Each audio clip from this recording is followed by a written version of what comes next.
Hello, hello, hello. Where's Barb? I was behind the scenes trying to get everything set up. Yeah, there's about 100 things you have to do before I can come in here after I hit the live button. It's like you can't do it until you hit the live button. You have about five, six things that you have to set up because I don't know how to schedule it. So I have to do it this way. So,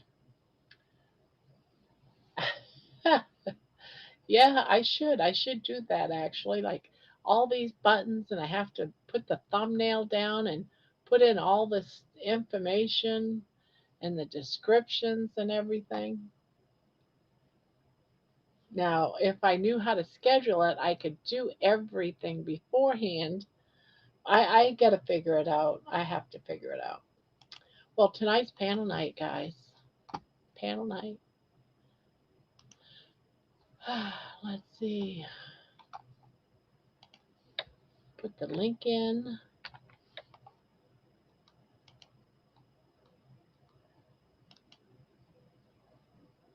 Let's see. Pen message.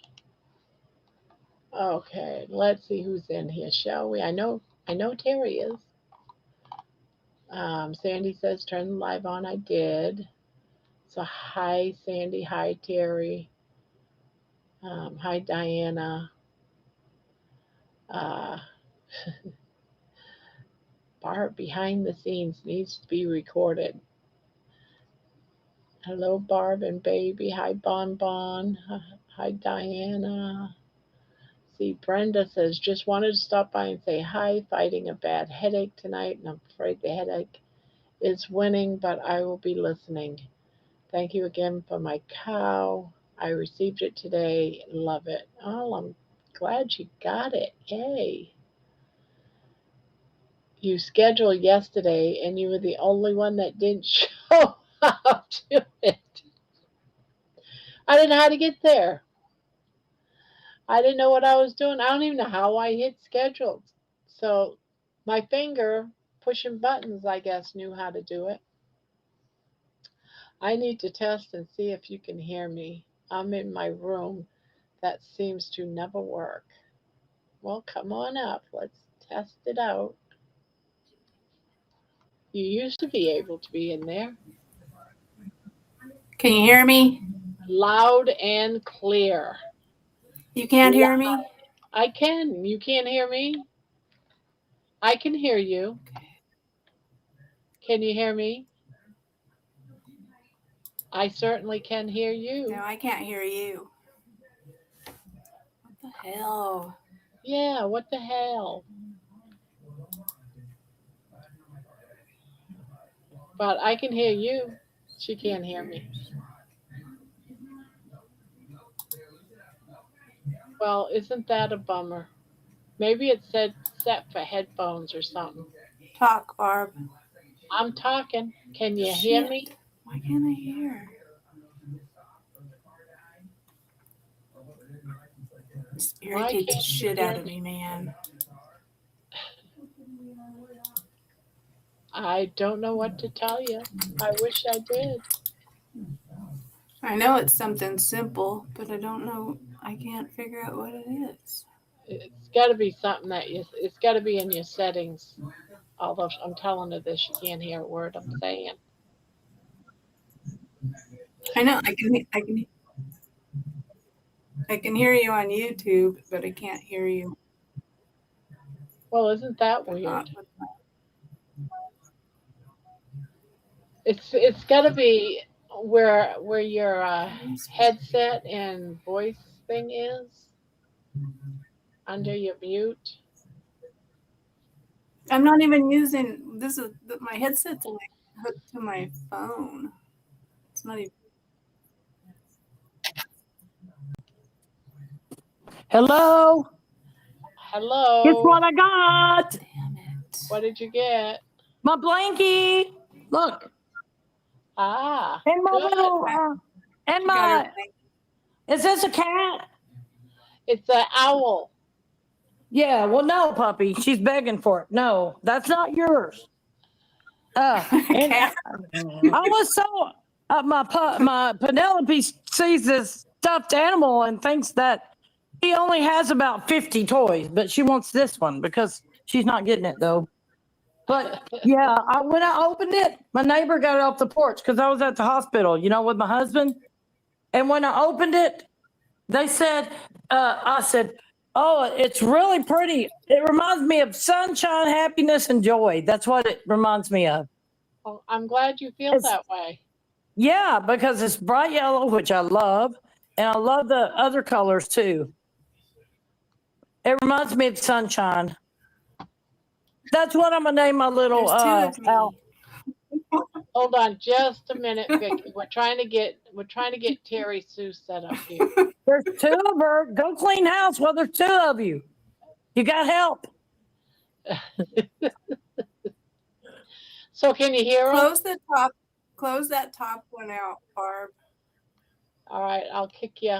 I'm kicking you. Hopefully, I kicked the right one. Yeah, let that one go clean house. Both. Come back in, Terry. It kicked you both.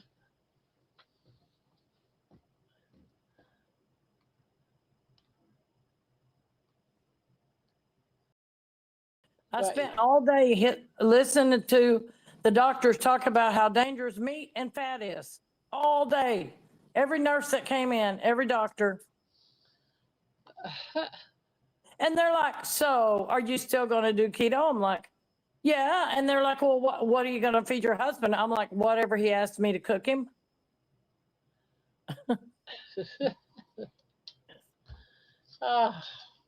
They got him on 3 blood pressure medicines. He was already going to get off because it's low, and now his blood pressure's like 99 over something. I'm like, "Y'all gonna make him pass out?" They said, "Oh, we'll get it adjusted."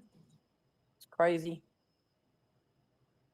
Well, is he feeling better? Yeah, he got in a regular room, and they're just got to adjust his meds. And they said they had to take him off the atorvastatin because it was doing something. I don't know, but they're going to put him back on it. They're just something was too low. And his magnesium was perfect. Now it's low, so they got him on that, and they're going to put him back on the atorvastatin because they're determined he needs it. Just because he had a heart attack, even though he has no more blockages in any other arteries. They're all clear. Oh, well, that's good. Yeah, it's good. And I asked them that, like, well, if meat did it, then why aren't the other ones blocked? And they're like, "I can't answer that question. It's a good question." That's what they said. Yeah, in reality, it was blocking even before he was doing the meat. Yeah, it was. Maybe it was breaking off, getting rid of it when he did the meat is what. I don't know. You never know. Yeah. Yeah, Bonbon saying that's wonderful news, Vicki. I'm glad he's in a regular room now, one step closer to going home. All right, now we're going to see Terry's coming up. We're going to see if she's all set. Okay. I got burgers in the oven. I just wanted to tell you, I might come back later, but I've got to feed my brother. We take care of him. See, now I can't hear anybody. Can you hear me, though? I can hear you fine. Yes, I can hear you. Yes. I cannot hear. Why? It's got to be in your settings. Oh, she can't hear me say that. So I'm doing fine. I just wanted to come on to congratulate you. I can hear you on YouTube again. I guess you're going to have to dual it. At least you can hear us on one part. So what was you saying, Paul? I just come on to say congratulations to you and Donna Ray and Butter Bob and all the work you're doing with ketones. And I think I'm calling out shame on Ken Berry and even the Reverend, all these top dogs, there's like 6 of them out there. Dr. Bob and Chippy and Baker and even Dr. Chris, whoever would speak kindly of. But the work you three are doing really is gone unnoticed by the top echelon of our community. And I think that's kind of a shame. And I would love to see at least half of those names I just mentioned, and Bart K, and you three in a panel, and the work you're doing and what you're doing, the science of it, the diet of it discussed in greater depth, okay? Because there's a lot of people out there that ketones are just a mystery to, okay? And I'm one of them, okay? And it would just be nice to see. Because here's what's happening, really. You three people had a problem or had a goal, and you didn't sit around and cry, okay? You kind of took the bull by the horns, and you went out there and did an N=1 experiment and said, I'm going to figure this out and I'm going to make progress. And all three of you really did. And it just basically has gone ignored, okay? And meanwhile, a lot of people in our community who are stuck or stalled or whatever run from one shiny object to the next, and, they don't spend, I don't know. You guys stuck with it day after day after day, 30 days, 60 days, whatever. And we just don't see that. And then we hear people crying, oh, I'm stuck, and I'm not making progress. And they're not doing anything really, okay? It's just, well, maybe I'll buy a weight set and start lifting weights. Or maybe I'll go try to pet a unicorn or whatever their next shiny thing is, And, and now the bacon runner, man, that girl's like on fire, okay? Yes. That's what Do I'm you see? saying. Bacon runner She like and it's. cookie goats. They're like, it's Oh phenomenal. yeah, and booby goats, same way with her. I mean, she's not sitting around. She's trying to figure out, okay, and look at bacon runner. She's, and I don't call it a bacon fast. I call it a bacon diet, okay? Like if you're just eating sardines, you're on a sardine diet. You're not on a sardine fast. You're on a sardine diet, okay? I think the language needs to be revamped. But oh my God, bacon runners, another week of eating bacon, okay?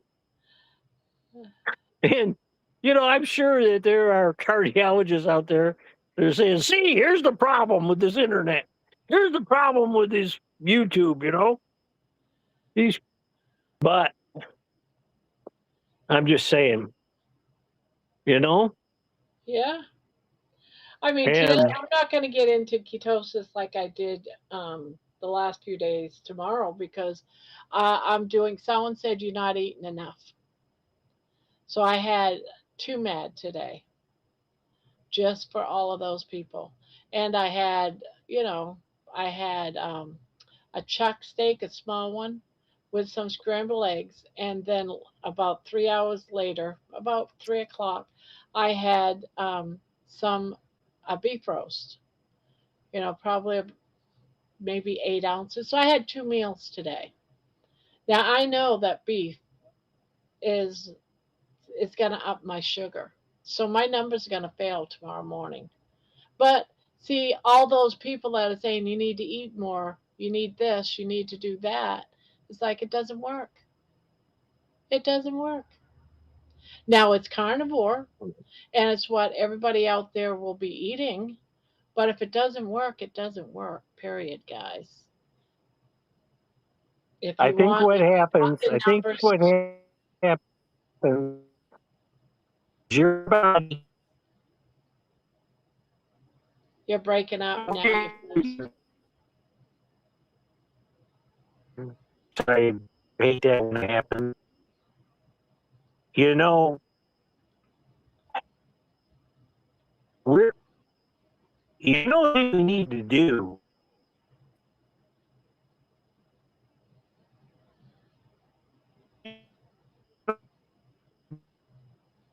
But I know how to get into ketosis. Oh, he's frozen. How about now? Still nothing? I can hear you fine. I can't hear you. I can hear Why you. can't I hear you? I don't get it. What is this microphone bullshit? Yeah, somewhere you've got your earphones not right. I've done everything I can think of. She can't hear us. Well, but I'm we gonna can get hear stuck her. back in the kitchen, I guess. Shit. I'll be back. Okay. Although she Well, can't thank hear you for telling us that. We appreciate it. She's trying to fix her settings on that computer. It's just not happening for her.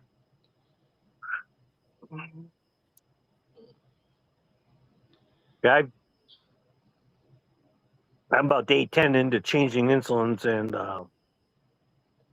for the most part, it's worked out well. But it's just like anything else.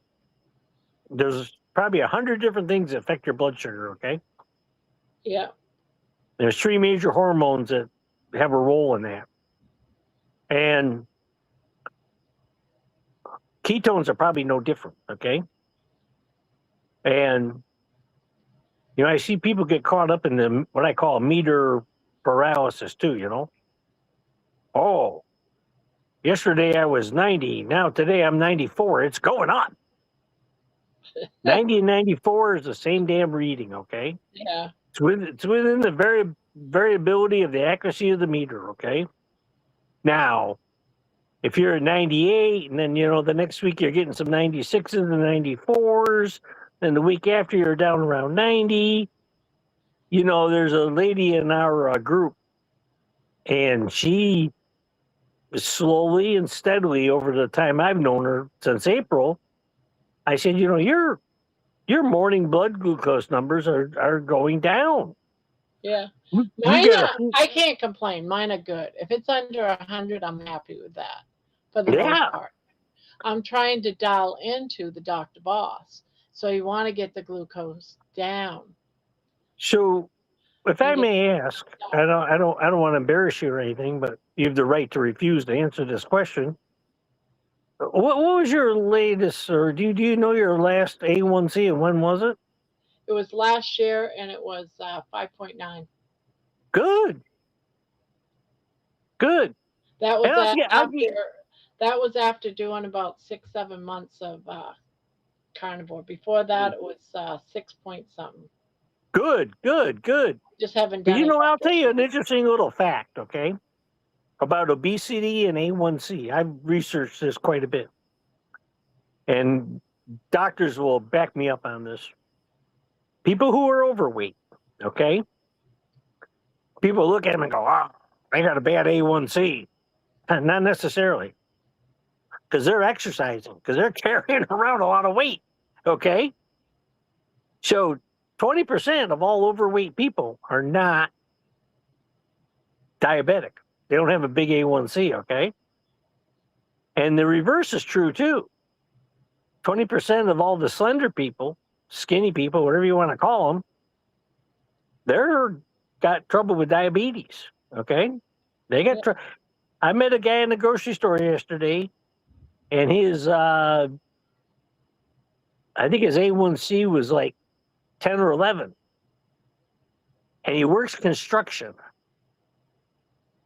And he's fairly fit. You look at him and say, oh, that guy's got no problem.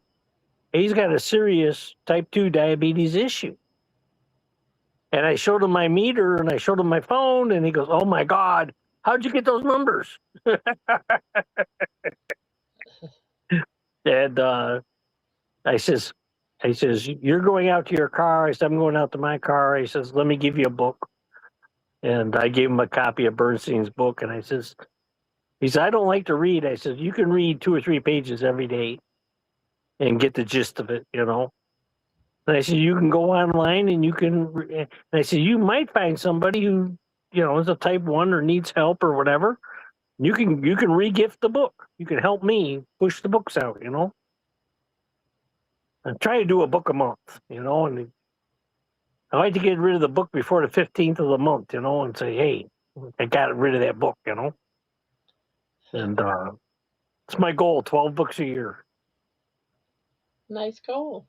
Well, that's one of the things, I'm not criticizing anybody I who's do got a that with YouTube channel. blankets. I do that with blankets. You're doing Yeah. And certain YouTube channels I have donated to over time, okay? And then I'm not, once I give you $1, it's your dollar. You do whatever you want with it. But I saw some people, I donated money to, and they're doing what I thought were foolish things, okay? And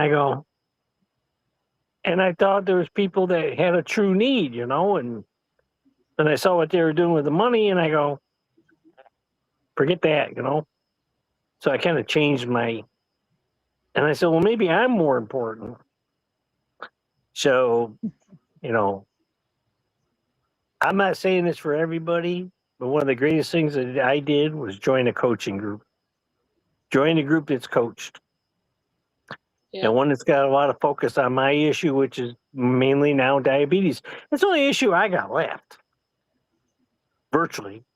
I got one other small problem. I don't feel like I feel like I got insulin resistance. I feel I have that, of course, but I don't have a problem with diabetes. Although everyone in my family has diabetes, and I have had aunts and uncles, and all of them die of diabetes. So it You got could a lot. You potentially. got a lot of type 2s in your family. Oh yes, all over the place, Yeah, and even one. and they all sit at the They same all table, love right? They all things. sit at the same table, right? Yes, yes. And they most of them, have lost arms, legs, the whole 9 yards. Oh God, They were my just chopped up. I think my son's job scared the piss out of him. Okay, because he makes legs every day, and he sees some of the saddest cases of diabetes. Oh, I bet. Just they're 350, 450 pounds, right? And it's touch and go. Or one day the doctor says that leg's probably going to have to come off. A week later, they may say okay. And he told me about this one patient. He was in the doctor's office with the patient, and the patient said, "Oh, they're not going to cut my leg off. I'm going to Taco Bell." And he was rattling off the menu to my son, and he was going to go eat, I don't know, 150, 200 carbs. And that's the shame. You know, And when this they start cutting stuff off and you don't take notice, that's just yeah. That's why, I've always been nervous about sugar. But see, I didn't know. I didn't. It was like no sugar in my coffee, no cream, no this or that, no candy. So I stopped doing all of that stuff, thinking that was the culprit, which it was. But I didn't have no idea that, bread and chips and, you know, that type of stuff was also a problem. And you that's what know, I was addicted to. I went from yeah, candy, yeah. The which they newbie, all the come newbie down to diabetic. sugar. Oh, I can't have a donut, but I can have French fries, mashed potatoes. Yes, I'm that good. was I'm me. good. Those are potatoes. That's a vegetable, man. I can eat that.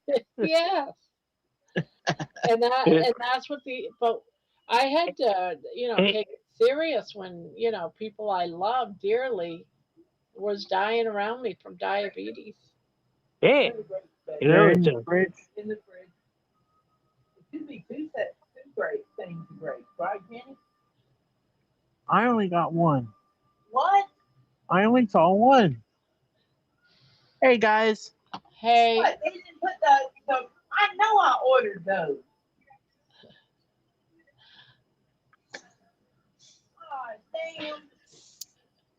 They got great grapes. Shopping issue. What can I say? $5. They don't even the blanket you're crocheting is beautiful, isn't it? I love it. I love this. Well, backwards, but yeah.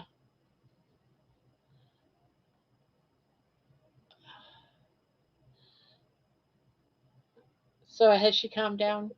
yet, Jen? No. We have to give Yaya her moment.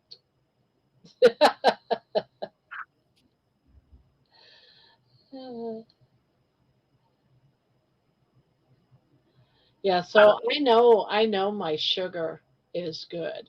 It's just I want it to get a little bit lower. Yeah. No. You're on your way, girl. I mean, so I and I'm kind of busy this week. I uh I'm getting ready to travel to go see the grandkids, and I got a couple major errands I got to do on Friday. And but you're still got weight coming off, right? Yeah, From what yeah, I've seen, yeah. Okay, yeah. because So I far, in July I didn't lose anything. I ended up hurting my back and just did nothing. that's all right. Between June and August, I have lost about 19 pounds. Now that's after about a 6 month stall. And even if you spread that out over 3 months, that's 6 pounds a month. That's a Yeah. pound and a half every week, and that is good. And, Okay, and I had some people say, "Oh, but that's water weight." Okay, and it that's an ain't good. awful lot of water weight. The So, but first, the, it is what it is. You always get those kind of people anyway. I just ignore them. But don't worry about them. Don't worry about them. yeah, It's just gotta remember. There's a lot of people on the internet, and guess what? They all are sure that they are right about everything. Okay, yeah. but And there's I two. understand I've a already lot of put them people. on. I understand a lot of people um, don't like this keto mojo. They don't understand it. They don't like it. They don't think it's necessary. I get that. And they don't have to do it. They absolutely don't have to do it. That's on them. Your keto numbers are going to change throughout your journey. Okay, Oh, yes, up and down it and has. as I think a I lot know of these what it things are takes to very. do it. You got the thing. If I have a criticism of the carnivore community, we don't preach the 5 metabolic signs big enough. Okay, blood sugar, blood pressure, triglycerides, HDL, waist to height. Okay, those are the 5 big things. Okay, and if you got an issue with any one of them, and you're not working on it, and you're chasing some other whatever, or you're ignoring it, okay. I mean, you look at you know obviously, you know, there's people in our community that have a height to weight, they have a waist to height ratio issue. Okay, I'm Yeah. one. Okay, there's almost all of us. Okay, we're not where we really need to be. But look how many just ignore it. They don't even talk about it. Yeah. I'm sorry. I have a problem with those that they want to preach you have to have high fat, you got to have high protein. And Well, if you don't everybody mind, is different, and all of that kind of stuff doesn't pertain to You everyone. I'll know, take $5 an orange. you start. When I first joined this community 5 years ago, my go-to was Ken Berry. Okay, so I go on YouTube and I put in Ken Berry, type 2 diabetes, uh, whatever my concern might be. Okay, blood pressure, whatever. And you would get these little 10-minute videos. Usually, you get quite a few of them, and you get you started. Okay, and then sometimes in there he'd mention another doctor or whatever, and you go there. Okay, and now I'm starting to do that same search thing, but I'm using the guy in Chicago there, the black guy. I can't think of his name right now.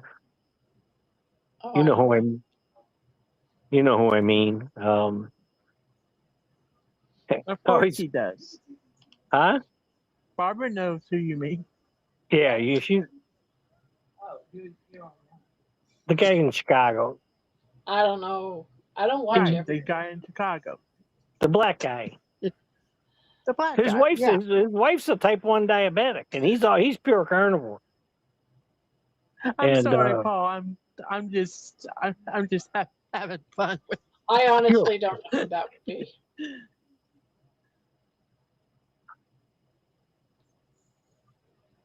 I hate it when I draw a blank, but It's like a tumbleweed going. To be honest with you, if they don't come into this channel, it's not someone that I follow. And that sounds awful, doesn't it? But I don't have time to watch everybody. Tony Hampton. Oh, Tony Hampton. Oh, okay. Oh yeah, I've heard of him. I catch him every now and again. But I'm not a member to it. I'm not subscribed to him. I just catch him every now and again. Yeah, it's Tony Hampton, Eric Westman, cool, smooth. I think, and I could be wrong, but I think Tony Hampton, at least for a while, studied under Eric Westman. I think they worked together at Duke for a while. Anyhow, I could be wrong, but I think I'm right on that. You know, I am right so much of the time. Why? Because if I'm not 100% sure, I don't say it. So I'm not wrong then. Okay. Yeah. Hey, Jeannie. There's a lot of things I don't discuss because I'm not on top of it. I'm I don't sorry, know Donna. Donna, prima Donna. Anyhow. Last night he kept being called Terry.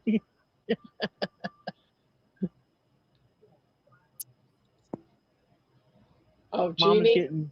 Mama's getting mad at flies now.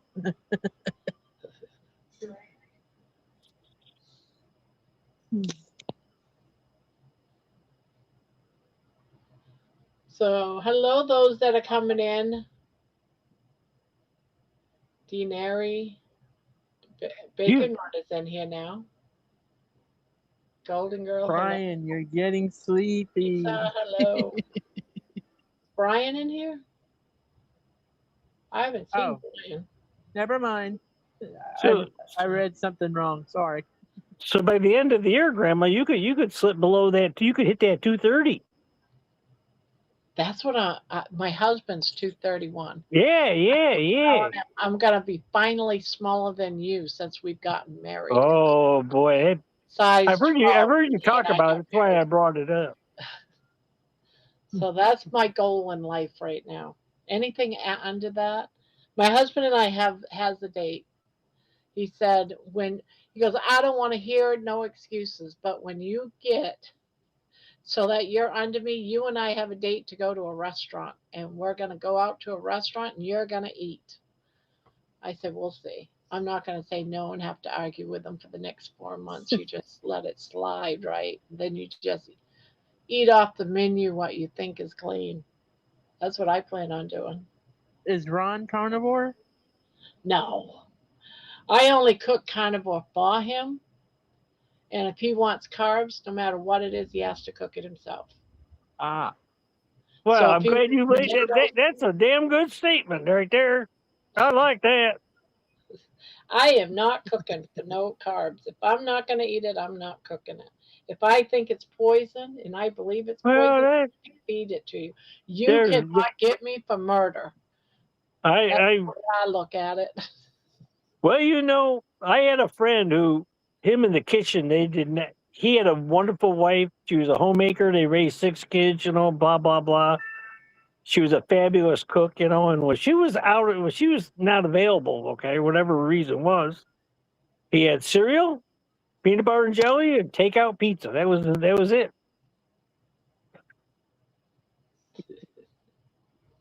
Did anyone happen to see Amy's live of the not her? Oh yeah, her live of Dustin's meetup? I saw some of it. Yeah, me too. I don't know who it was, but somebody was passing out krill, and I'd say only about 20% everyone there would eat it. Everyone What else is a thought it was krill? fish food. What is a Huh? krill? What's a krill?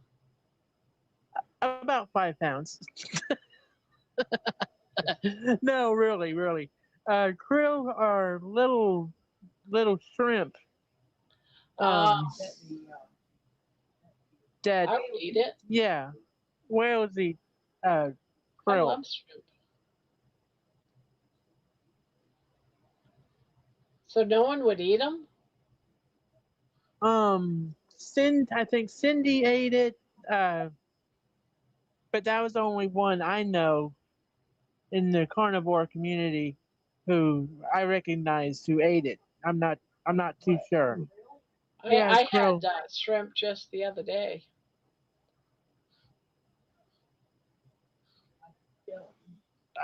I don't know who it was, but somebody brought air fried krill, and I don't know if I would have eaten it either. They said it was crunchy and it looked like fish food. It's very small. Got to be very small. Like, yeah, it's small, teeny tiny, Paul. I don't know about that. I don't know if I'd eat I shrimp that small. I don't Just know if I've ever is really it even like seen fish? it. Yeah, I don't think I've Yeah, ever it's like eaten it. fish bait. Thank you, Golden Girl. Uh, doesn't sound real exciting right at the moment. Yeah, I like my big fat shrimp. We have a store here that sells bags of good sized shrimp. They're raw, they're uncooked, but they're already peeled. Yeah, that's how I buy mine peeled. And I I, I really like it. There's no fuss, no muss, you know. Coconuts. It's all rinse and cook, you know. And Sorry, had something in my mouth.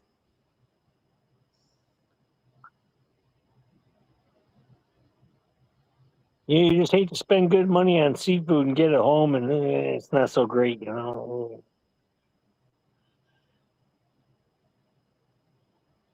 We went I've shopping been at eating, B. Sorry, go ahead, Barb. I was just gonna say I've been eating a lot of fish lately.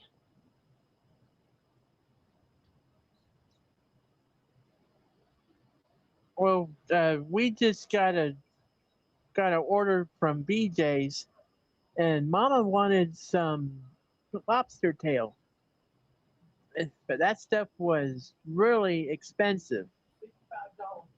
$55 For a lobster for two. tail? Yeah, Two for lobster lobster tails. tail, just two of them. And you know, Outrageous. when I was a kid, I used to walk 2 blocks down from where I lived to the wharf in Portland, Maine, and get lobsters for about $1 a piece. And now they're selling for 25 bucks, really, for a tail. Yeah, I remember when they used to have tanks of lobster in grocery stores. Yes. I don't That's think they do becoming that less and less. anymore. It's many have taken it out. Yeah, less and less of that. It's just like most grocery stores don't even have a grinder. They cannot grind you a pound of beef. They can't do it. They don't have it. All their ground beef comes in pre-ground. Yeah, We got they got we got this. two within 5 miles of me. I got two family grocery stores, and they grind their own beef every morning. Hmm. Nice. So it's just ground, and you can watch them if you're there at 8 o'clock. You can watch them grind the beef, and you say, "Hey, make me a 2 pound package of that. I'll take that right now." And yeah, yes, sir. And the ones are I don't real. think I don't If think I I could get watch that. disconnected, I'll try to get back. We're having another bad thunderstorm. Grind Oh, watch the grocery store grind ground beef. I think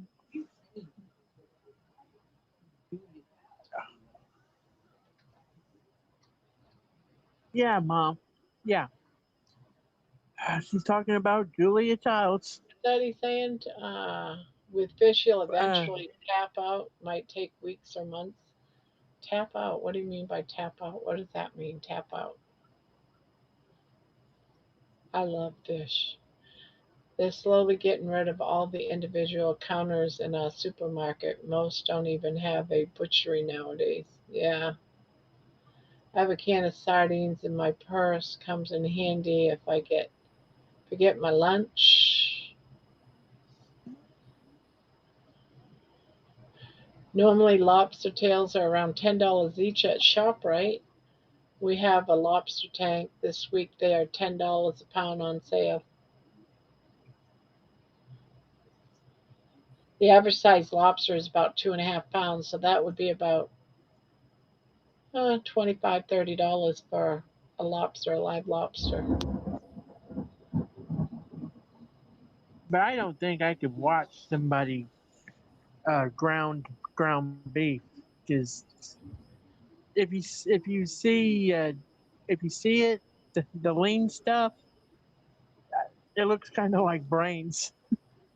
I just couldn't watch that. Not in the morning.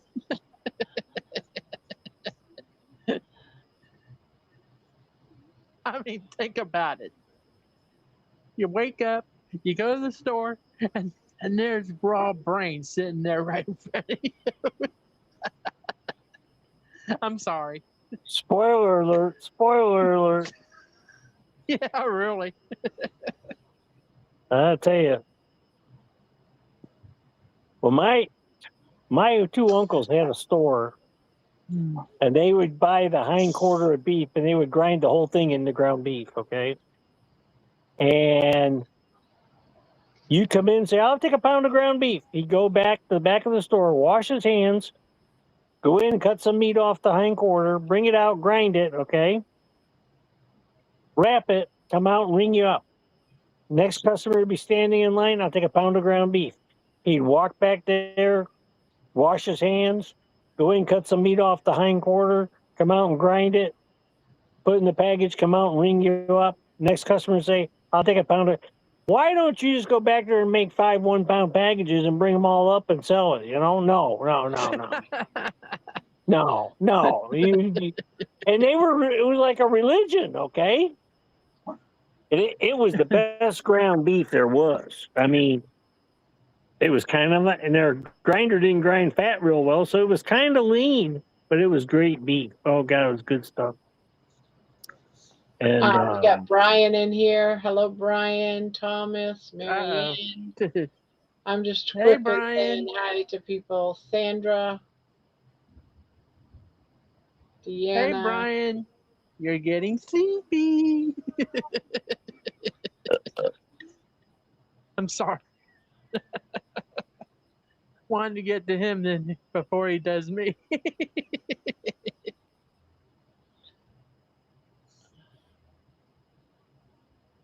Yeah.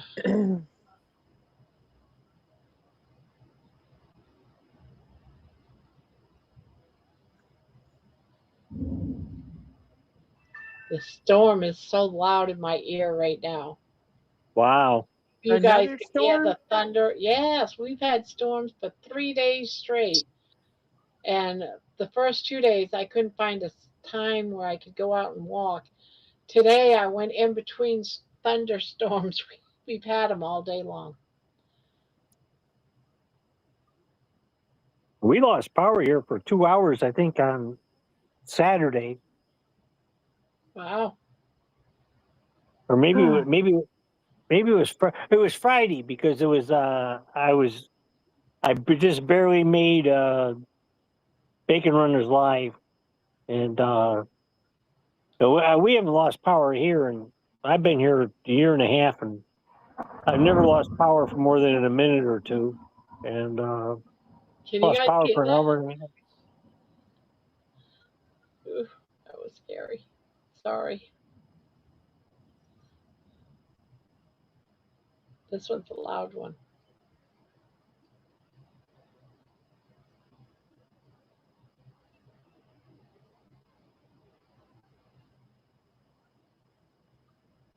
I don't like thunderstorms.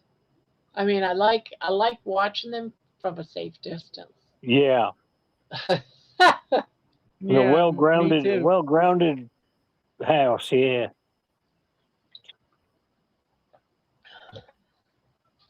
I lived on we had a Oh, thank you, summer place Brian. on one of the Finger Lakes up in the upstate New York. I can remember one day lightning went right through the camp. I saw a flash go right past me. Not 3 feet Oh, from goodness. scared the daylights out of me. It cut our I don't A-frame into know. 3 pieces. I was sitting in my living room when I lived in Pennsylvania. I lived in Pennsylvania for about 3 years, but I was sitting in the living room and it was a hot day. So what I would do is open up my front door and then my kitchen door, and the breeze would blow in between them. Well, we had a sudden thunder and lightning, and I kid you not, I was sitting there watching TV, and a bolt of lightning came into my house and hit the antenna of my TV, and it turned into this big fireball. It just went poof and Oh my exploded, goodness. but it only ruined the antenna of the TV because the antenna connected to the TV, but it didn't do nothing to my TV, but it just ruined the antenna. Damn. But that My was neighbor so had freaky. my neighbor had a dairy farm and there was 9 cows under a tree during a thunderstorm. And during that storm, 9 cows died right there. Oh, Killed 9 cows right in the, You had barbecue. I know. I was thinking, hurry up, rush those cows to the butcher. I hope they didn't bury them. I hope they ate them. Yeah, it was. I, Hey, I didn't want to say anything. I know people I'm who sorry, butchered a Paul. dairy cow, but go ahead. I didn't want to say anything, Barb, but if that lightning had struck you, it would have been barbecue. Oh God! I Oh, got 1,000,000 of them. No, that there should be no some kind offense, of Barbs. jail time for that. Question. I just thought So it's not carnivore; it's cannibalism. email of me and my dog in the blanket. I haven't yet. I don't think I might have, but I don't think so. What are I we just going to couldn't do? help it. I couldn't help it, Barb. I'm sorry. Mm-mm-mm. You can apologize again tomorrow and the next day, I think.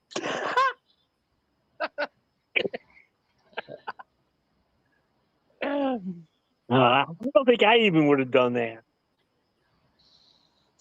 But I can't say that. I could have. I could have.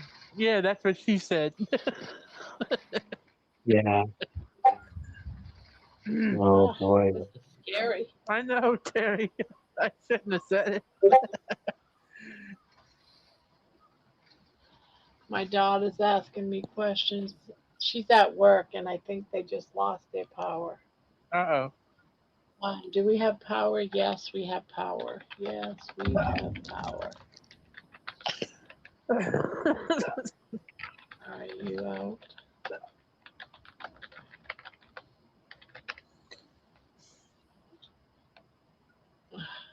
We got power and no barbecue. No barbecue here.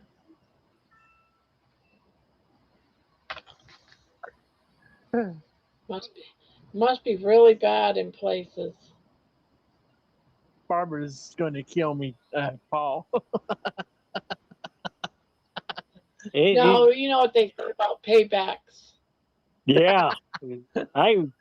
You should be watching your backside, girl. You might want to get some kind of device that puts a camera in the Protection? back of your head. At least I There's live a in mug. Georgia. There is a mug now that I sell in my market of her falling asleep. Her mug mugshot is on a cup. Well, it's a cartoon of her falling asleep on the channel. Is that a threat? Yes. I'll tell you a true story.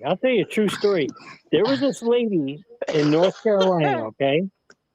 And she had the dead rat basket, okay? You know, you send somebody a gift basket or a fruit basket? Yeah.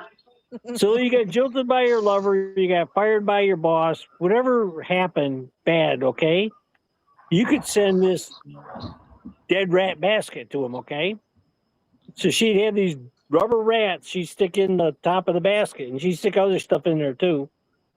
And you know, for $25, that was you pay $25 plus whatever shipping cost there was, and you could send somebody this dead rat basket. You know, I love that. A dead her red first rat basket. Jen. her first year, okay, first year, $80,000 from profit. Oh my gosh. First year, okay. I forget what she called the thing. It wasn't. I can't remember. She had a clever little name for it, you know, and it spread like wildfire, and she was, you know, just amazing, you know. And I thought, man, that was a damn good idea. She'd put black flowers, dead flowers, and she'd go to the she lived near a funeral home, right? So they would throw the flowers out like in a compost pile. She'd go out and grab the dead, crappy flowers, put them in a plastic bag, and stick them in there. Yeah, it was just, or some type of moldy food that wasn't edible anymore. She had all kinds of weird stuff she put in this basket, and it was rotten apple, rotten fruit, yeah. And Get nervous?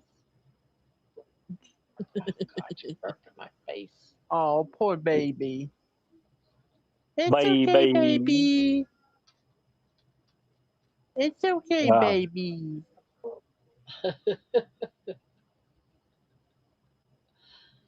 Oh, you're right, Brian. I'm just getting so sleepy.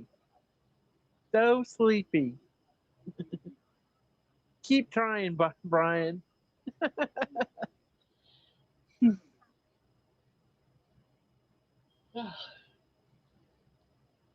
Uh-oh. I think it's working on Barb. Yes, it's working on me.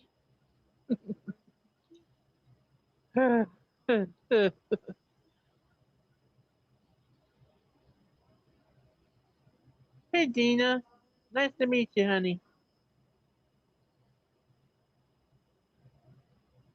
So sleepy. Jen, you're getting sleepy. So sleepy. We know you're gonna fall asleep. We're just waiting for it so You we can know, take pictures. that's the one thing we haven't seen in carnivore yet. You know, somebody puts you in a hypnotic trance, you only eat beef, butter, bacon, and eggs. How about no, Brian? I wonder if that's even possible. Hypnotize people and that they only eat beef, butter, and eggs, bacon. They've tried it. They've toyed with it with cigarettes. I know a lady that she used to have a business as a life coach, and she did hypnotism as part of her therapy for her Ah, patients. Yeah. Now I have no clue what she did or anything, but you know, she used to advertise it, and you know, I don't know if she was any good at it or what. I have no clue. And Paul, Brian's trying it on you now. Paul, you're getting sleepy. So sleepy. Give it up, Brian. I had a little cat nap today, so I'm not too bad. But I got a list. I got a list of 40 things I got to get done before I get out of here on Friday. And What are you doing on Friday? Where you going? well, I gotta go down. I gotta get a second key for my car, okay? Because you know, most cars nowadays there's a chip in the key that Oh, communicates with your car. If they something cost happens, hundreds of dollars. you can't start your car. People want anywhere from $180 to $240 for these keys. Yes, it's Well, ridiculous. there's a place called Battery. There's a battery store. I forget what they call themselves. Battery something. Batteries Okay. Plus. Batteries Plus, yeah. So they do it for $80. How do I do it? Yeah, I don't know. They do it for $80. And so I have an appointment. I have a key on reserve, and I'm going to them. I got to get a second key for my car. I don't want to be stranded. And then I got at 1 o'clock. I got a meet with my endocrinologist. And then when I come out of that office, I got a 2-hour drive to go see the grandkids, spend time with the grandkids for 3, 4, 5, 6 days, whatever happens, till I can't take it no more. And then, so, and, so I got a cooler full of food to go with me. And, I always take a big supply of deviled eggs. And this time I got a big supply of ribeye steaks. And I buy some of the things that they like, and different sausages. And August 6th was my grandson's birthday, so I'm going to make I found a recipe for no-bake cheesecake, and I made it, and I kind of like it. It's heavy whipping cream, sour cream, and cream cheese, all beaten together, basically. And it makes pretty good dessert. And then, they might want, blueberries, raspberries, strawberries, or something to go with it, but I'll just eat it plain. But it's almost time for Family Feud. The Family Feud. Hell, it's 10 o'clock at night already. Oh my God.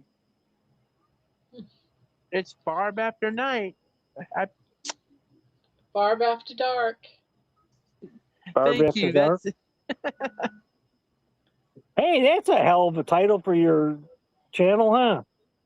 Barb After Dark. I should be copywriting this stuff. I'm going to be doing up another series, just a short series on crocheting that I'll probably do like once a week coming up. I got a bunch of yarns given to me by a family member, very expensive yarn. I got it today from Africa. This skein of yarn cost $20-something. Oh my God. Yeah, well, I have 24 skeins altogether. And I'm going to be making a sweater. So I'm going to be doing it on a channel, on my channel, on this channel. And I'm thinking about doing it so that there's country music playing. You know how most people you can't play your music because music's all copyrighted? Well, it's my own music. So I can play my own country music while I'm crocheting. And I'm going to make but it's expensive yarn. The slip was in it, and it was almost $400 worth of yarn. Enough to make one item. So the sweater is going to be a $400 sweater. So I'm thinking, why not just do it as a video? When I go to my daughter's, I'm going to photograph my daughter's, her great grandmother knitted her. I don't know how to describe it, whether it's crochet or knitting or what, but made her this beautiful baby blanket. And for when she was born, and I'm just curious as to what it's really called or what it really is. So I'm going to try to take a couple close-up photos of it and send it to you, see what you could tell me about it. Oh, okay. And so that is 44 years old now, 43, Nice. 44 years old. And been nicely preserved. And then her mom made her a log cabin quilt on a sewing machine. Well, how are you? And that is beautiful. All right. I'm playing. Oh, I And bet. yeah, I had a. Oh, it's Mahjong. And then she's got her, those like white, Mahjong Bloom. what do you call them, receiving blankets? Like a white blanket. She's carried that in her pillowcase, between her pillow and her pillowcase inside. She's carried that her whole life in there. Her whole life. I put them in the.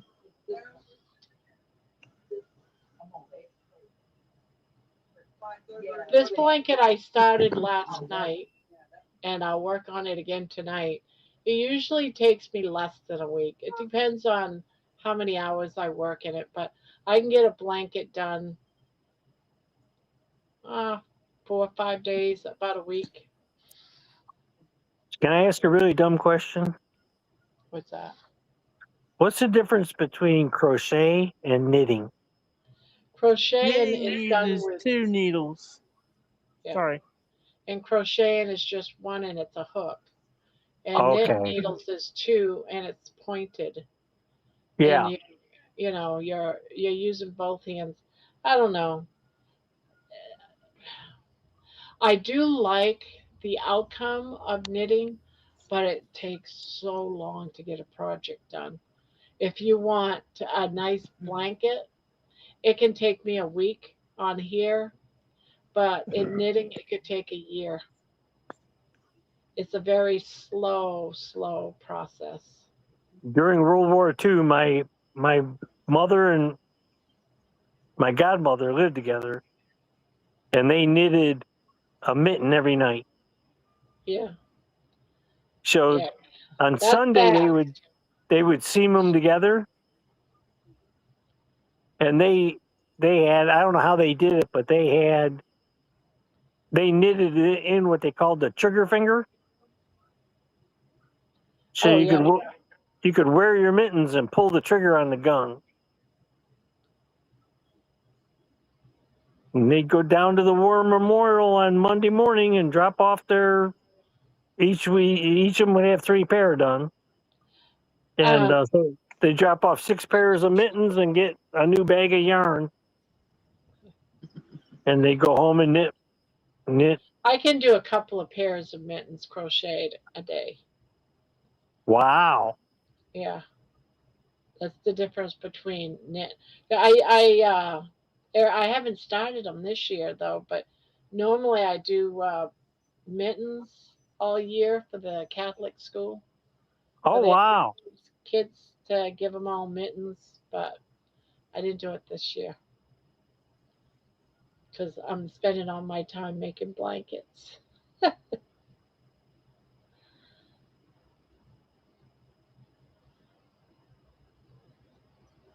And the kids love them. They love getting mittens.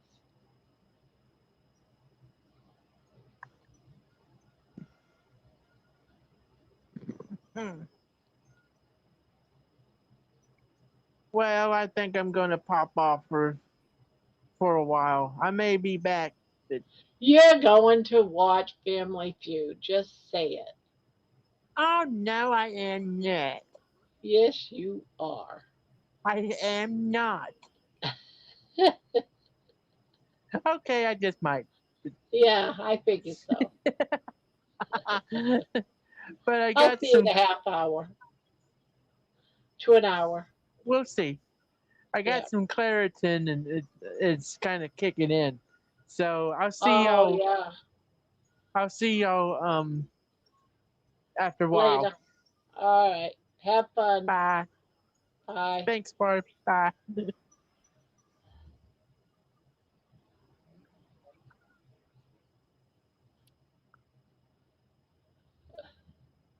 From in there, I thought you was frozen.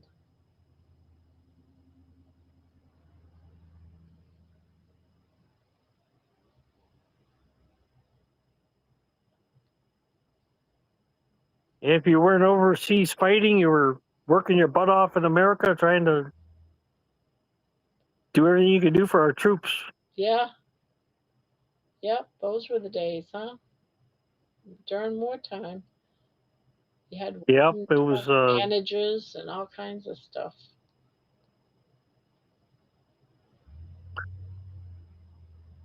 My my mother and my godmother had a little, just a little. I think it was probably only 8 or 10 foot wide. Well, a little stall basically at the War Memorial, and there was a lot of work done in there for preparing stuff to be shipped out. And they would sell. They'd make macaroni salad, potato salad, baked beans, sandwiches, all kinds of sandwiches. My mother made the most beautiful sandwiches. She could wrap them in wax paper, and they'd be just as fresh 6 hours later as it was when she just made it. And they were. I had friends over at my house one time, and my mother opened up the dining room window and she said, "Would you all like a sandwich or something?" And my two friends said, "Yeah, sure," And so my mother brought out this platter of sandwiches, and we're sitting there on the bench eating this food, and I'm getting these strange looks. I go, "What's the matter, guys?" They go, "Do you eat like this all the time?" I said, "We're having a sandwich." These are beautiful. Man, they're put together so perfect. I said, "Well, so my mom did during the war, But they made a lot of money. They made a lot of money, and and How many years ago would you say it was? what year? How many years ago do you think it was? Oh, and it was World War II. It was Oh, 1940. My dad went off to the war in 42, and her husband, my godmother's husband, went off in 41, right after Pearl Harbor. My godfather went through the Pacific Islands, and it affected him for the rest of his life. And good night, Deanna.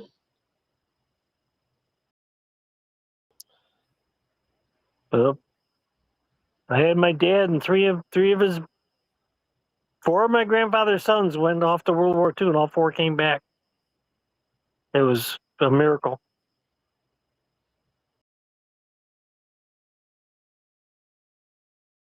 My dad crashed in the English Channel. Wow. Yep. Pooped his pants in the English Channel. That's how scared he was. He's 23 years old. Ooh. And Oh, he didn't die though. no, he didn't. I'm here. Okay, well, I didn't know if he was a baby or something, and No, he was flying he was a radio operator on the B-17. It was his eighth and last mission over Germany. But it was like April, or like late March, early April when he crashed. I got the date written down, and he pooped his pants and strained himself, and there was one other man. It was just two of them on the plane. They crashed, and a couple very old, ancient Englishmen came out, wiry, tough guys, and a little fishing boat with a sail on it and two oars, and well, if they he res- shit himself, they he rescued ended up him. in the water, it probably rinsed out. That's probably why the water is so polluted.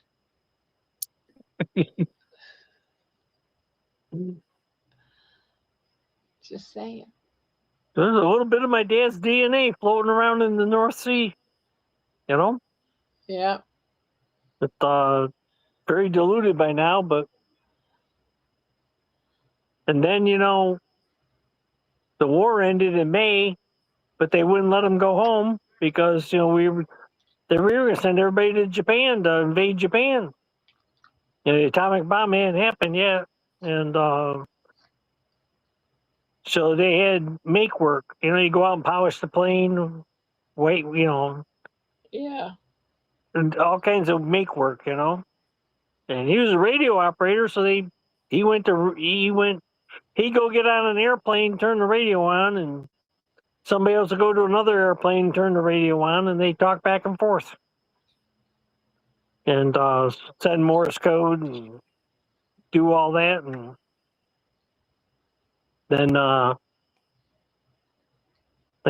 they checked his eyes. If you got good eyesight, you should be a signal man too.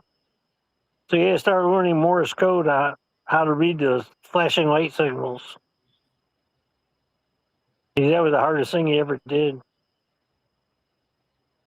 And every day at 5 o'clock, you go eat, and then you go to town and dance with all the lonely women. And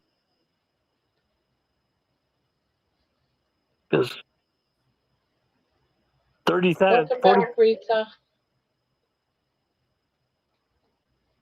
45,000 airmen died. And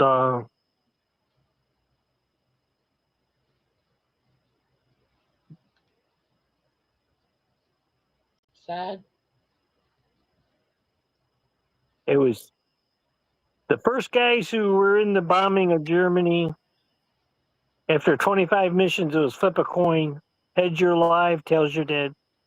One half of them died.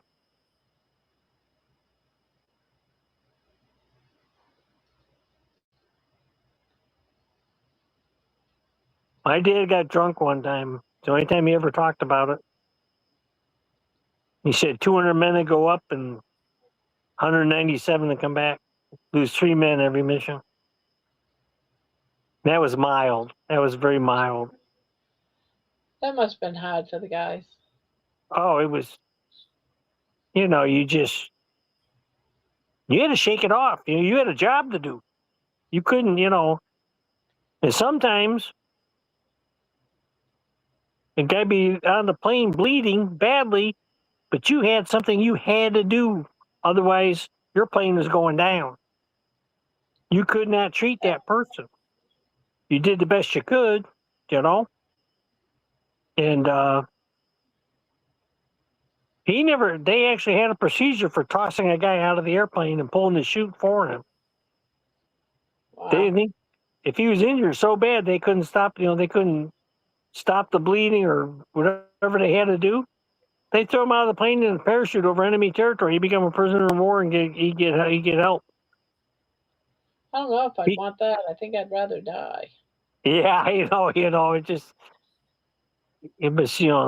decisions like that had to be made. It was just a horrible thing. War is just terrible. Even a good war is terrible. Yeah. And it just and ships and planes and tanks and trucks and all that stuff is dangerous equipment. Yeah. It's all dangerous stuff. Then you got somebody shooting at you. No, I wouldn't want to do that. I'm glad I'm a woman. Back then, women, rolled bandages or something or baked. Yeah. There was nurses that, so a lot of times there were shortages of nurses. So it was not uncommon for a nurse to work 16 hours, collapse, wake back up, and go back to work. Yeah. Yeah, they were, and if they didn't, it wasn't going to get done. It was just, some of the stuff was really horrible. Very unfortunate. And, but that's why we speak English and not German or Japanese. Yeah. My uncle from Never walked in a straight line. Never. He's the one who he went through Japan and he never walked in a straight line. Always zigzagging. Always. Just felt safer that way. Yeah, always. My uncle be walking and he could walk and spin around, look behind him, and keep right on going in a straight line, and just like it was second nature. And they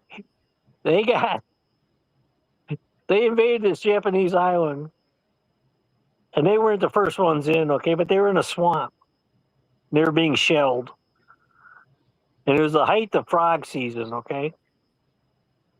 There was this island was infested with frogs. And so there weren't enough snakes to eat the frogs, basically. And so a shell would go off and you'd blow up a bunch of frogs, and frog guts would be all over the place, right? Ugh. But you didn't know, was that frog guts or was that the guts of your companion? Yeah, that's true. Because nobody ever talks about it, but that was the worst part of war.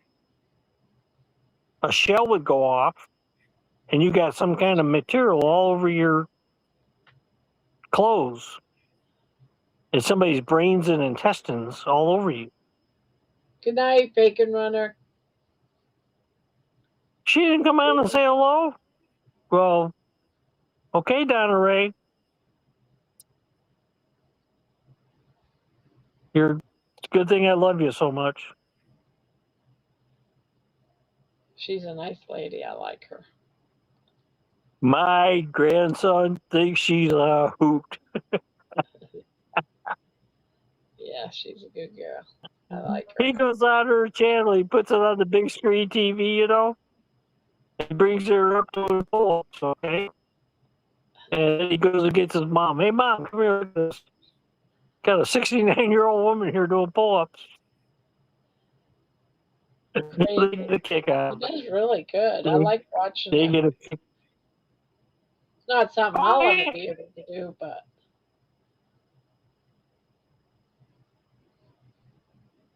You know, who was it? There was just a doctor on. I just saw something, you know, in our group.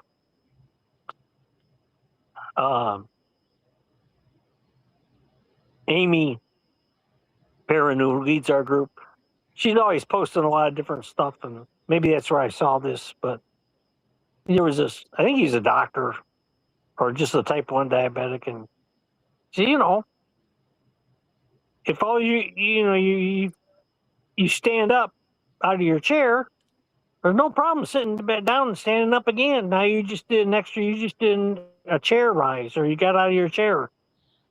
You know, that's exercise.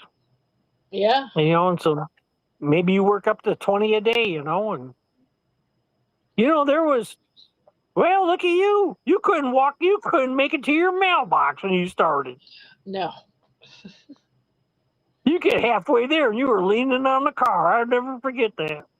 Yeah, And you know, semi-retired Bob was the exact same way. He could not make it to the mailbox when he first tried. Couldn't make it. No. And look how we come along. I still say it's all carnivore. Because if I was still eating carbs, I wouldn't be able to do that. You know, continue to walk around the block. No. You know, I'll give you a piece of advice. If you ever think you're going to go off carnivore, yeah, we all say we won't, but it could happen, you know. And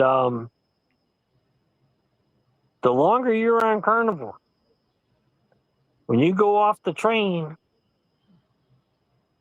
the worse it is. Yeah. You know, you thought you had pain before you started carnivore? Wait till you go off carnivore. And you think your pain went away quick when you went carnivore?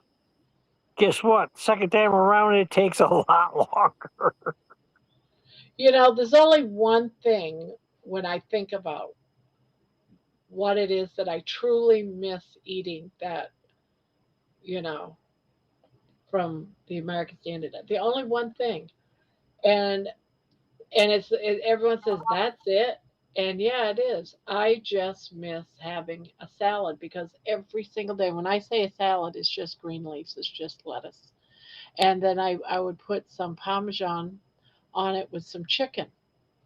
And that's what I would have every day for lunch. I would have 7 cups because that's what Dr. Berg used to say have 7 cups of greens at noontime. And I would add chicken breast cut up and then some Parmesan cheese. I had that every single day. No dressings, not any of that, just salt, pepper. That's it. I was good. Sometimes I'd add cottage cheese if I felt it was too dry. But if anything, I might go back to having some of that once in a great while, but not on a daily basis. But that's the only thing I miss when I think about what it is that I miss. So I can see myself doing that, like maybe when I go grocery shopping or something, pick up a small head of, or something. But yeah, I'm never going to go back to eating chips and potatoes, all the starchy vegetables. I'm just not. Because I don't want to have my freedom taken away. I know because I had it already. I was carnivore. Before I went carnivore this time, a year prior, I had gone carnivore. And for 6 months, I lost 100 pounds. I gained it all back, and I was worse than what I was the first time. So I know what you're telling me is true. So I know I don't ever want to do that again. Yeah, now that you say this, I remember your story now, and yeah, you're right. I just can't do it. I had to re-lose everything all over again. You know, my daughter has started buying these burger patties, right? Because their home is very confusing. Okay, depending on what day of the week it is. There's 4 kids, and they're involved in tumbling, ballet, Irish dance. Okay, water polo, whatever the season of the sport, whatever sport of the season it is, whether it's baseball, soccer, whatever's going on. Okay, they're involved in that. Uh, and then whatever else. Oh, running. They're always running. Okay, so unfortunately, everything's pretty close to the house. All the activities, but it could be 5 p.m. 2 kids are at home now. Dad's down in his office in the basement, so they're not. No, like they're left alone. But they may be, and my daughter packs a lot of food in the car, and people are coming and going and coming and going, and she'll say, "Okay," and there's a whiteboard there with everything laid out on it. So she'll say, "Okay, Fiona and Alana in the car," and then she'll take them 2 out, and she'll come back with Sharisha and Preston. They'll come back, and now they're hungry, and it's the only time meals get served. A lot of times in the house are now she may have a pot of sauce on the stove and some pasta laying around, but they'll take whatever meat they want out of the fridge and microwave it, pan fry it, whatever they're doing, And I mean, the 2 oldest are 10 and 12 now. They can cook, you know. And so my grandson's gotten turned on to eggs lately. And eggs and burgers. I like He it. started cutting herbs like a year ago.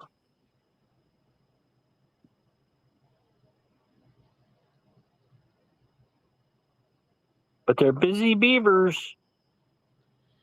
Yeah, my And it's grandkids how are the far, same way. you know, They're into every sport. They're into, cheer practice and sports and camps and everything. The list is endless. Drama classes and just in all kinds of oh plays. yeah. It's just Then at fun. church they do this. They do this religious stuff at church. I don't even know what goes on there. Yeah. I don't know the terminology. And you know, I have a daughter-in-law. My one son's wife.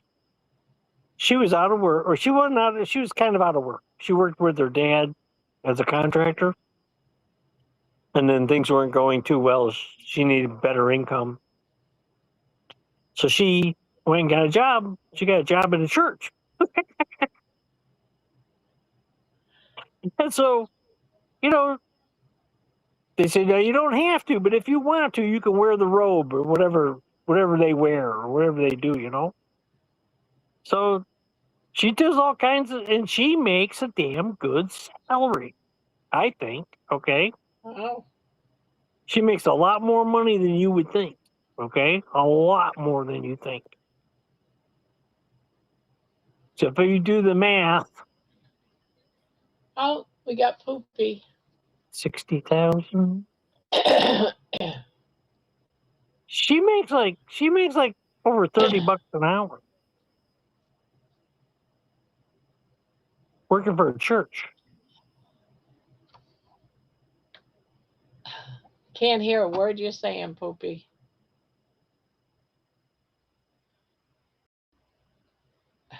Can't hear a word you're saying. Hello? No, no, can't hear you now. No. What is this with everyone? They can't talk tonight. I don't Because know. Terry Hey, can't talk either. hello? Okay, I'm back. Hello? Yes, there you I'm are. back. Okay. Listen, we're on a boat. We're on a boat in the middle of a lake right now. Shine on Gary. Gary, shine on yourself. This is Gary. Hey, Gary. Hey, Gary. There's Alice. Hello. Hi, Dad. Oh, hi. Hi. You got shine on Alice. There you go. Hi. There you go. And they got Nuggy. Yay. Hey, Wentworth. Nuggy. Hey, Wentworth. Hello. So All why are right. you Well, in the middle of the night? we just got done with playing pickleball, and then we are hanging out and just got on the boat and went out the middle of the lake and just kind of doing our thing. Oh, We're about to do some speed laps. well, don't hurt yourself. Don't be No, doing something dangerous. Now, no. now I'm going to worry about you. Hey, Now I'm going to here worry about you. we go. What You ready for this? We're gonna go really fast. what lake are you on? It's called. Well, the thing is, if I tell you my lake, people can look my address up. They go, Huh? Yeah, he's right on the water I'm right. Yeah, I live on the water. What in state are you in? Florida. Florida. Oh, Florida. Okay. We're driving. I We're was just driving. curious if you were like in upstate New York or something.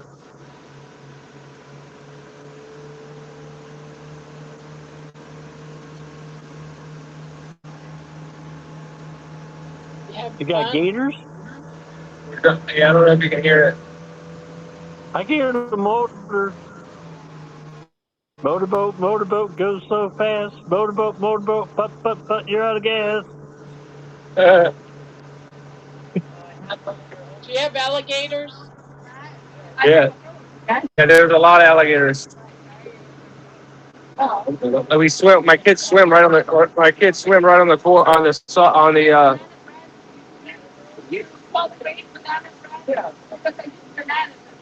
They're speaking Russian. My friends on here are Russian, and they're speaking Russian, and I don't know. I don't know what they're saying. They could be saying Grandma Crochet's the best YouTube channel ever. but you don't know that. But it's great publicity. Even the Russians, the Roskies. Oh my gosh. We're going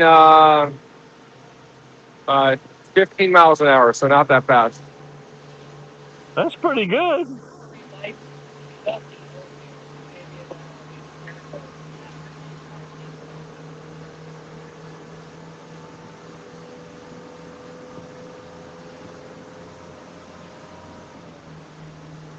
Well, it's some light out there on the coast. I'd be afraid I'd hit somebody in the water. What's water temperature in the lake? I can see pretty much anything. There's so many houses on the lake. I can see right through the lake. There's no Uh-oh. I'm not gonna hit anything. Wentworth, get down. My son's hanging on the edge of the boat like a fool. What? No, I don't. Stop. I don't want you to fall off. You don't have a life vest on. I'm being a fool. The life vests are on the boat, but he doesn't have it on. Well, that does save his life if he falls. Well, we just throw it to him. There you go. No, but we're done anyway, so you don't have to worry about us anymore. I'm gonna go. Everybody wants to get home. Hey, Nuggy, will you go sit in the front of the boat? Thank you. Nuggy's been on Ozempic. Oh yeah. He's been doing the old Ozempic. He can't stay away from the Mickey D's and the KFCs and the Taco Bells and the. He's got to have all the good stuff. So how you doing? Good. I made a lot of good food choices today. I'm proud of myself. I didn't eat, there was a lot of snacks and cookies and all that. I had my kids' orientation like in every room. Oh no. But you So stayed away from them all. what? But you stayed away. You stayed away from them all, right? Yes. Yeah, Good. I did. Good, good, good. All right. Well, let me. I'm gonna put you. I'm gonna put you on hold for a second. I'll just call you back. I'll call you back. I'll be back. Okay. Bye bye. That was pretty cool. Yeah, but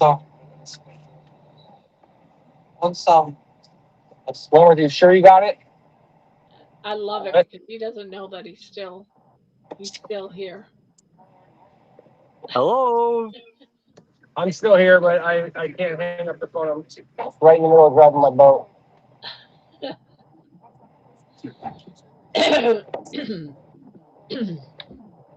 I hit that last. I'm gonna come from a Let's different see angle. what's going on in the chat. Let's see. You don't have to. You got others, but you don't have to. Somebody had a birthday. Amy. They had You think? ribeyes. Watch TV together. That's a nice. Hey, I want ribeyes for my birthday. All right, we can go do that. That's fine.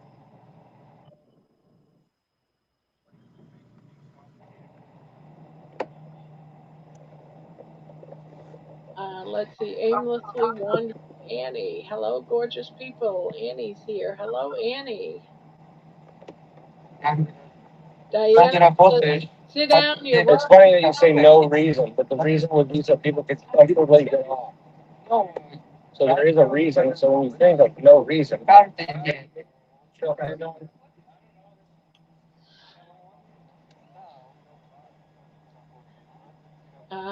Riza's leaving. Good night, all. Go to sleep.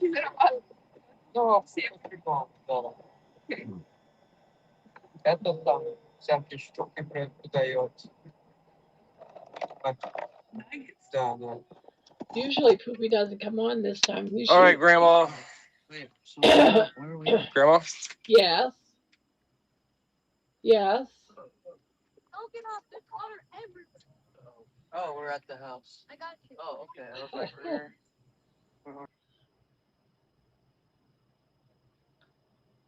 Wow, that was nice. He usually comes on around a bit later. I'm getting laryngitis here. And hello, panel. Yes, hello, Annie. So I haven't seen you, Paul, in a long, long time. It seems like a long, long time. I don't think I've seen you at all through the whole month of July. You doing all right? Have you been doing okay? I maybe I can't be heard. I hear you. Oh, okay. You doing all right, Paul? I haven't seen you for a long time. Was Well, your vacation? no, just been.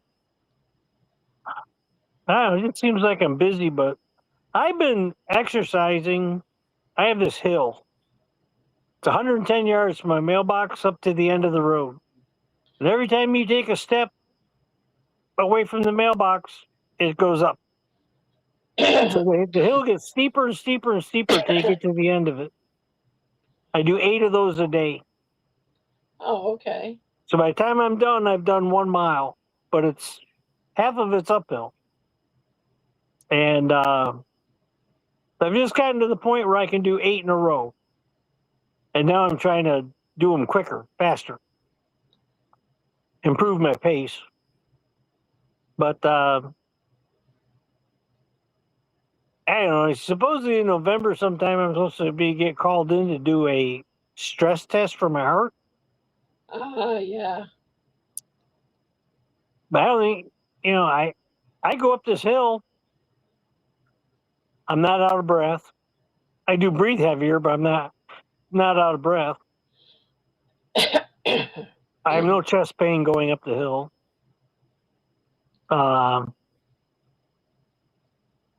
So I guess maybe the stress test will be like a benchmark.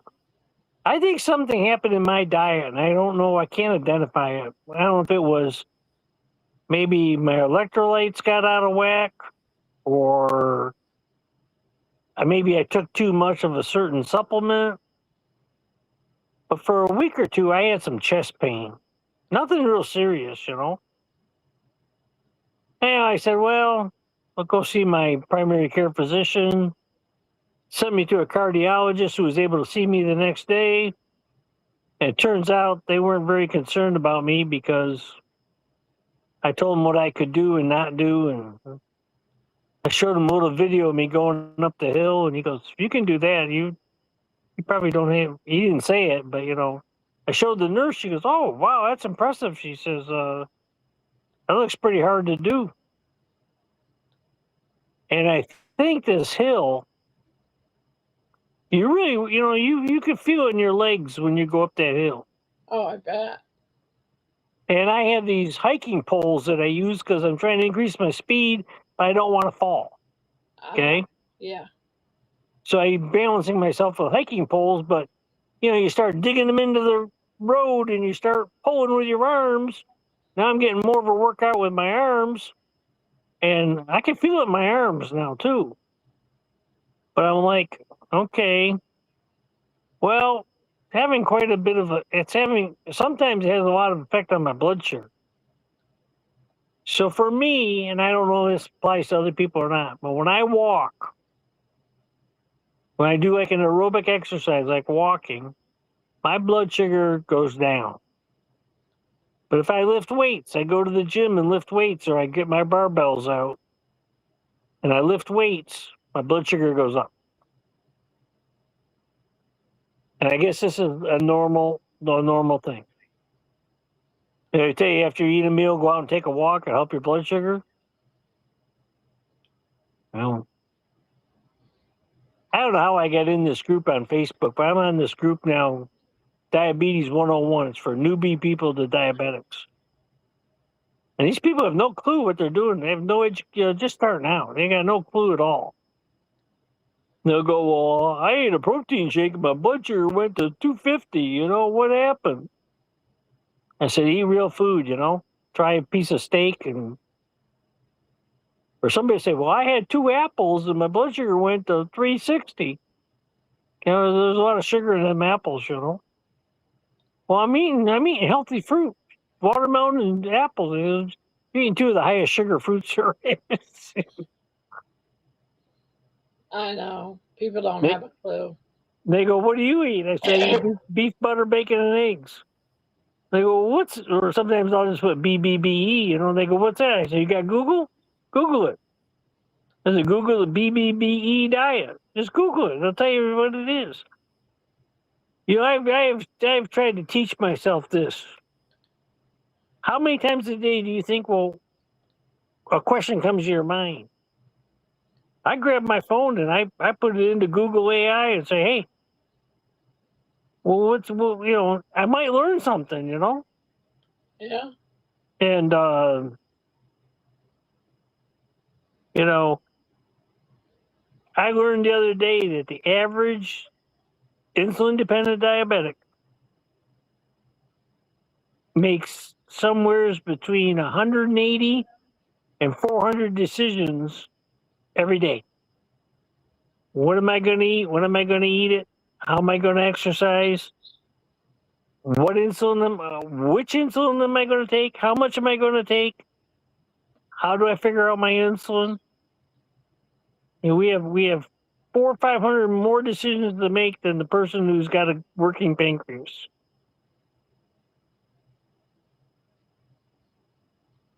Sometimes I sometimes you guess right, and sometimes you don't guess so right. But it's a whole lot easier on carnivore. I've known 2 type 1 diabetics that died from their diabetes. Both of them would eat something with sugar in it and then take insulin. One of them overdosed on chocolate cake, had a piece of chocolate cake for his birthday, died. His wife made a chocolate cake and he had a piece for his birthday. He died. The other one, same thing. She would eat candy bars. Her sugar would go up, and she would take a shot of insulin because that's what they were taught. That's what they were told. And I think that's a shame. These medical people are killing people. Yep, because they have the right. They have the right to have that birthday cake. You cannot deny just because they're diabetes doesn't mean they can't have birthday cake. Okay, Yeah. you cannot deny that person their birthday cake. Okay, or their pizza, or their banana, or their Snickers, or their Coke. Okay, if you take that away from them, it's cruel, an unusual punishment. But you know what I say? It's your choice. Get your toes cut off, have birthday cake and get your toes cut off, or keep your toes. It's your choice. Yeah. Okay? That's what it comes down to. Yeah. And, you know, it's, you know,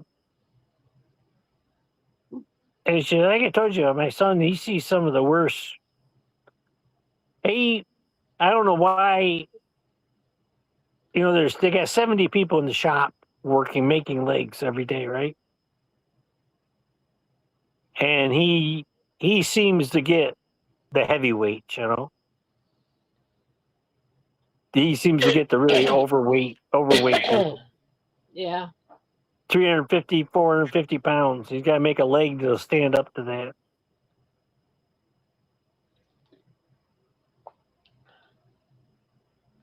And, you know, he says, and I think, you know, he's seen this over and over and over, and it scared the hell out of him. Because I was concerned about him and his wife, and I made up this care package one time. I had a bunch of books about diabetes and the carnivore diet. It was a whole box. It was a good-sized box. I bought, you know, the finger prick glucometers. I bought 2, one for each of them, you know. Test strips, the whole 9 yards, okay? And I said, don't take this the wrong way. I'm just trying to help, you know? Yeah. And forgive me if I've offended you, but, you know, I sent it to him, you know? And they never really said anything about it. They said, well, it's okay, you know? But my son lost 100 pounds last year, okay? 100 pounds. He was knocking on 300. He's like 190 now, or even like. I think he's lied to me about his weight. I think he's much less than he says. Not much less, but when I saw him at Christmas. Last time I saw him was Christmas, New Year's. I was surprised. I was shocked. You know, and you know the Rocky movie where Rocky runs through South Philly Yeah. in the first Rocky movie. Well, that's where he lives. Okay. And he runs. Now he's run a marathon already, and so he's out running all the time. And of course, he attracts a lot of attention because he's got an artificial leg. It's got that special running foot. It looks like a backwards bent spoon. Is what it looks like. It's like a spoon that's bent. And people will. He'll be running along, and somebody's coming at him. They'll turn around and say, "Let me run with you. Hi, how you doing?" And he meets all kinds of people, and so now he's getting ready. He won. I don't know. He won the lottery for the New York City Marathon. So he's going to run the New York City Marathon on November 1st, and he thinks it was rigged. He thinks they put him in because he's an amputee. So now he's got this trash can on wheels. Okay. And he's thinking about he's going to push this trash can through the boroughs of New York City.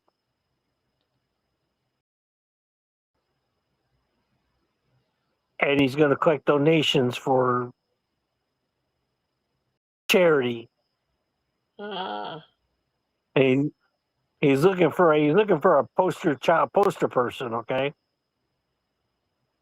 So he'll have these posters made and wrap it on the trash can and, help Billy fight cancer or help Maria fight cancer or whatever. And he's got to get permission from the racing people, but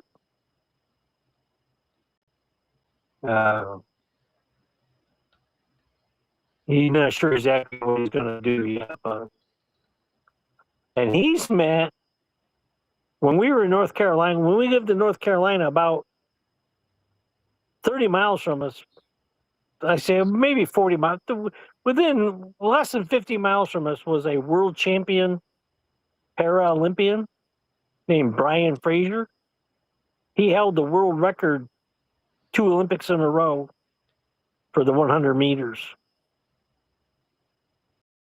Yeah, if you know, but after the regular Olympics, the month afterwards is the para-Olympics for the paraplegics, the ones who are, don't have limbs, whatever limbs they're missing.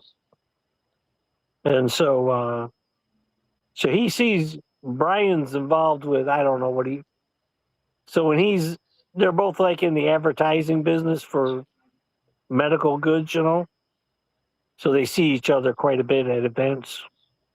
And Brian was a world-class sprinter. He was on his way to being one of the top 10 in the world. And he got drunk and played with the trains and got ran over. Lost his leg. Imagine that one. Sad. Not pretty. Not pretty at all. Anyone else going to come up? It's just me and Paul. There's room for 4 more. Hey, get up here. Who's out there? It's real quiet. We got 45 people in here, but everyone's being quiet.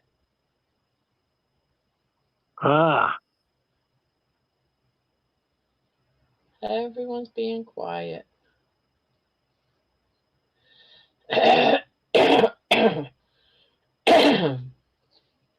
Got a frog. Who's on first? Yeah.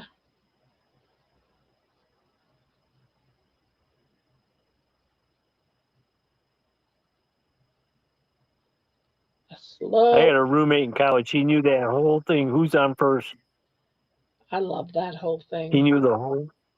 He knew the whole thing by heart. Laurel and Hattie, I believe, was the one that said it. Yeah, yeah. He had a cousin who worked for Max Meyer. Jeff, the guy who was on Beverly Hillbillies. Ah, okay. Was it Jeffro? Jeffro, I think. Yeah. Yeah. And they lived in the pool house of Max Bear's pool house. That's where they lived. His cousin lived in the pool house of Max Bear.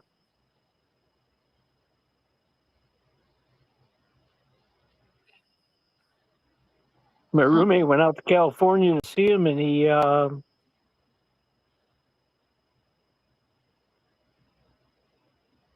Hello, Vicky.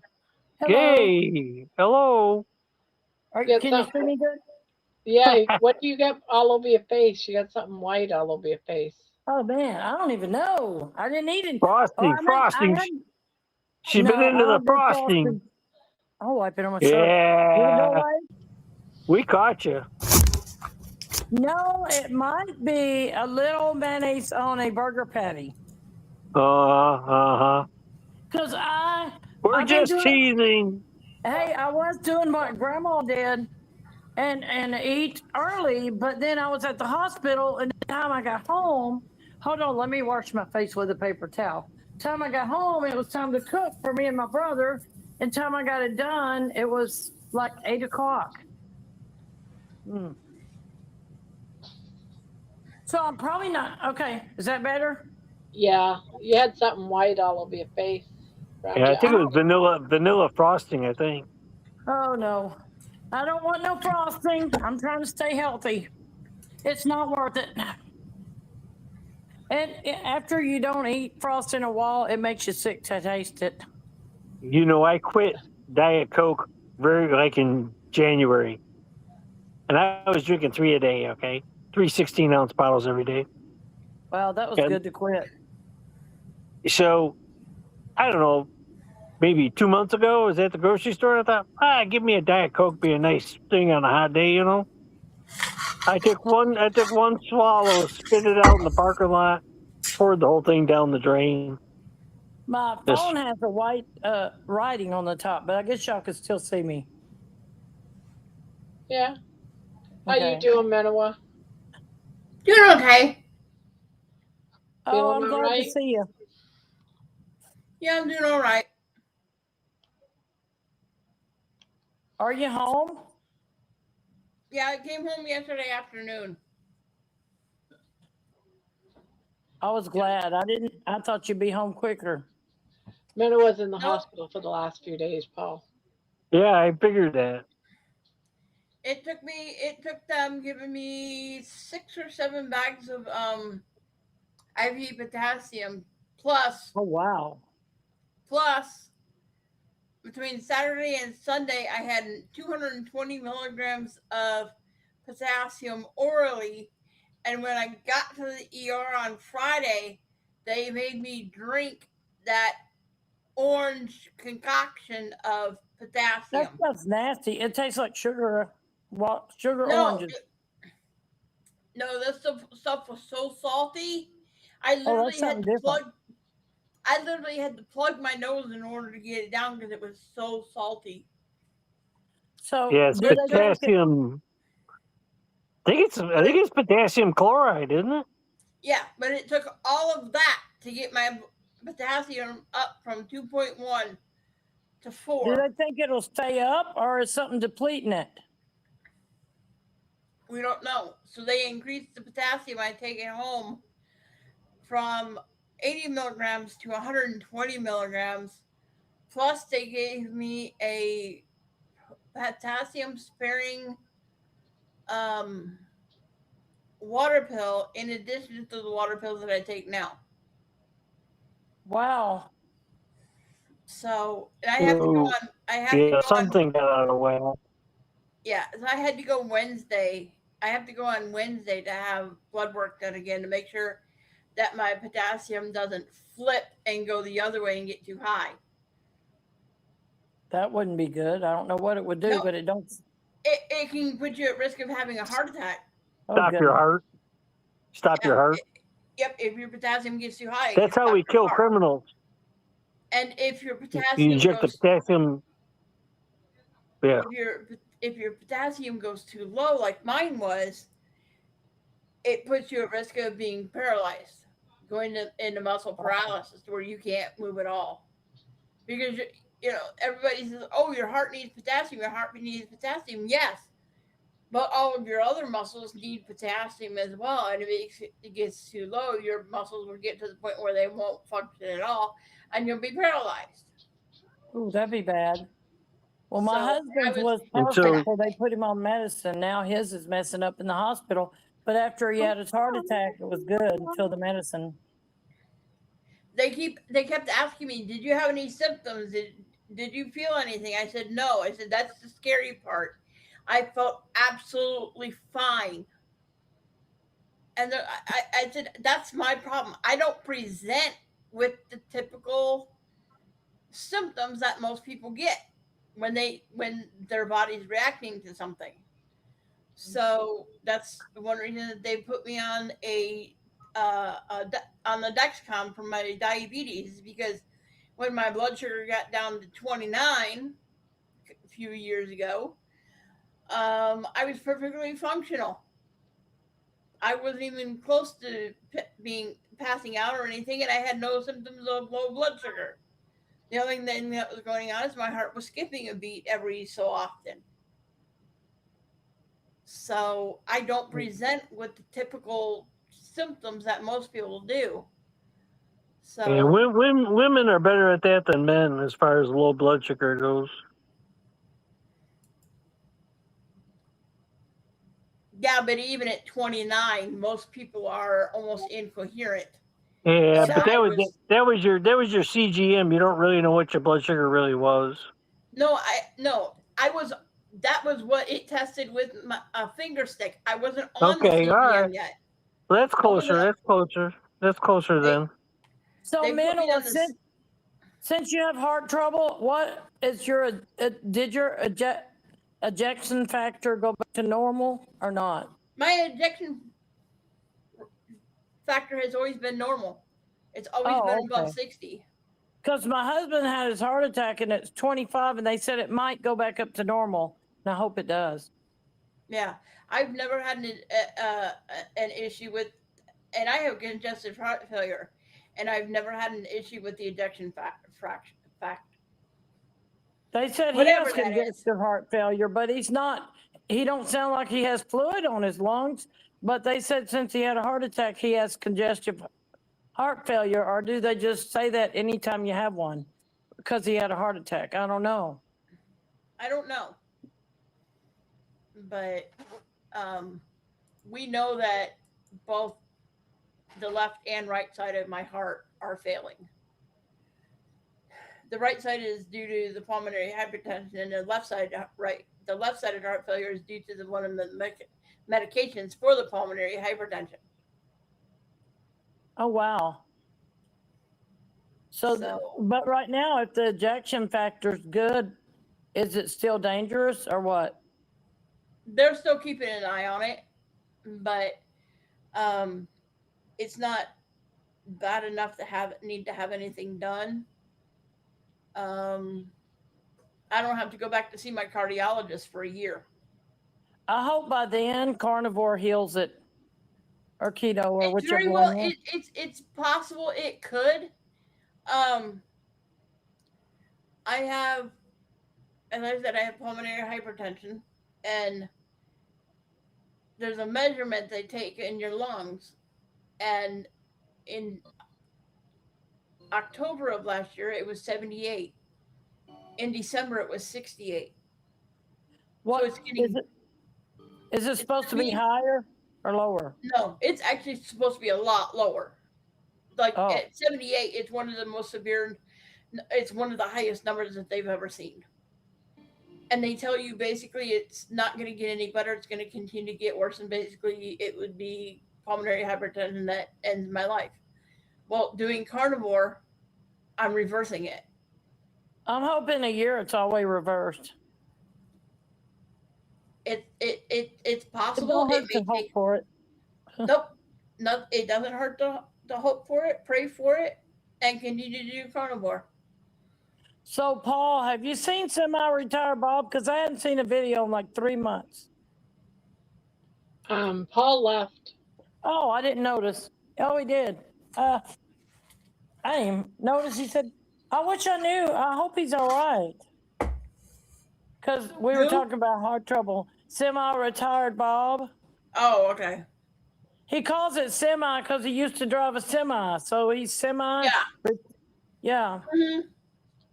And he's one of my first few that I started watching. And his first goal was to stand up over 2 minutes by his chair. But then he was doing yard work and he bought some land in Texas. He worked he worked, I think, at a golf course, and he's been carnivore about 3 years, I think. Oh wow, nice. And then he had a heart attack about 8 years ago, and his heart and everything was better. That's what reminded me of him when we're talking about getting better from, you know, carnivore, and he just disappeared. I haven't seen him in a few months, and I worry about people because when I didn't see Grandma that one time, and I said, "Oh, I hope nothing happened." It was just it. That's the one you thought you uploaded and it didn't, or whatever. It's been a while back. Yeah. I don't remember if it's the blood sugar one or which one, but Oh yeah, yeah. That was that. Yeah. Everyone was worried about me, and it's like, oh, didn't even go. yeah, like she said, she's doing it. Now I can't find it.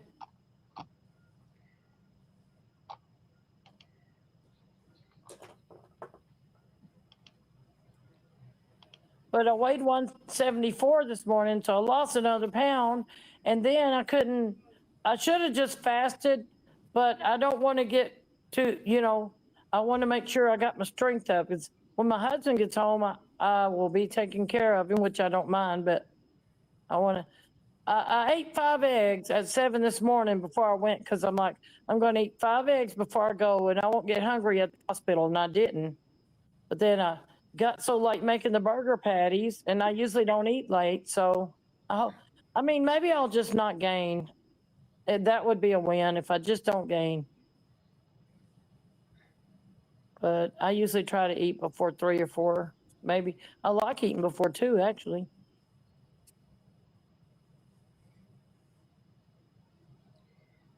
Yeah, starting tomorrow, I'm gonna do a sardine slash tuna fish um, Ooh, I don't think I could do it. fast I'm with because Spanky. I don't like sardines, smells. But every time I just think of them, it makes me just feel like I'm going to be sick. And I don't even have none in my house. I've got to try and get my ketones up. They were 0.1. Good night, Diana. They're 0.1.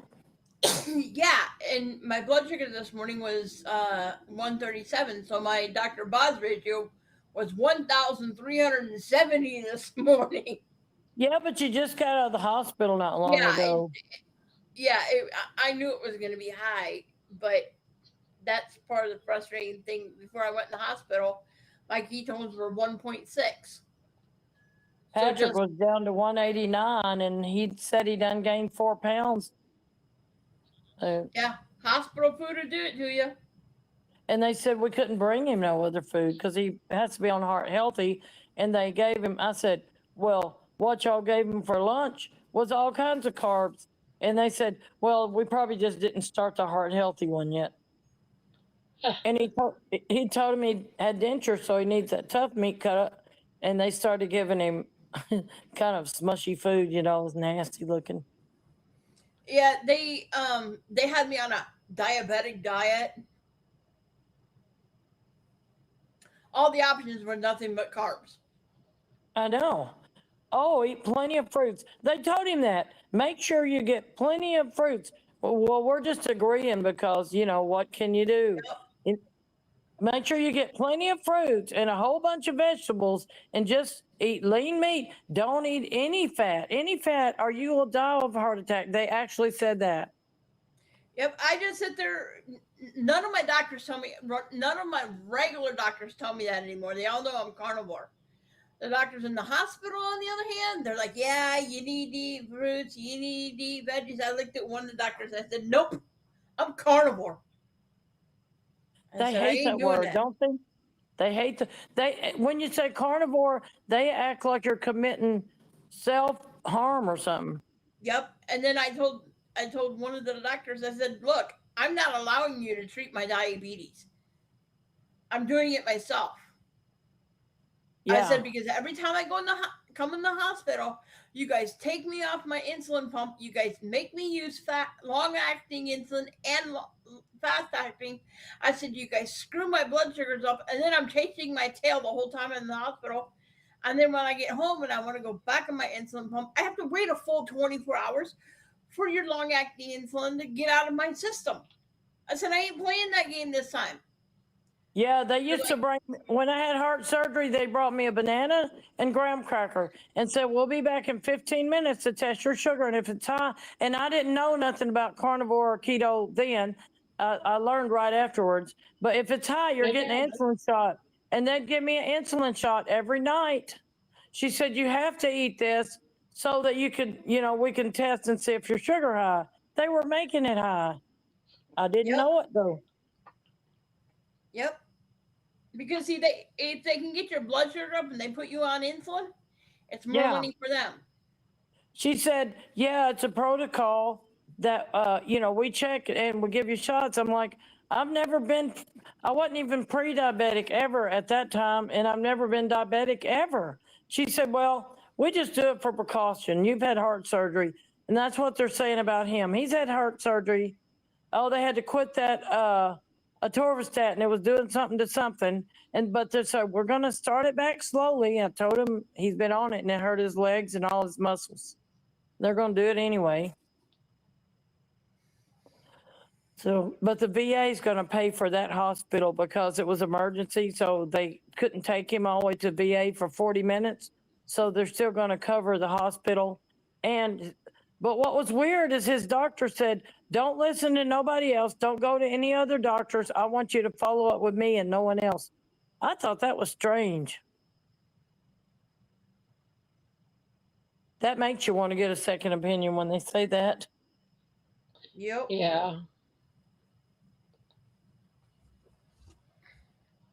Well, but one of the things why they do that too is because you don't want to be all messed up with all your meds. Oh, I guess. All he was on was 20, 10, no, 10 milligrams of lisinopril, and he was fixed because the doctor let him go. His VA doctor's nice. She don't mind letting you get off medicine if you're going down in your blood pressure or whatever. And so he was just going to tell her he was wanting to quit taking it, which she would have let him, because even before the heart attack, it was 106 over 60 something. And then when he had the heart attack, he went in there. They're like, "No, you're going to have to be on 3 different ones because you had heart." I said, "Why?" He is already got low blood, unless it's beta blockers and they just cause low blood pressure. They Maybe that's can. what. Yeah, but so it was 99 over Is he 100. a diabetic? Is he a diabetic? No, he's never been Okay. a diabetic. Okay. Uh-uh. Okay. No, he might be after all them medicines. Well, the reason I'm asking is there's one medication that if they put him, if he's diabetic, and it literally states in this, that those little packets of information, not like what the doctor gives you, but the ones that come in the actual medication package with the Yeah. medication. Uh-huh. It literally states on there that it can actually cause hypoglycemia unawareness. There's certain Oh, med, wow. and He's I did. right. So are you on it? I was for Oh, years, and I ended up getting that side effect, and I've not been on this certain med for 8 years. Well, see, I heard that And the and the that medicine. hypoglycemia unawareness has never gone away. Oh man, I heard that some of that medicine, if you don't get cholesterol in the brain, you can start getting dementia. Well, he's 68 and he don't have it, but if they give him all that medicine, I hope he don't get it. He'll probably get off the cholesterol medicine once he gets home because it made him Yeah. hurt really bad last time. And he told his doctor, "That's making me hurt bad." And it did our neighbor. She said, "Oh," he said, "I'll just." This wasn't his VA doctor though. This was a different one. Said, "I'll just switch you. I could switch you to something else. Why don't we try different ones?" He said, "No, I'd rather eat healthy." Yep. I just don't know how one artery can be blocked and the rest of your arteries clear. That's weird. You'd think they'd have a little in them. I'm glad they don't, but Not I said, necessarily. how did he eat meat, which that ain't true anyway, and just get it, and the meat just went into one artery, but yet your body circulates all your everything you eat, but it's just going to not even get in your other arteries. That don't make It could sense. be that it could have been that there was a damaged place in Yeah. that artery, and Mm-hmm. initially cholesterol is sent out to repair the damage that could be in that artery, and something goes haywire. And then it sticks to it or something. Yep. Hello, And then it, carnivore Wayne. and then it sticks to it more and more, Well, and you end up with the blockage. Well, I heard whenever you get they took the vein out of my leg and made the artery because they accidentally sewed my good artery that wasn't clogged when my new heart valve 8 years ago when they put it in. And they say they only last 10 years, and I'm praying it lasts longer. I've heard of some people that had bypass last longer than 10 years. So I'm praying for longer Yeah. and eating healthy. He said, no matter what I do, you can't make your heart valve last longer by eating healthy. But I figure, well, I'll just feel better while I'm waiting. Better, you Yep. know. Yeah. Yeah, that makes sense. Yep. They just seem to want to discourage you. Like, well, it's hopeless. Just eat what you want. No, I don't want to.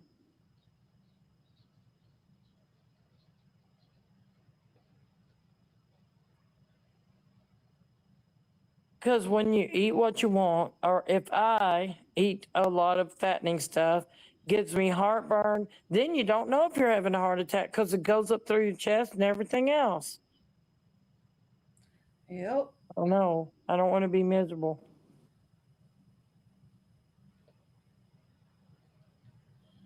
Hello, Isabel. Hey, Isabel. Are you still working on your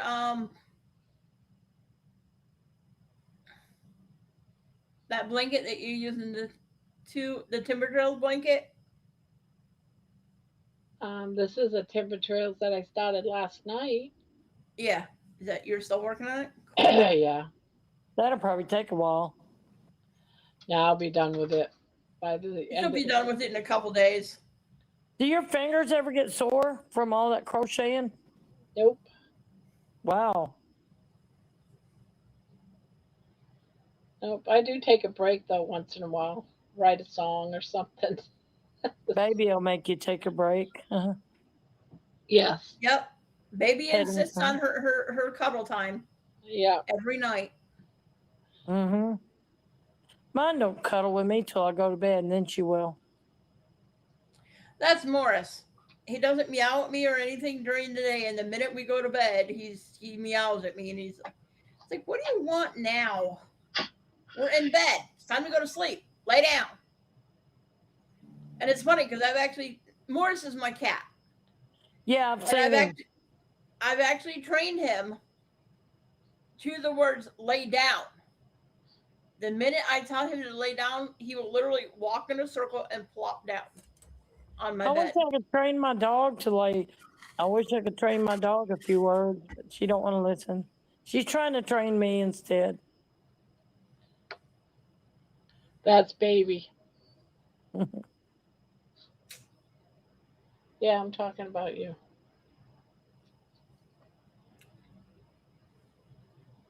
I got a ride to the hospital, and someone at church came up there to give me a ride home because my son was trying to scare me, and he was going back and forth on the highway between cars really fast yesterday. And I said, "Please, will you slow down?" He got fat.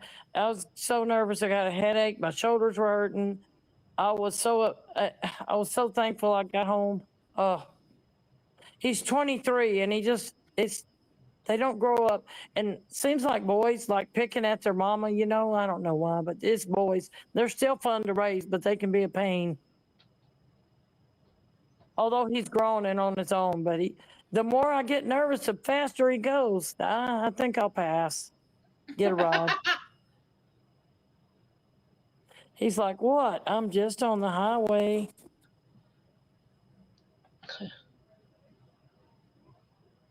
So thankful I got a ride home with someone else today. I said, "You're going to give mama a heart attack. You can't do that. I got to take care of daddy when he gets home." I don't think when they're younger, I don't think they realize how bad your nerves can get when you're older, you know? I don't think they realize it. Nope, they think they're invincible and everybody else is too. Yeah. He got a motorcycle, and he, it was going 5 miles an hour on his parking lot, and they had just washed it, and he slid and hurt himself, but he's like, he's got it in the shop. He's ready to get back on it.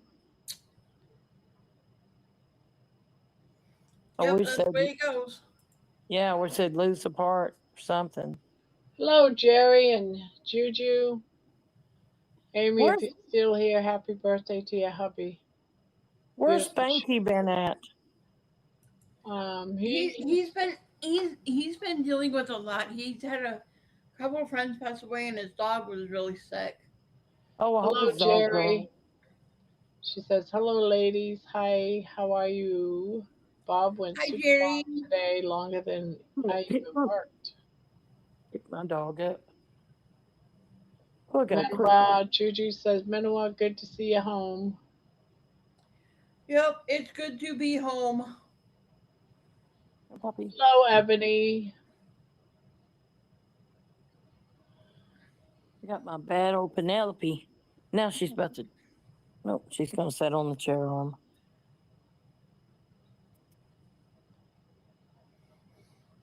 You're being a bad baby.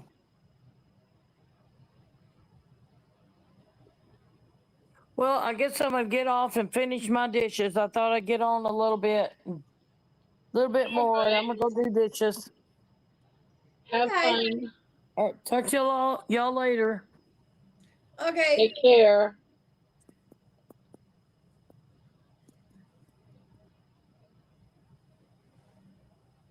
Let's see. I was wondering where everyone was. I forgot Bob was going. He was live. Yeah, he had about an hour before. It was about an hour before he was supposed to start. I was like, I'm exhausted. I'm gonna go lay down and take a nap. And he started at 7 Central Time. I laid down at about 6, and I didn't wake up until 7:30. Wow.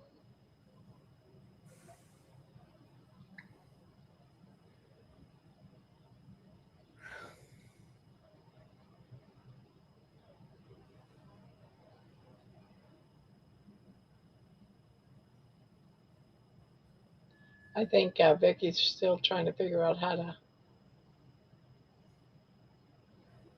There she goes. Sending hearts to the chat. Aw. So how you been doing, Barb? All right.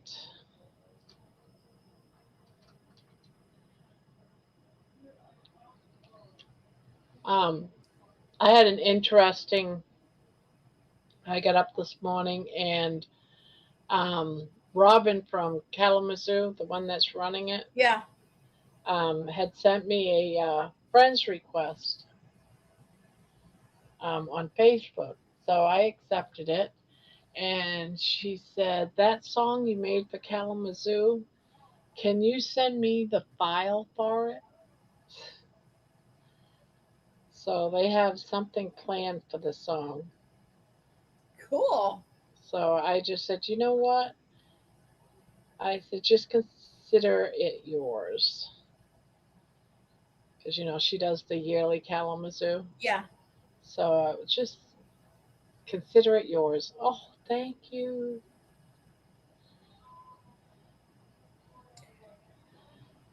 So we're probably going to hear Welcome Yeah. to I saw you Kalamazoo. telling George, you were talking to George about it Yeah. on WhatsApp.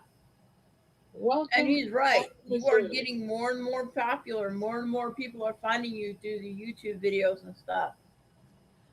You're not a little known person anymore. I feel like it, though. I'm just grandma.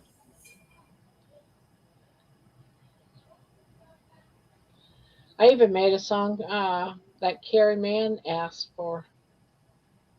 It's like, sure, I can do that.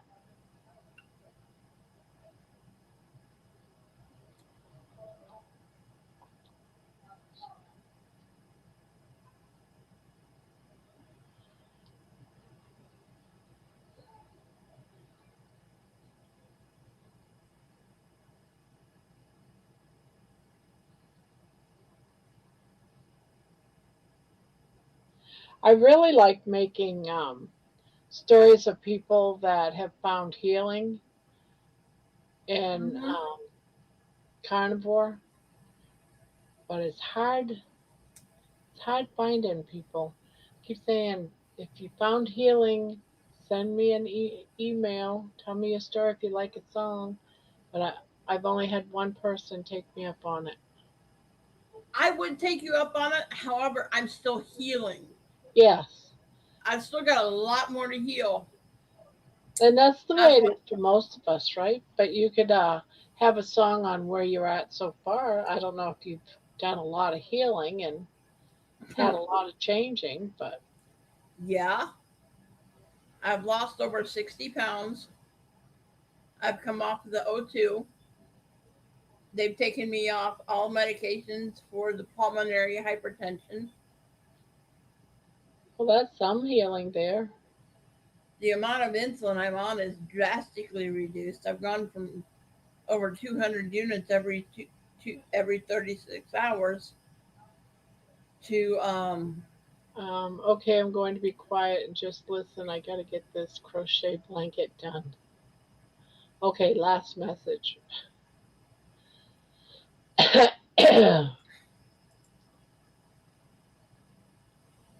Get to work. Yeah, so you've done a lot of healing, but I get you. But one day, if you like one, tell me your story on email and yeah, I throw might. a song.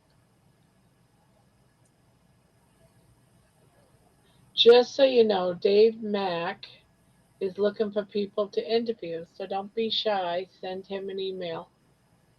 Hello, Lisa B. Yeah, I like Dave Mack. He was nice. Yeah, I've had several people tell me I need to go on his show.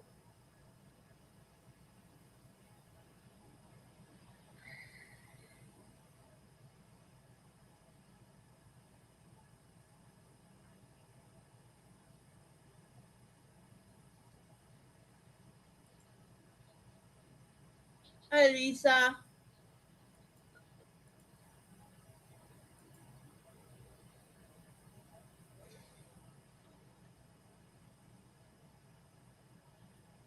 Well, I went from one meal today to two, and I'm curious on how it's going to affect my numbers tomorrow.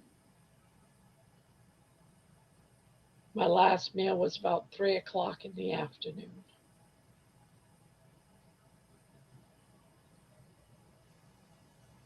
But I like the fact that you're switching it up.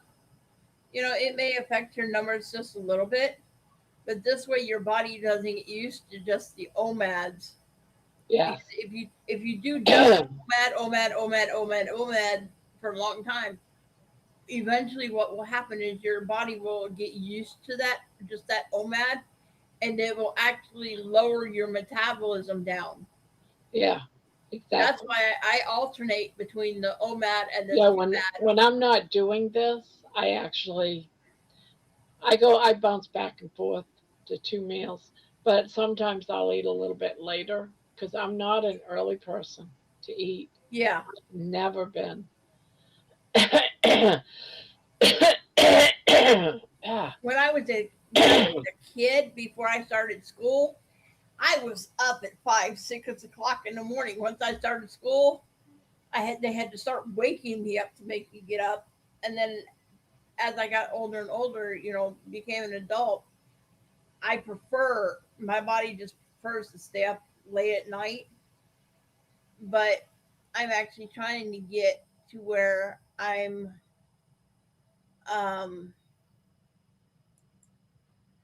going to bed around now. Since I went in the hospital and everything, it's thrown everything off. But I was trying to go to bed by midnight at the latest. But yeah.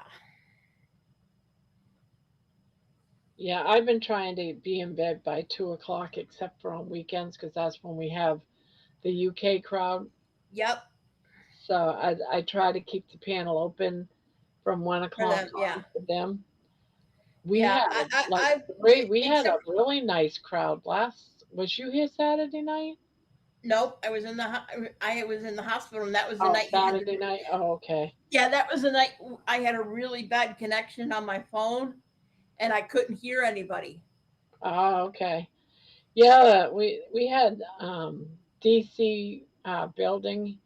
He came up. He's from Australia. We Yeah. had a woman who is a she delivers babies. OBGYN.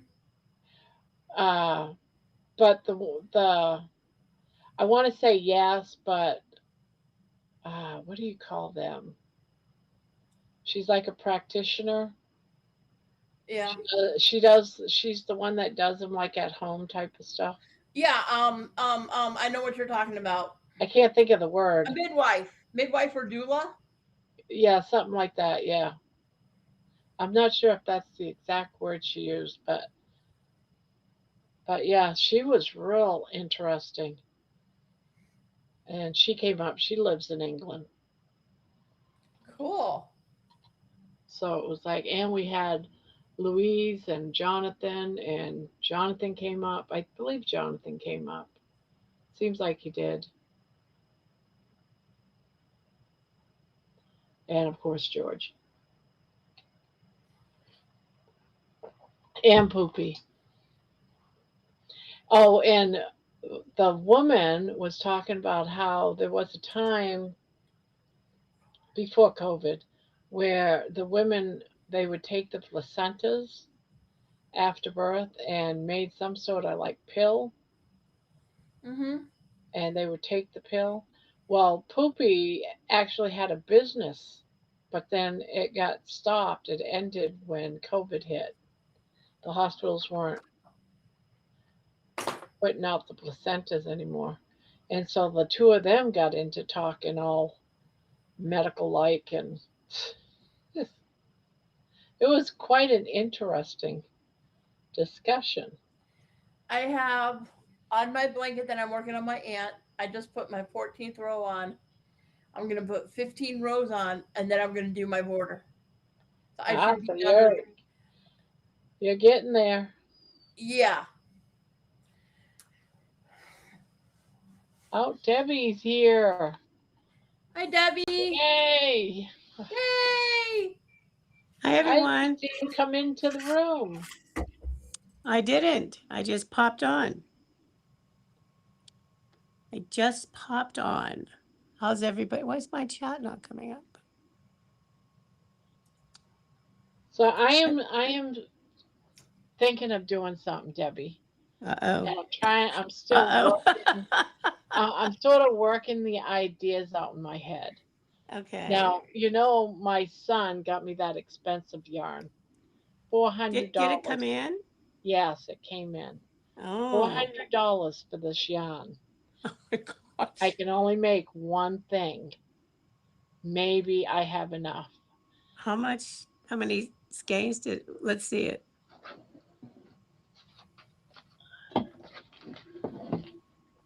All right, let me put this up. I don't want to drop it on the Hi, floor. Brian. Hi, Juju. Hi, Annette. Hi, Lisa. So Hi, Brian.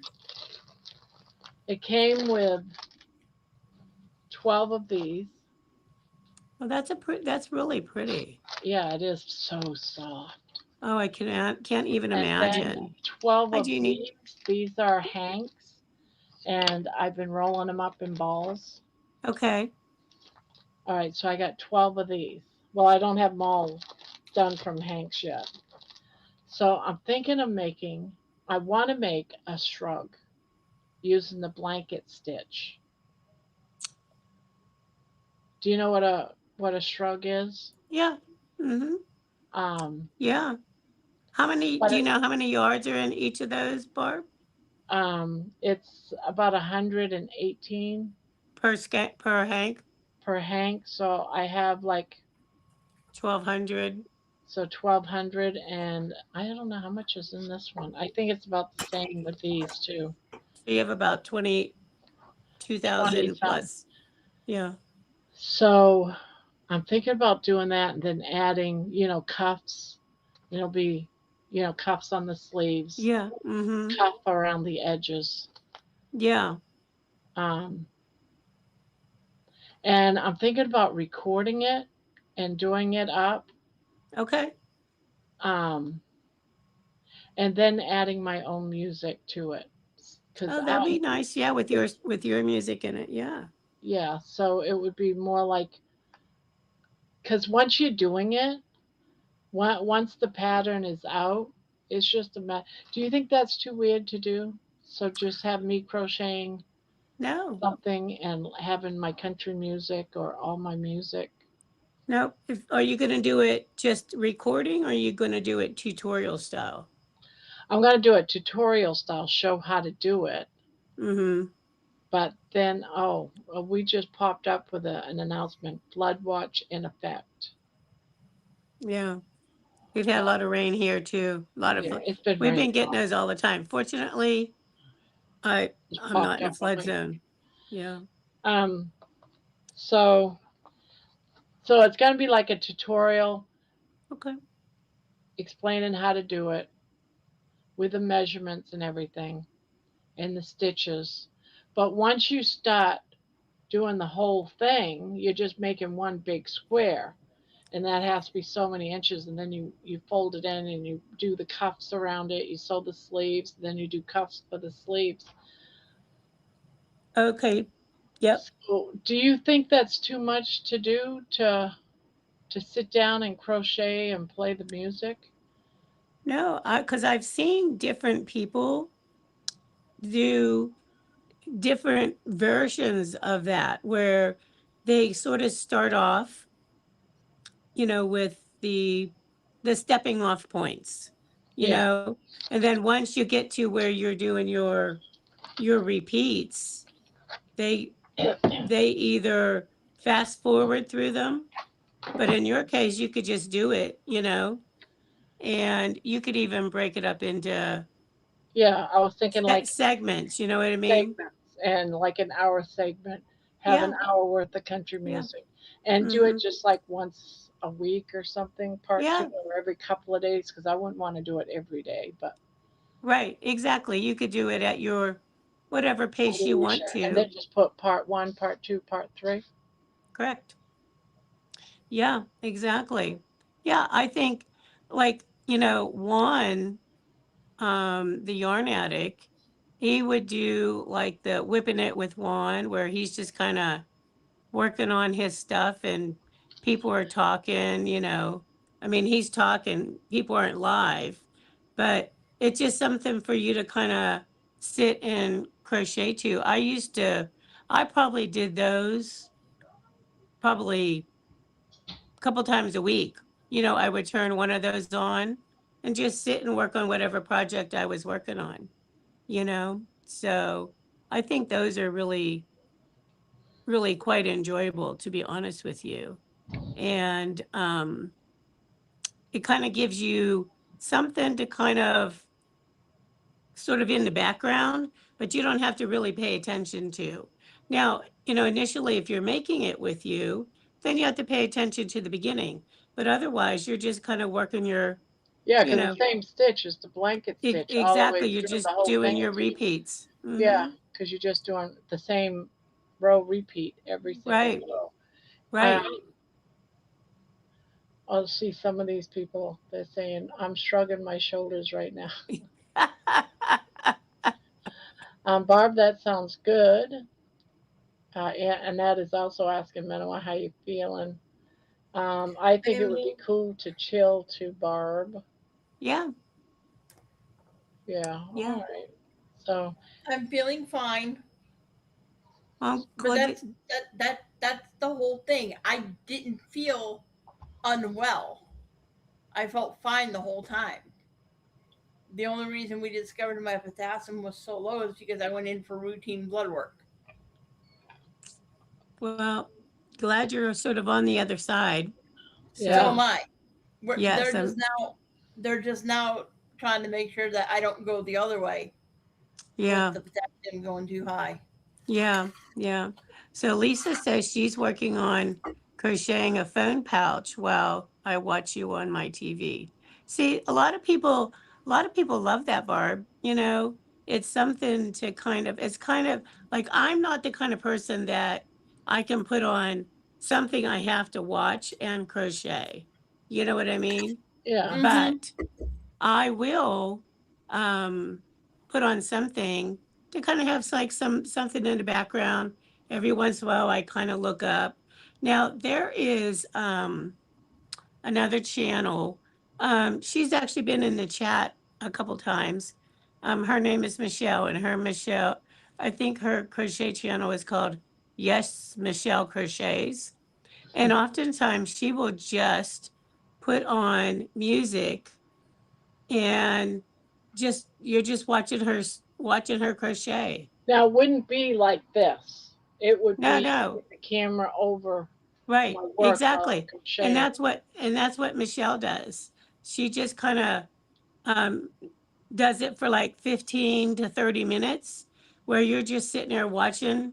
She has some lovely music on. It's not her music, but it's in this case it would be your music, and she's working on whatever project she's working on, for that 15, 30 minutes, whatever.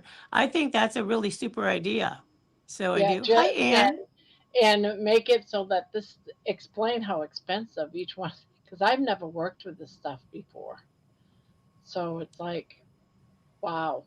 And so I want to make it out to be special. Well, my No, gosh, it's and that beautiful. tutorial, the tutorial would be good for somebody like me. I've never made a shawl or a Well, this shrug is or a shrug. yeah, but I've never made anything like that. So being able to sit and watch somebody do it, you know, a lot of times that I learn visually by watching somebody do it. I don't know how to read a pattern. I've never learned how to read a pattern. The thing So is, being able to watch somebody do it, I'm you going to know, have to make one first, right? Well, I would say you probably do not want to do trial patterns with that beautiful yarn. Yeah, I that's what I I'm would saying. just I need take to. some basic yarn to work up your pattern with, you know, and that way when you go to do it with your really beautiful yarn, you kind of have some of the kinks worked out. Yeah, that's what I'm thinking too. So Mm-hmm.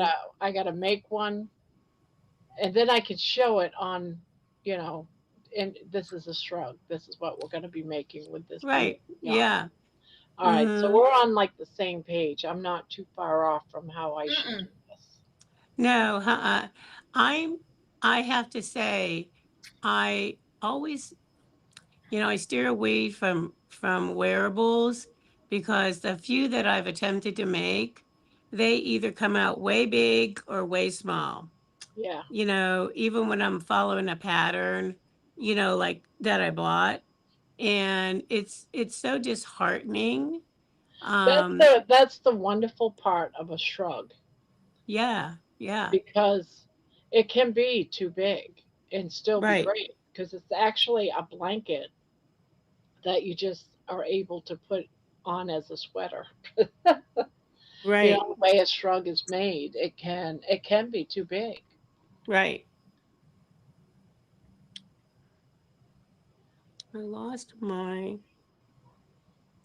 I love the idea, Barb. Mm-hmm. Oh, that's blanket's coming out beautiful. Oh, thanks. This is the I'm doing two strands together Yeah. of the white brunette softy baby and the leftover of the that Karen cake that I was using for that other blanket. But I lost my But well, this think. is the other 12 skeins. I don't think I showed it, did I? But it's got Mm-mm. all like pastel colors of pink, Oh, very blues, nice, Barb. oranges, and whites, and It's going to be beautiful. I hope so. And Well, it's nice and soft. how I've can never had the nice thing is that kind of yarn, just because of how the coloring is, you don't have to worry too much about stitches because all the stitches will show. Well, what I So was thinking of doing is using this. Oh, she now left. I'm here. I'm just blowing my nose. The multicolored. I'm thinking about doing as the base, and then going around the whole sweater, and then the sleeves, the wrist, the what do you call it? The ribbon part is going to be about 4 to 6 inches wide. Doing that in the off white. Oh, okay. Okay. I can't believe it's still raining. We're just getting these storms back to back to back for 4 days, for 3 days now. Yeah, that's how it's been here too. I wish we would get more rain here in Madison. We could use it. Doggone it. Well, Columbus is getting it all. Barb's Yeah. taking all the rain. Well, see, because Madison, we have two lakes here in Madison. It's just like Superior. The two lakes keep a lot of the rain away. Mm, that Because rain, those we have lakes are the lakes that you have, Manawa, they're blowing all pushes the it all rain. your way. Exactly. Yeah. We have Lake Monona and we have Lake Mendota here. And they're actually not that far from my apartment building. I've been here 2 years and I've never been to the lake. Figure that one out. This will encourage others to join. What in the world? Where did it go? Where did it disappear to? I lost my little thumb guard. I had it in my Oh no. blanket. I think my blanket ate it. Oh no, It was Does your sitting on blanket my eat blanket. things? Does your Huh? blanket eat things? Does your blanket eat things like Not that? Because I'm normally, but apparently this one does. right. mine likes to eat uh, stitch markers. Every time I make something, I go through so many stitch markers. It's like, seriously, where the heck are all the stitch markers? They just up and disappear. It's crazy, doesn't it? I don't even buy stitch markers because it's like it is like an endless pit. It's kind of like socks. I just use scrap pieces that I've cut off of yarn. And Yeah, that's my stitch marker. I don't care if I lose those. you know?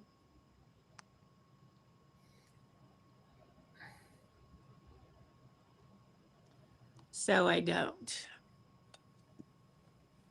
Oh, all right. It probably will show up somewhere here.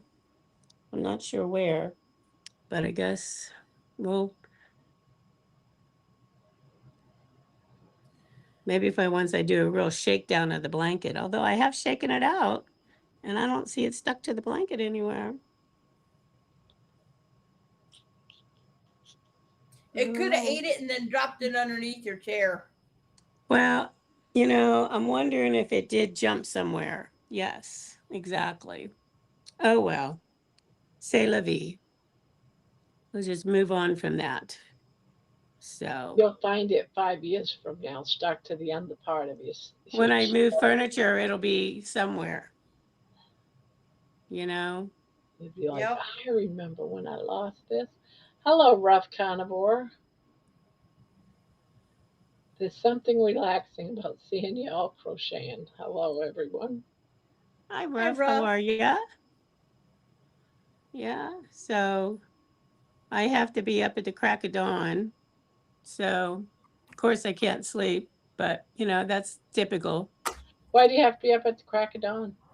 I have an appointment tomorrow at Uh, 9:15, and it's like an hour and 15 minutes away. So I got to be out of the house by 7:30. So Well, that stinks.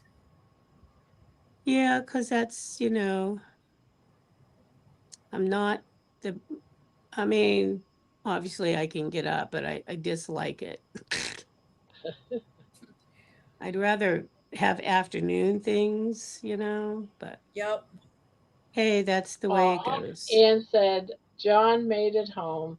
I got to see my blanket. Love it, Grandma. Thank you for doing it for me. You're welcome. Ah, that's so great. Very good, Anne. Yeah. So, have you talked to your sister, Anne?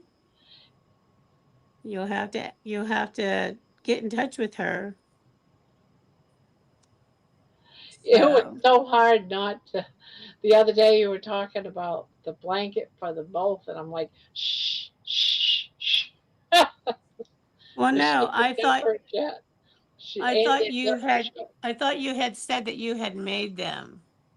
Like I made thought you had said that made on one. air. Yeah, I made one. I did. I told you I made one for both of them, but Yeah, no, I got your hint when you said yeah. it, but I was like thinking you had Oh. said it out on Well, air. she might have known beforehand, but I don't know if. But it is what it is. She knew. I think she knew. I don't think Yeah, John would have. She probably would have known. My brother wouldn't have bought my sister one and not one for me too. right? Right. But I'm glad she liked it. Well, Jane got another surprise today. She did. Yeah. What'd she get today? I'll let I'll let Jane tell what she got whenever she wants to. But She either got a blankie or she got some yarn.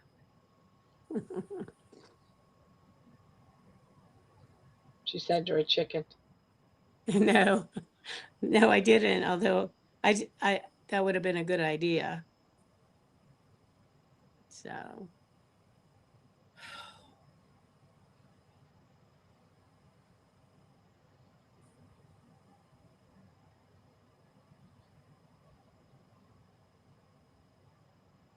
yeah, there, can't go wrong with a blanket, that's for sure.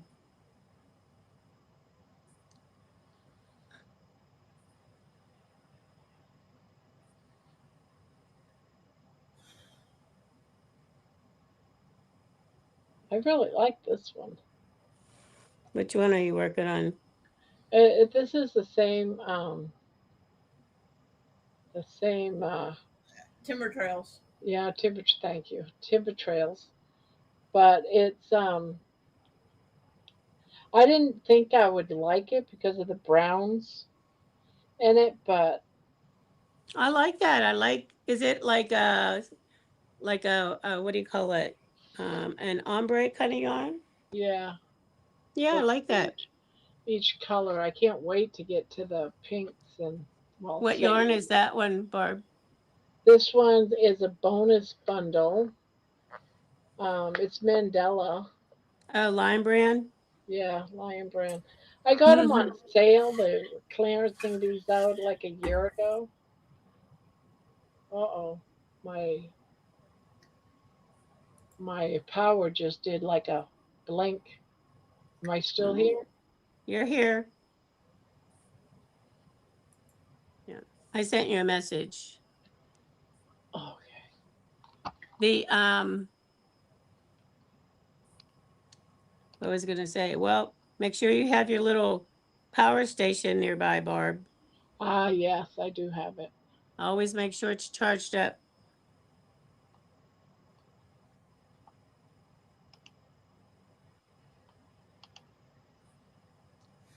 So Oh, okay.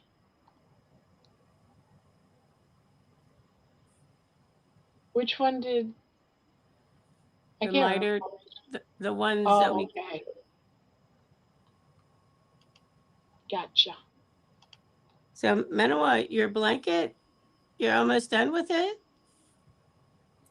Yeah, I'm gonna add one more row after I finish connecting all of these. I'm gonna add one more row, and then I'm gonna complete the what they call the naked sides, where I didn't put Mm, anything like on yeah, three sides, and then I have to do the bottom, and then I'm gonna put a border of white around it. very nice. So you're gonna put one more row of squares on there. Yeah, so it's gonna be 18 by 15, 18 squares wide and 15 no Gotcha. 18 long and 15 wide. So will that be big enough For her, yeah. for her bed? She's not gonna use it on a bed. She's gonna more have it on her couch as like a throw for when she's sitting watching TV or something like that. Oh, okay, okay. So Jeannie's asking Manoa, what age did you start crocheting? I was in my 40s. What what made you begin to crochet? Um, I got bored going to wrestling. I wanted something to do with my hands while my husband was watching wrestling because I didn't get into it, but I went with him, and I got tired of sitting there and watching it. And some of the stunts they do, I really had no interest in looking at the ring and watching them because some of them were very triggering to me due to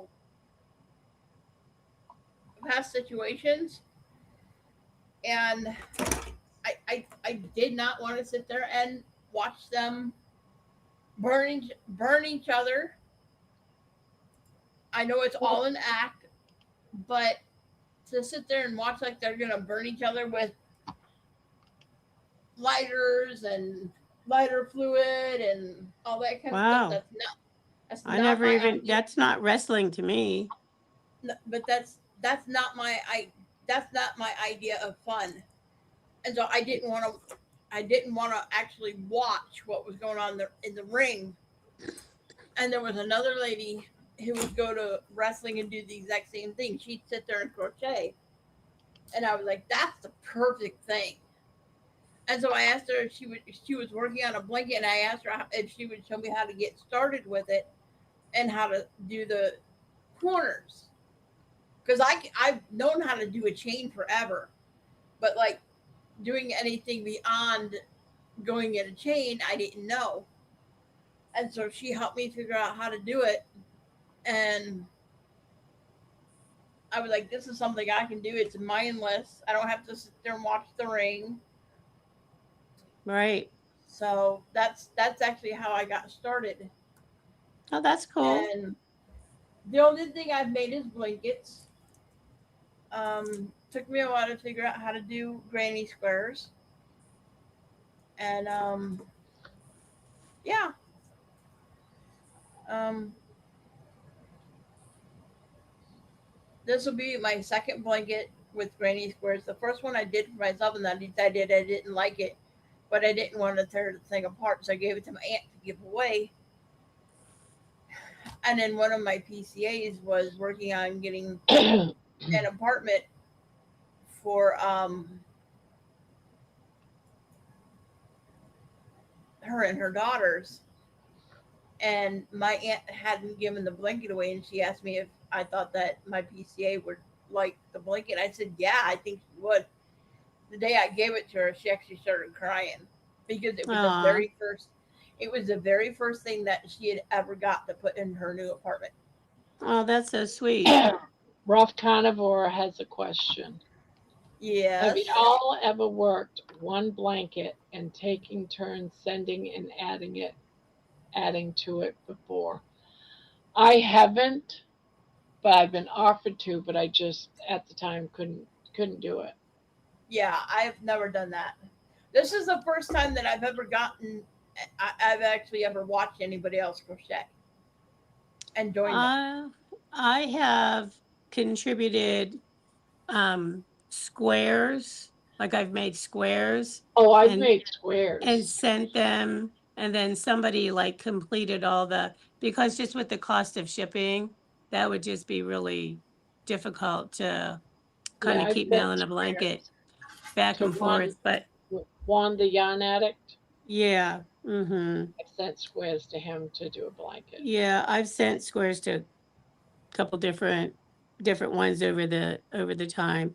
Hi, Jonathan, welcome in. And let's see who else is here. Lisa says my recliner eats my crochet hooks and other things.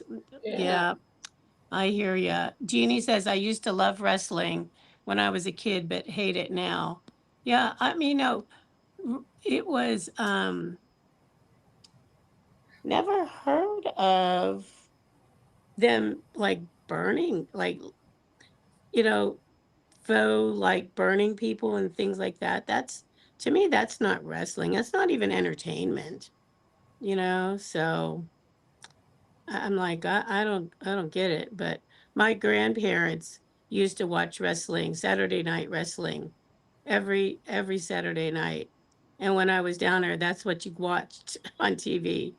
So of course back then there was only one TV in the house, not like every room in the house nowadays. But And back in the day, they didn't used to do it, all none of the that.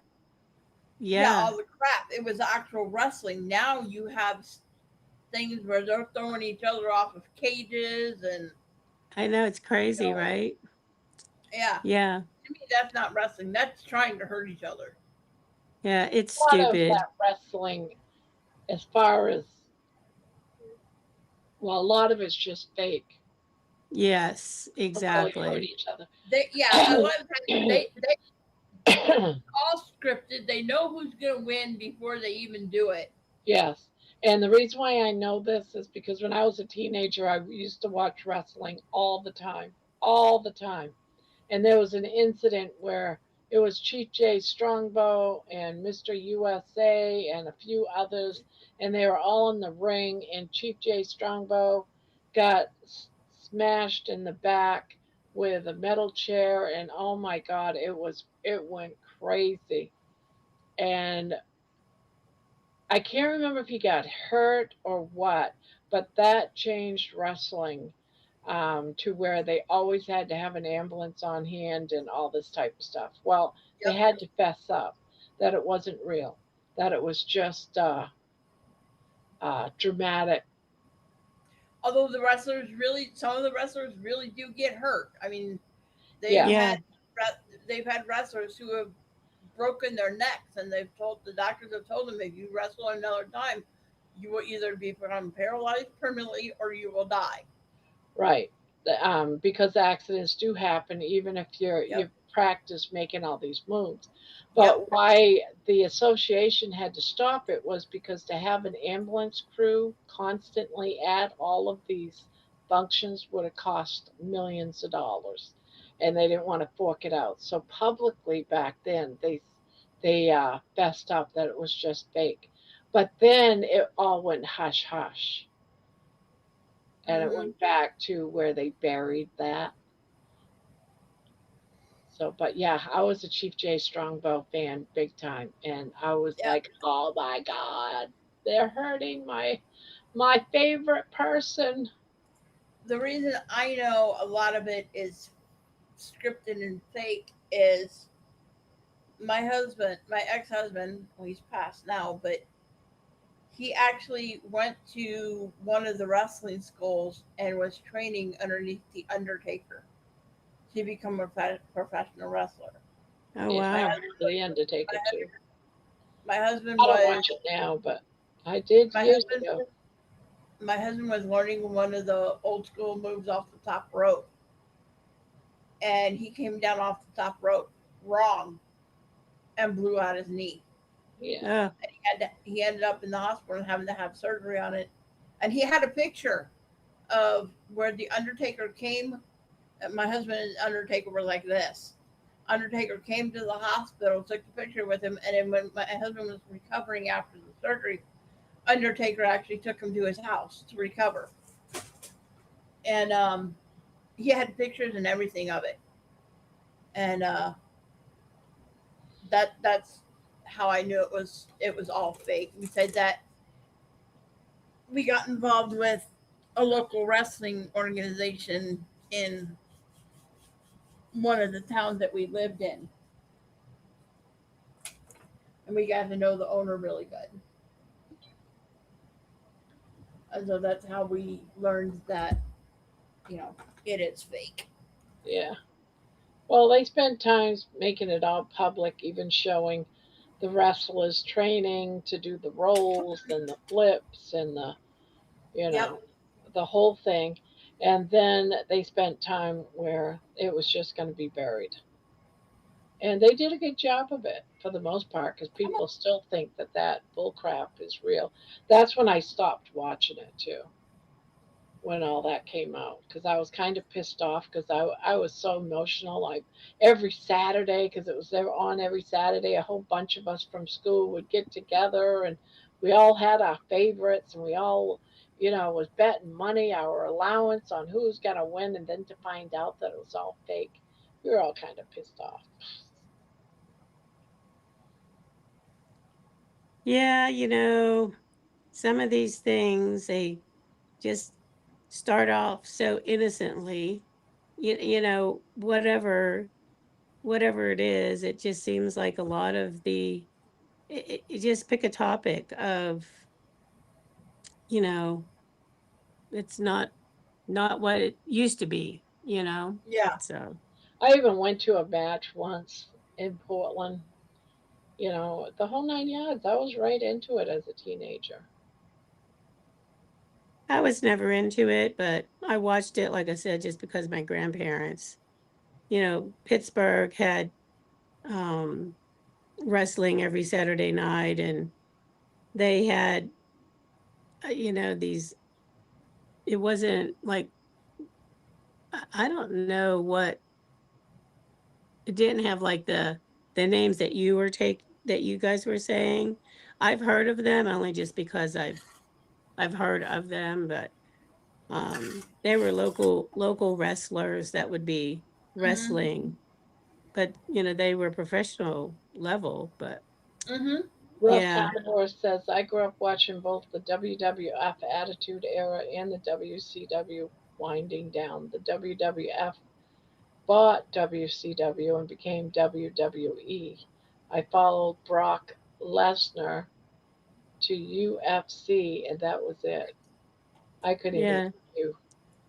See, there's so many different, all these different things. I So think I watched the WWF because none of the others even sound familiar. yeah, I don't even know myself either, but Yeah. WWF had to change the name to WWE because the WWF Wrestling actually got sued by the World Wildlife Federation, who originally was using the WWF, and the court ruled that WWF Wrestling had to change their name because the World Wildlife Federation had been known as the WWF for longer than the wrestling organization had been around. What does WWE stand for? World Wrestling Entertainment. Oh, entertainment. Okay, that's what I thought, but I wasn't sure.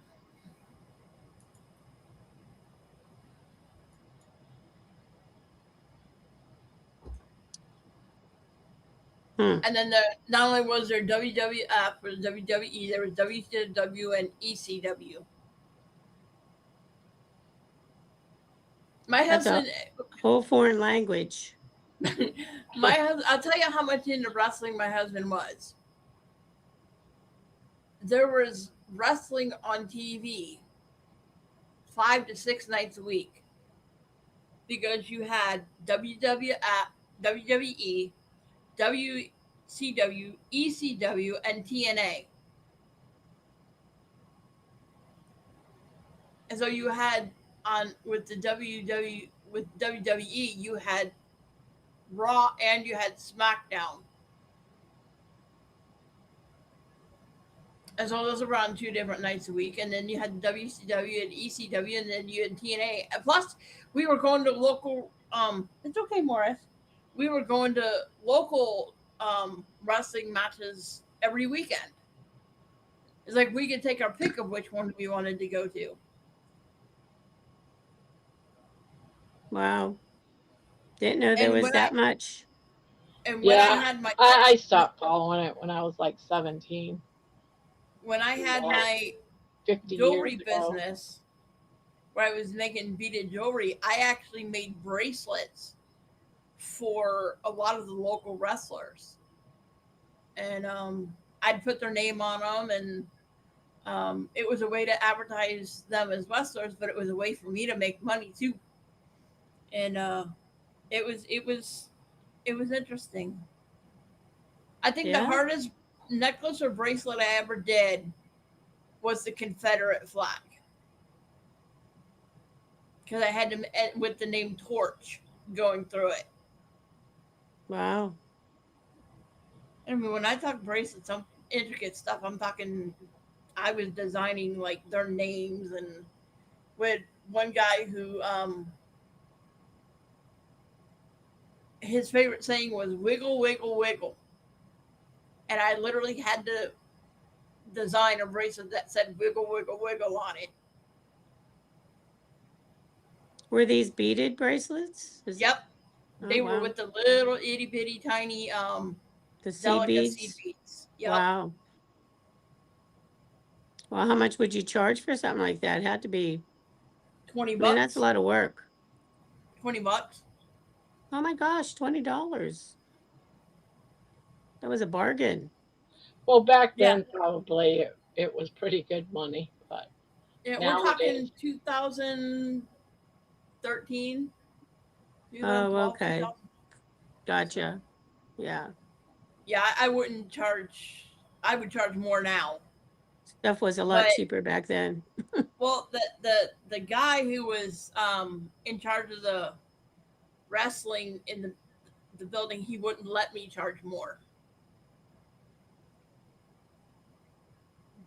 Wow. That's crazy. I made earrings, I made bracelets, I made necklaces, and I told them at the wrestling matches. And I would have people come up to me and say, "Hey, I want a bracelet that says my kid's name on it." I had one family that bought like 5 bracelets. Wow.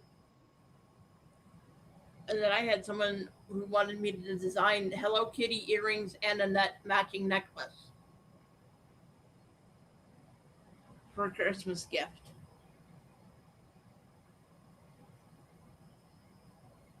all right, Wishy's coming up. Hello, Wishy. Hi, Wishy. Hey. Hi. Hello. How are you tonight? I'm good. How are you? Good. Here comes Morris, guys. What else is new there, Manuel? He's bit me. So what's up with you, Wishy? Nothing much. Just hang on one second. Let me mute this chat. Okay. Nothing. Just making a bag. Making a Oh. Granny Rocco bag.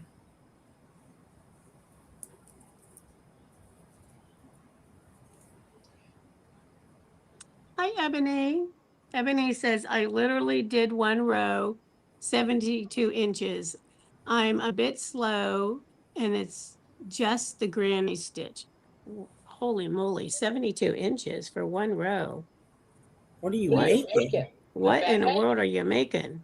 I thought she said she was making a bag. No, this is Ebony. Yeah, but I Ebony. thought she was making a bag too. Oh, I don't know. I don't know. If she's making a bag, it's a doggone big one. I know, right? That's why I was confused when it hit me that it was 72 inches. Because I was, That's a suitcase. more It's not a even a duffel bag, suitcase. maybe. That's like a whole bed. That's a duffel bag. Oh my gosh. Wow. Hello, Ruff. I did the blanket backwards. I'm working lengthwise. Oh. Just doing a blanket. Okay. She said, next time I measure. Yeah. Gotta watch that for sure. Yep.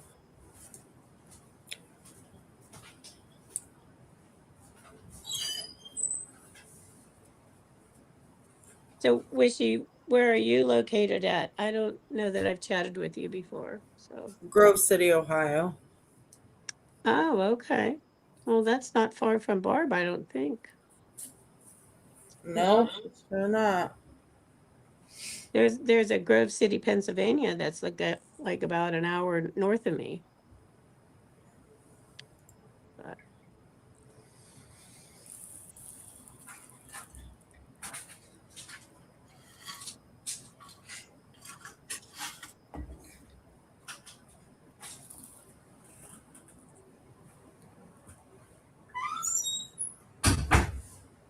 you okay? Yeah, I just had a stretch. Oh, okay.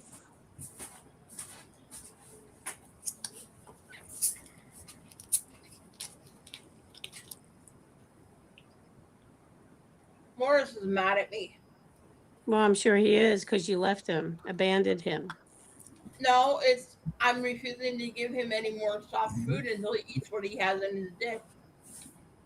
Well, that's the same thing in his mind.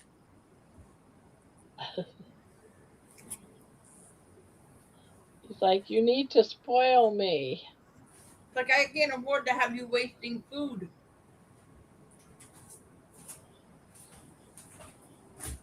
Especially considering the woman who provides his food is in Canada until the middle or end of September. Wow. And there's only $100 left on the gift card. So what type of bag are you making, Wishy? What did you say? A Granny Rocco bag. Do you watch Passionate Kelsey? Never heard of the person.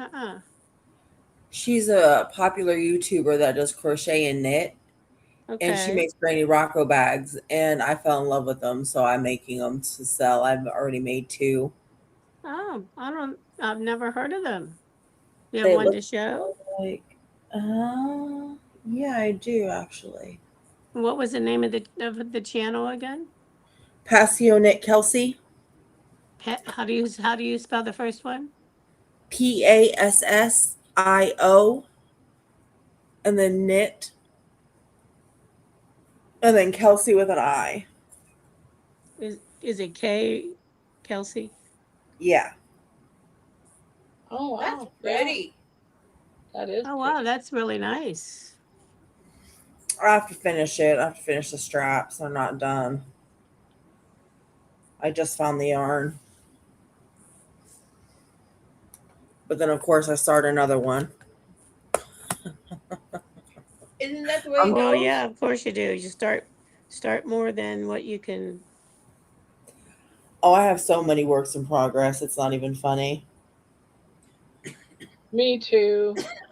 I have scarves and hats and. I'll be right back. I have to let my cat down from the attic. She's scratching. Okay.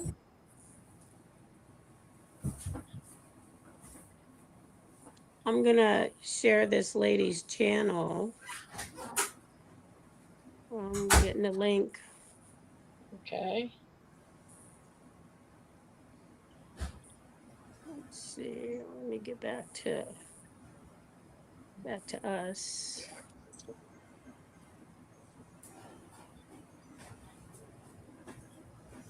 Good night, Brian. Sweet Good night, dreams. Brian. Have a good night. Good sleep. Good night, Brian.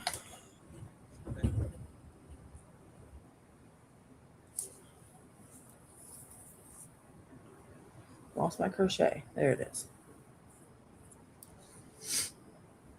Okay. I shared the link in the chat. For Passionate Kelsey's channel. So I did. Oh, I've seen her before. I don't think she didn't look familiar to me, but there's a lot of channels out there and you just can't find all of them all the time. Yeah, I'm going to start a channel. Are you? When I get my business up and running.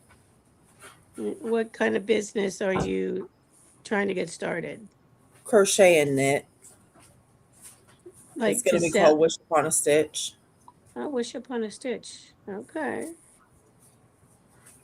And I'm actually changing my name back to Stitchy. That's my old name. Stitchy? Mm-hmm. Did you used to have a channel? Yeah, I used to have one called Cupcake Crochet. Oh, okay. What were you doing on there? The same thing, but I'm rebranding myself. Oh, okay. So what's your rebrand? Like what does that mean to you? Just changing my name and starting it up all over again because I let it go under for years. I just stopped doing it, and there's already a Cupcake Crochet that's a yarn dyer. Okay. And people would get us confused a lot. So I'm like, well, might as well change it to something else. And she's pretty established. I was established around my area, but not online. And she's established online, and people are getting us confused. Oh, so, I see. Oh, excuse me. Sorry, I didn't mean to blow out your eardrums.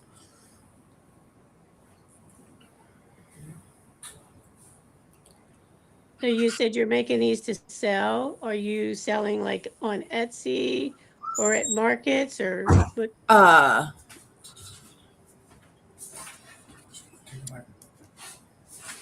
Baby, what's my Shopify? I don't know. Shopify. I don't know. You know, it's called Shopify. You started it up already for me. I know. I don't know what it's called, but your Shopify, your shop. Oh, I know what it's called.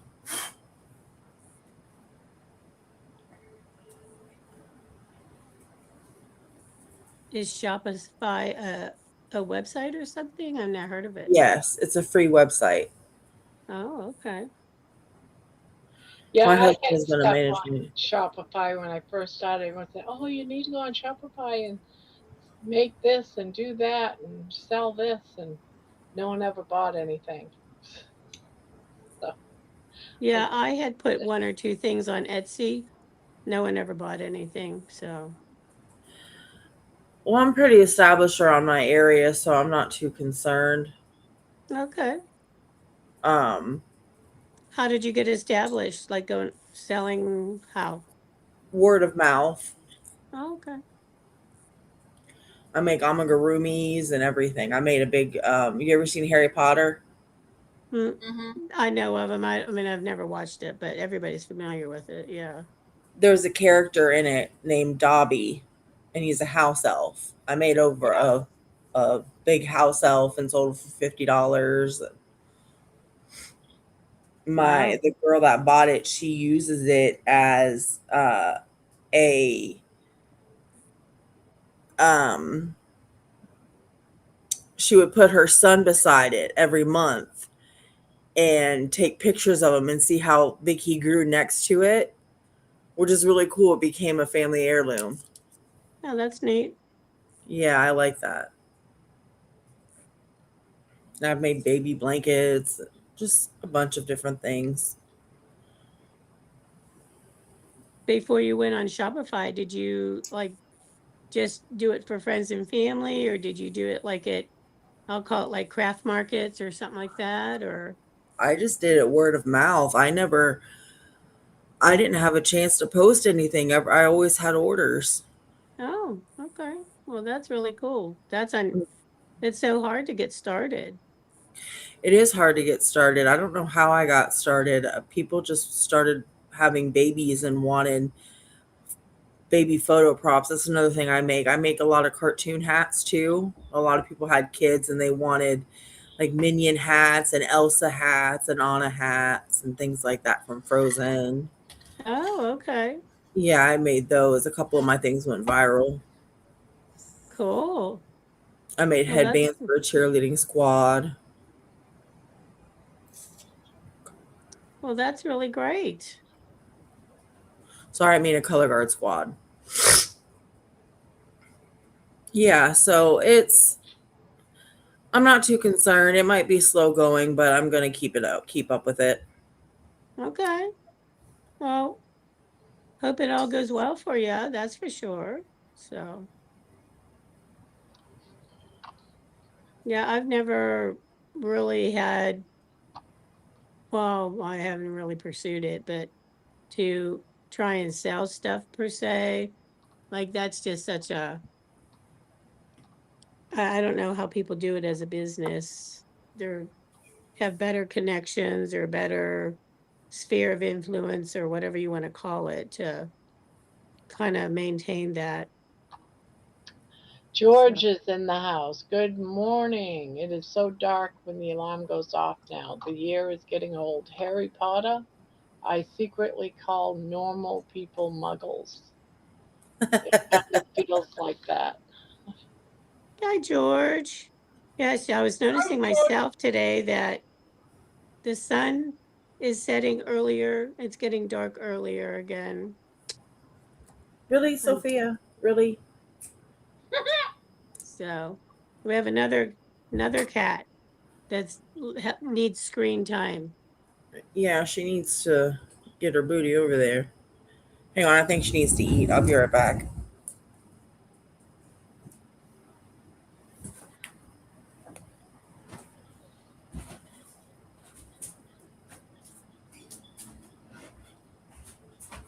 The cats seem to love the screen time, Yeah, they do. Like, I'm going to block you so you can't see anything. right? Exactly.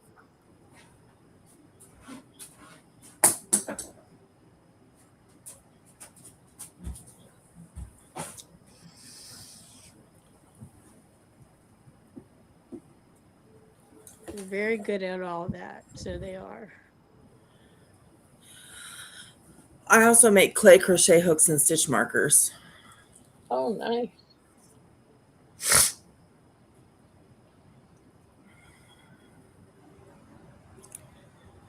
My son took all of my clay though. I have to buy more. So you use Play-Doh as opposed to the No, he trying to think what's that other one is called. I can't think of Palmer it clay. now. No, I use Palmer clay. So does he. He took it all. I had a big tub of it and he confiscated it. So I have to buy more, which costs money. So I'm not going to buy any more until I start selling stuff. I'll wait to make those. Do you take like a metal hook and then just put the clay handle on it? Is that what you do? Yes. Gotcha. I can do it on clover hooks too, because all I have to do is cut the rubber off. Because right now I just do Boy and Susan Bates. Oh, okay.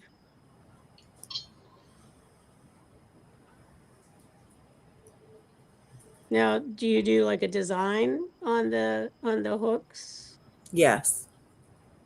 Then what do you have to do? Bake them? Is that how you finish them off? Yes, my mother-in-law got me a small clay baking oven for Christmas. Oh, okay.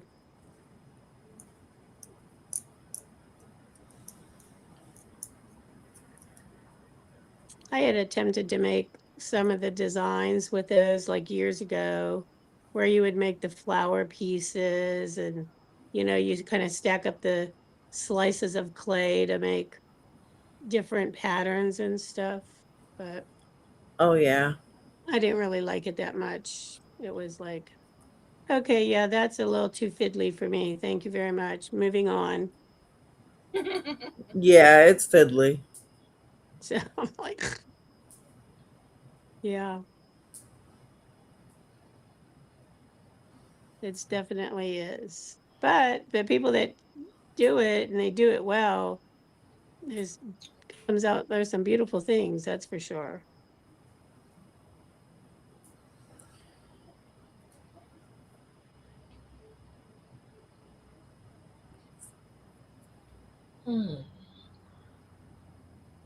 So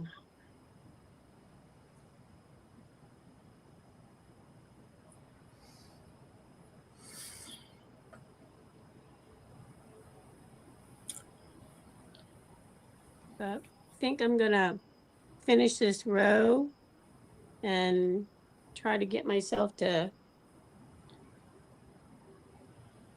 Yeah, because you got to be up in just a few more hours. I know. I just saw what the time was. So I What are you did. making? I'm just working on a corner to corner is Oh. what I I'm love doing. I love those colors, Debbie. Yeah, you know what? They're really great. This I'm working 2 strands together because um I only had like 2 cakes of this, and so then I'm just adding a strand of white to it, but it says it's a 4, but it's not. It's really a 3, so it's a little flimsy, but I knew that I wouldn't have enough to make like even a small baby blanket, so I'm adding the white to it to kind of give me that little extra, you know, oomph kind of thing. And Yeah. then if I could get to at least, you know, I don't even know, I have to measure this. I made a Um, corner to corner scarf out of that cake. yeah, I really love the colors. That's beautiful colors. Um, What color but is it? Do you it's called remember? spun sugar. Okay. Spun sugar. It was on clearance. Yeah, I got some too when it was on clearance. It was like what, $5 a roll or something. Oh my Something God, I like paid that, 12 for Barbie. mine. Yeah. And so it But I looks like have it it's right up there, and oh, I'm probably gonna do just what you're doing, but adding white to it. yep, that's what I'm doing. That's what you're doing too. Add white to it, and Yeah, so I'm yep. thinking about using that to make the I forgot what it's called. I'm the only the shrug. I was gonna say the smug. Oh, for your sample? Yeah. Yeah, That would be pretty. Yeah, so I'm running the 2 strands together. yeah. That's what So, I was. It's weird that you're doing that because that's what I was thinking about doing with that yarn. yeah, So it's I called just spun sugar. yeah, it is Karen cinnamon swirl cakes. Okay. And the color is, make sure I have the right one. I'm sorry, it's not. It's sugar mint. Sugar mint. Sugar mint. How Okay. many yards is in one of those? Let me see here. It's 407 yards. Okay. So, and then I'm running it with Bernat Softy Baby. This one, That's a thinner yarn too, though, isn't it? yeah, it's a 3-weight, yeah. So the how many yards are on this one? Let's see. 362. They're it's not exact, but it's close enough, you know what I mean? So, Yeah. but yeah. So, but my blanket is hopefully whenever it's done here, it'll be 30 inches square, but I have enough white that I can put a border on if I need to. So, um, Is that blanket for someone or? I make baby blankets for a local hospital. Um, I donate them to the local hospital. They give every newborn a handmade blanket for. aw. Can you say the color one more time? I'm gonna write it down now. You're a pen and paper. Yep, I'm gonna. It is sugar mint like peppermint, Yeah. Thank you. and it's Karen cinnamon swirl cakes. So you have to buy it at Michael's, Yeah. Manawa. Yeah. We have a Michaels. We have a couple Michaels here in Madison. Okay, So yeah. just like I think we've got a total of like 3 or 4 different Hobby Lobbies in Madison as well. So. Oh, okay. Yeah, Oh, excuse me. the like I said, it does say it's a 4. I mean, you could work it up, but I just found that it was just a little too thin, so that's why I was doing 2 strands. You don't have to, so. Yeah. But Most of what I've worked with so far has been Red Heart, and I love this yarn. okay. And I've got 1 or 2 real small rolls. I mean, I don't even know where I got it. It was Mandala, their blue ombre. Okay. It's very pretty. And then when I went to bingo last week, let me go grab it. I'll show you the 3 skeins of yarn that I grabbed as my prices. Now Oh, wow. I've never worked with 2 of the sizes that I have, and I don't have enough of either one of these to Yeah, I really can see myself. do a project with It's not yet. easy. But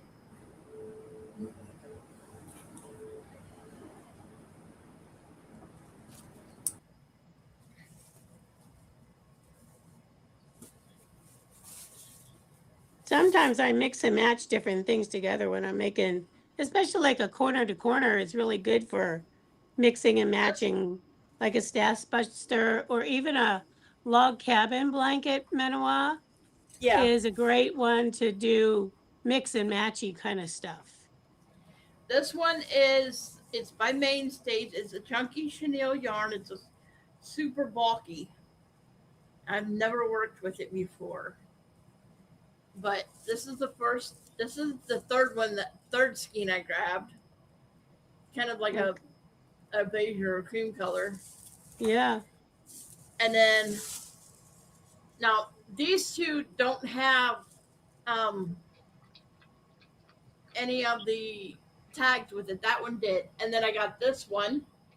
Is that another blanket yarn? No, it's thinner. I think this is more like a 4-weight. And Okay. it's got like orange and rust and white and cream all mixed in. Okay. And then this was the first one that I grabbed. I saw this the second time Can't I really went. see. Can't really see because of I know. Morris. Well, I haven't held it up yet either.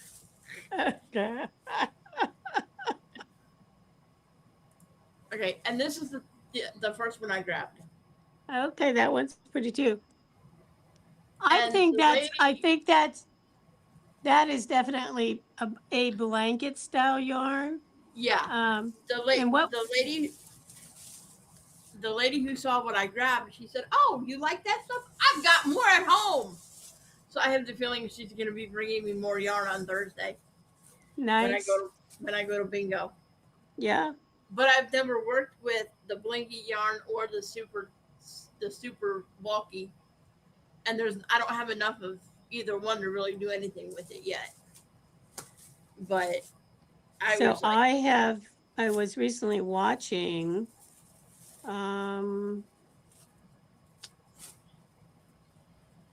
Repeat Crafter. She bought a basket from the Dollar Tree, and she was using blanket yarn to do something with the basket. Let me see if I can find it. Yeah, I would absolutely love to make like a real soft blanket with that third yarn I showed, because it's real soft, but Yeah. it's also very soft, but it's also very lightweight, but it would be warm as well, which is kind of something I need here in the winter here in Madison. So a blanket that I made with the blanket yarn. Let me see. Let me see if I have a picture of it.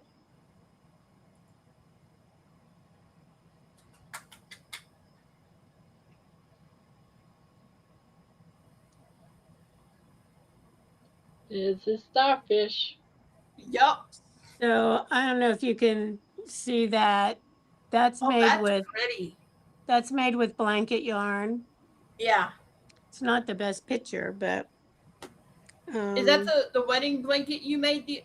Yeah, that was pretty. yeah. Let me find the pattern for you. Did they like the gift? They loved it. I was talking to the groom's mom, and she said when she opened the gift, she said she thought I bought something off of their wish list.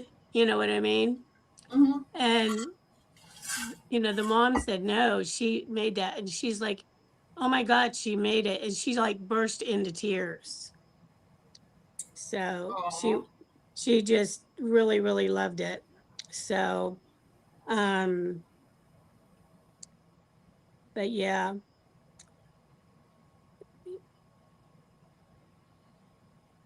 Let's see. What is it called? So it's called the Study of Snow Blanket. It's an easy pattern, but there's a tutorial. Okay. Once you get moving on this thing, So you don't have to, because I know you can't read patterns, and it's just a repeating. It actually, I was making it big, so it's actually bigger in the pattern, but you can make it as big or as small as you want. Mm-hmm. And I've actually even seen people make it without blanket yarn. They've made it just with regular, 4-weight yarn. So I'll put it here in the chat for you. Thank you. I appreciate it.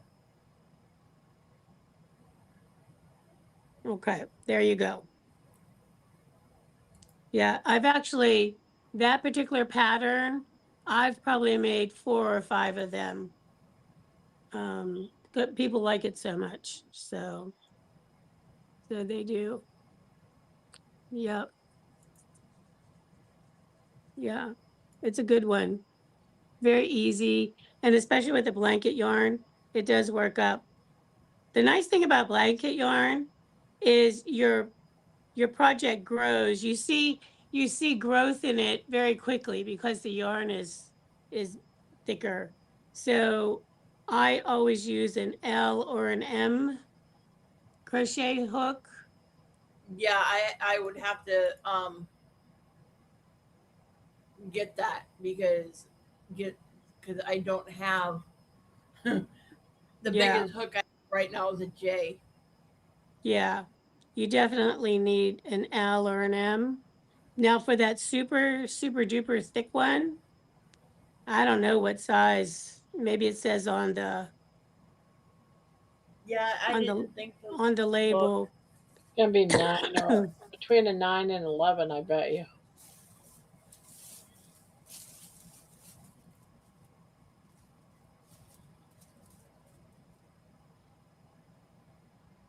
Isn't that the yarn that they use for finger crocheting? Not sure. This is like they've come out with a new yarn, Barb, that is like it's called a 7 or an 8 weight yarn. Like It it's says like a a 25 mil. Uses a 25 millimeter hook. Wow. yeah, it's a Huge. great big hook. Yep. And It there's looks only looks like a stick. So that yarn is bigger than what it appears on the camera. Right, Yeah, exactly. it's very thick. I mean, and there's only 31.7 yards in this entire skein, and Oh it's 8 wow. ounces.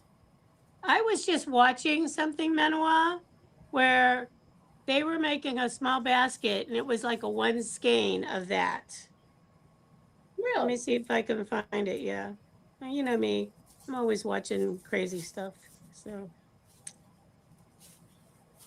I I catch like random random things here and there.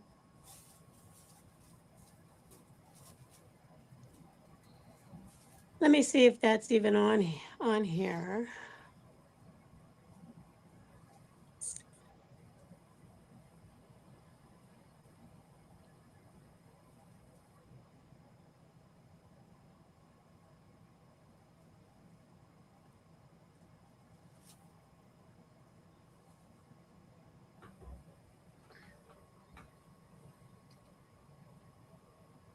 Hmm.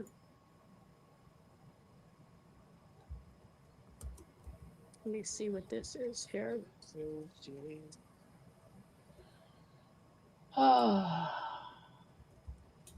Everyone's being quiet. It's 49 in here and nobody's talking. It's kind of weird. I think they all fell asleep, Barb. I think so too.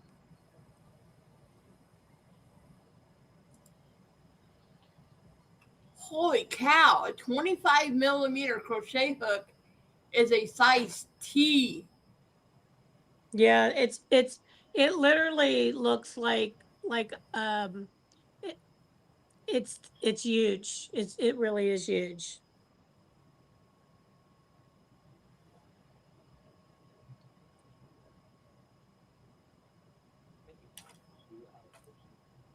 I say we, I mean all my personality on design that Constellations had requested of me.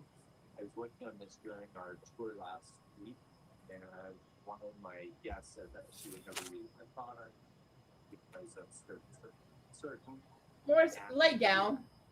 when they need to back to the drawing board. And of course, you're gonna lay down on my table where I can't crochet. Do this kind of stuff, so we're going to just create. You're a pain in the butt sometimes.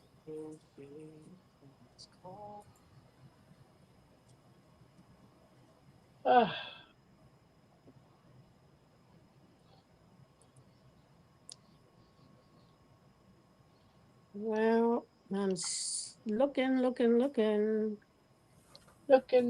Looking. Yep. This is not for you. No.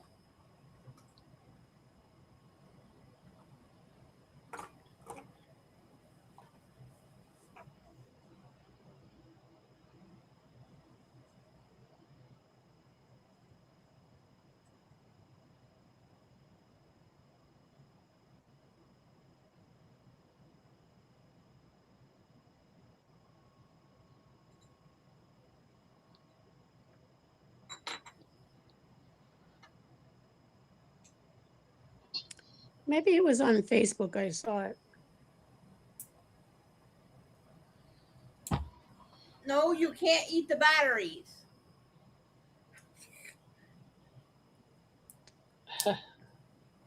Must think it's food. Yeah. Stop! That's not a play toy. That's Mama's flashlight. Everybody, and welcome to the project now with me and for this basket of two versions of it. Bringing them with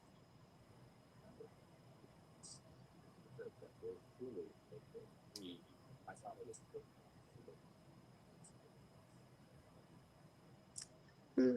Wonder how I do this. Let's see. Oh, Thomas? Yes, it's Thomas. What are you doing up so late? I just got done talking with Bob and Jeff. Ah, they're up late then. Well, they ended at 11 o'clock, and then we talked. Behind the scenes. Behind the scenes, yeah. So I figure before I go to bed, I figure I'd say hello to you guys. Well, that was awfully nice of you. No. Yeah. To let us in on your evening before you went to bed. Yeah. Exactly. Well, now that my schedule's changed, it's no longer the 6 a.m. to 10 a.m. Now it's 2 p.m. to 6 p.m. So 2 p.m. to 6 p.m. Yeah, so now I can stay up a little bit later if I wanted to. Ah, yes. I mean, I don't want to be too loud because I don't want to wake up my roommate, but So. Are you and her cat getting along better? We get along fine. He just doesn't come out that much, but we get along fine. It's not like we're like that would be a funny video though. If me and him had like a fighting video, like him doing kung fu. Kung fu fighting. Well, I did 2 videos with him. I did one of Thriller for Michael Jackson.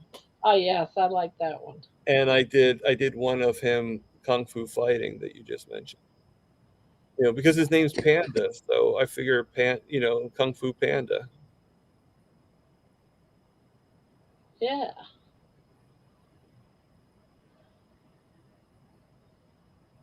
What is with you biting me tonight, Morris? So what have you been up to, Thomas? Not much. I worked today. Trying to think. Did I tell you guys about the lady that approached me at the parking lot? No. No. Oh, okay. So a couple days ago, I'm sitting in the parking lot, and I'm sitting on the bench right in front of the post office, and right in front of the post office and the physical therapy place. And I'm just sitting there minding my own business, drinking my coffee, and some lady pulls up rapidly into the parking space, like literally, like, instead of being straight, she's like pulling up like rams right up like to the curb of the sidewalk. Gets out of the car with some mail and everything. With the what? With some mail because she's going near the mailbox, and she shows me her mail, and she starts yelling at me about her deadbeat husband for 20 minutes. Starts like just yelling out of nowhere, like cursing, yelling. And I'm just like stuck on the bench, and I'm just like, okay, like, what do I do? Like there's this crazy lady coming up to me, And so like I'm listening, and then I'm thinking like, okay, this woman's crazy. And it was confirmed because then she admits that she just got out of the psych ward. Yeah. And I'm just like, oh my God, And people are passing by, they like think that I know this person. I'm just like, I had no idea who this lady was. She just comes up to me out of nowhere. It was just the weirdest experience I'm just like why do I attract crazy people? Like first my first roommate, and now this person. Like it just seems. I posted the link for that basket. It's not a complete tutorial. but you could see what it looks like. What, on the Facebook? Yeah, the Facebook one. Yeah. I don't think the tutorial is actually out yet, but it'll show you what I was talking about. Okay. Is the guy have like red glasses? Is that? I don't know. Well, there's like something going on Facebook that I just linked to your thing. And Yeah, some he's guy, crocheting a basket. At least is that that's the what basket you're talking about, or? that's the one I was telling her about, the yarn and the size of crochet hook that she was looking at, Oh, that okay. she needs for that yarn. Yeah, I came in late on the conversation. Well, I know because you're an avid crocheter. I figured you would want to know that, Thomas. Yes. Yes. You know, you're a fellow hooker. Yes. Bella, A Bella. fellow looker or fellow hooker? Fellow hooker. Yeah. So Why is my head big again? it always is. It's like, hello. I think you just supersize yourself there, Thomas. Somehow. Like, how far do I have to put my computer before my head gets smaller again? I don't know. Maybe you have to sit like in the I kitchen. gotta go sit in my kitchen while I'm talking. Right. Exactly. Like, does this help? Now you're like in the dark.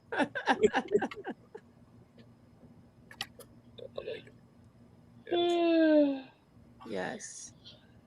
Yeah. So anyway.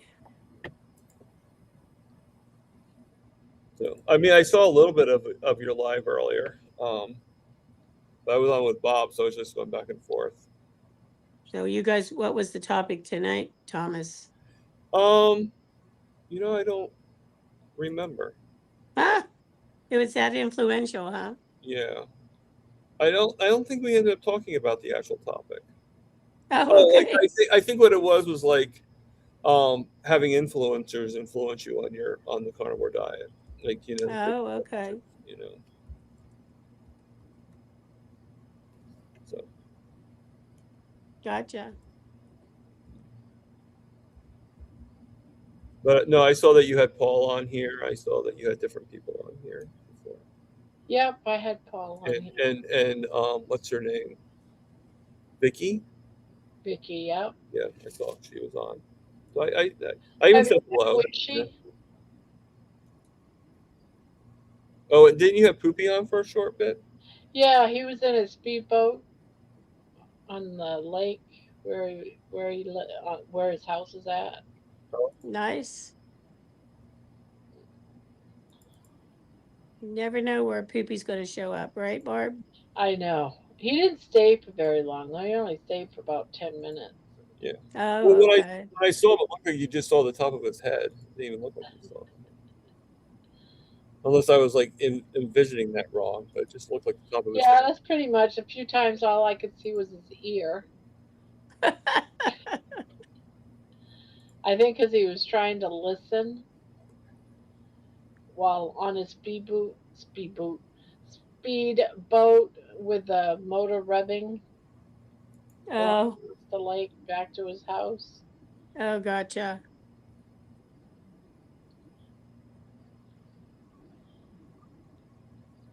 I haven't seen any videos from him this week yet, so that's why I haven't sent you any. Yeah, I guess he hurt his back for a little while, he said. Oh.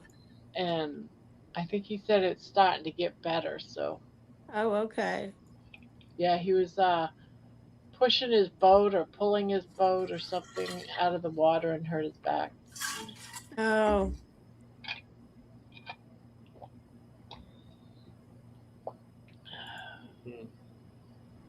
We've had so much rain around here that there's so much debris in the rivers just because the waters are high from all the rain. Oh, yeah.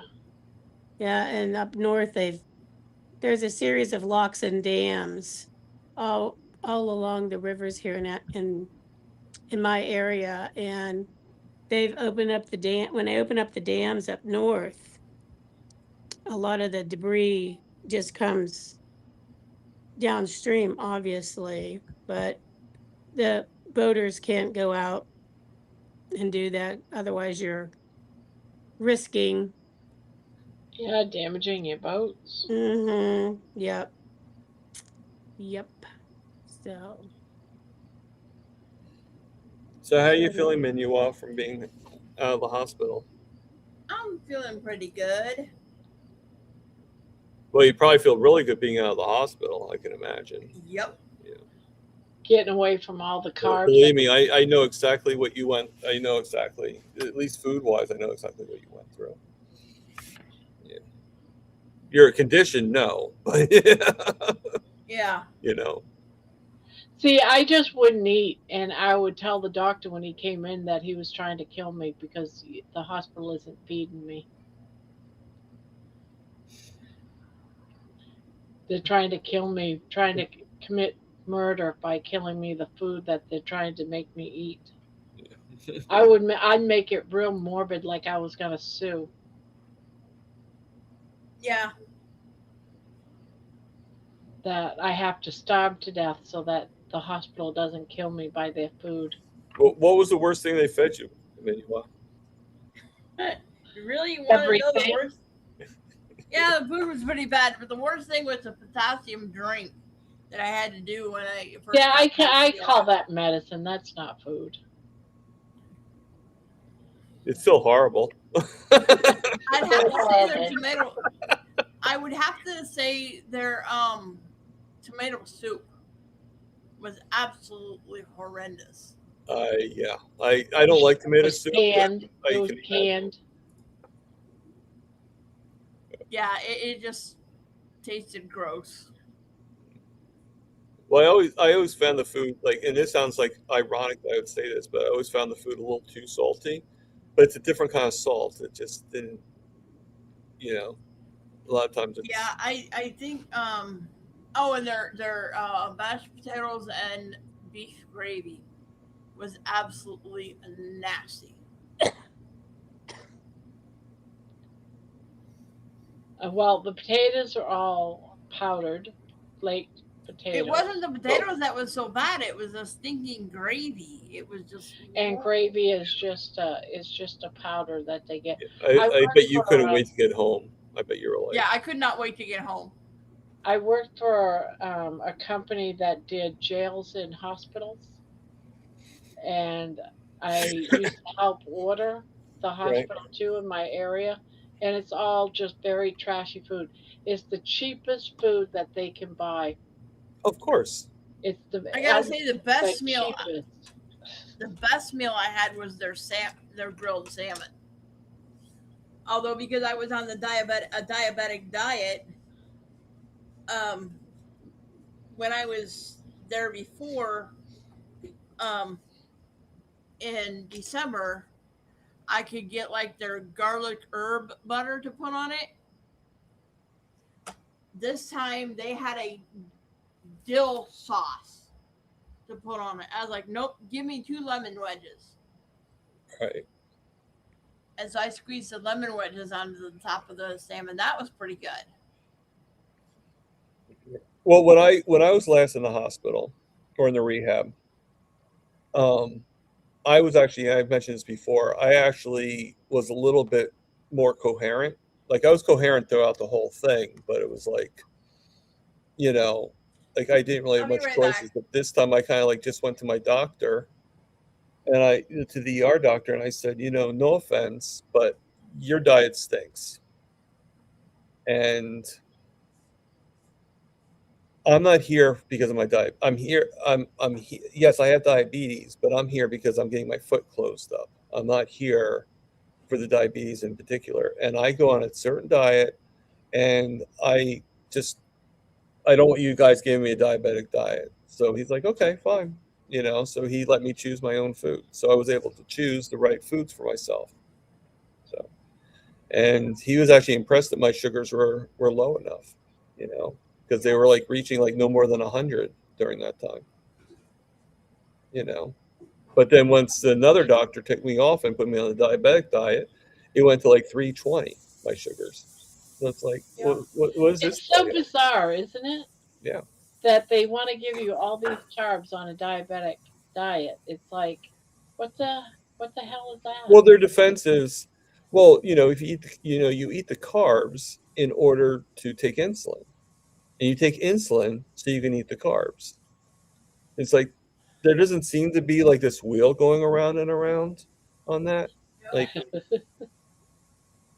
they can get you on the insulin and they can get you on the insulin, it's more money for them. no, of course. Bob is here. Carnivore Talk is here, Barb. Said Oh. the chair in the middle of the. Hello, hello. You're up late, I must add, 1 o'clock in the morning, and Carnivore Talk, Bob's in here. Well, I told him I was going to come by and say hello to you, so he probably knows.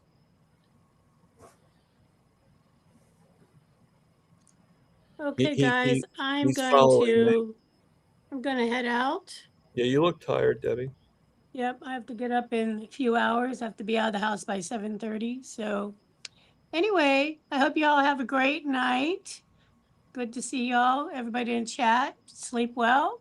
So I'll chat with you later. Thanks, All Barb. right. See ya. Bye. Night, Bye-bye. everyone. I'm heading to bed. Just took a quick shower. Says Cool. Bob. Mm-hmm. See, he had to take a shower after talking to you, Thomas. I know. You guys must have been doing some dirty talk. Yes.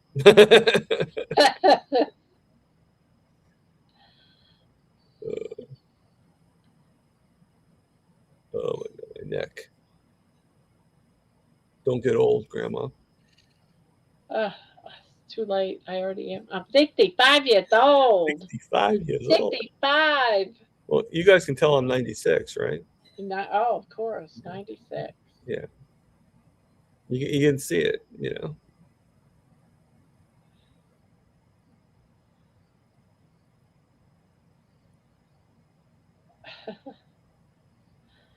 $65. 65 years old. 65. Not years. Years. Years. Years. Right, years. Years old. Not years. Years.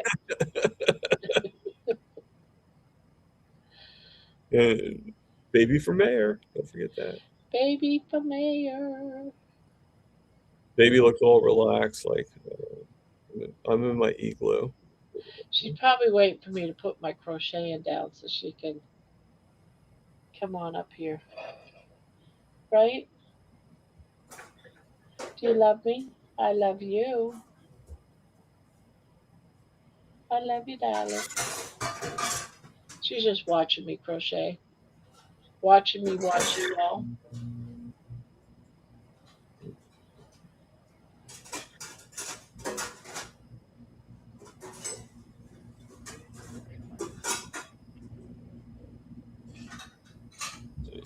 Yeah. So how many times did he change your schedule? Because well, the overnight was just talk. Like somebody suggested that I work overnights, and because of my experience and that I was pretty good when I did work overnights. That I always made sure like I have like I'm the type of guy that like wants to get everything done and then I'll rest. yeah. And like I know there's things that overnights have to do. Like they have to clean the store, they have to, like do the mop, like use the floor machine, and just different things that have to be done within that time, and then have the coffees ready. And I know like there's a certain way you have to do the coffees. Like today, I was a little annoyed, and I said something to the boss. The guy that did the coffees, right?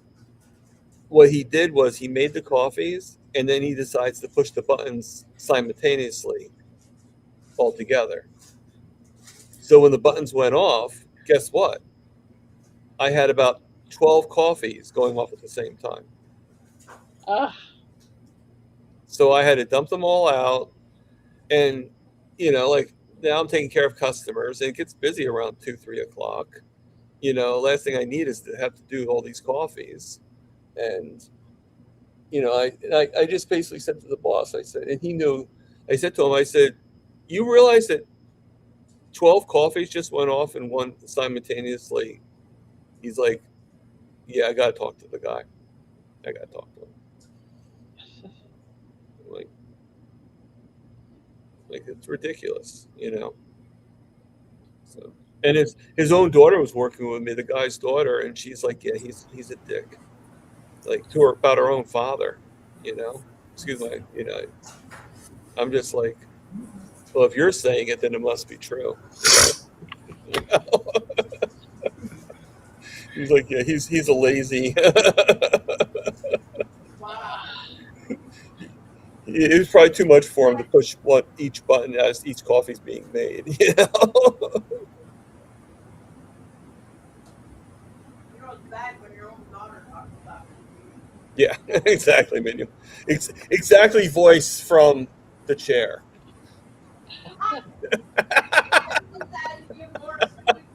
I'm just joking with you. For some reason, I'm picturing her sitting on the toilet, screaming across the room, talking to us. Yeah, so am I. No, I got my headphones on and I was in the kitchen. Yeah, I was picking her like doing a Terry Sue. No, I normally don't. If I've got to go use the bathroom, I'll tell you, guys. I'll be right back, and I mute myself and turn off my video camera. But when I'm feeding Morris, I want to be able to hear the chat, so I just left. No, I just like to say the chair's talking. Oh my god. Mm-hmm. Ventriloquism.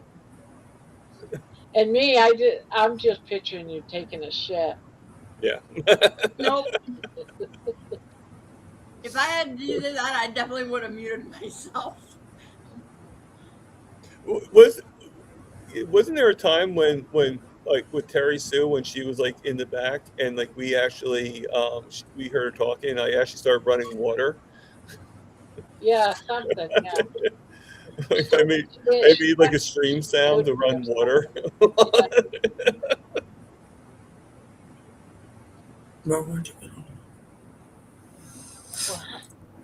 love me. I'm gonna head out now.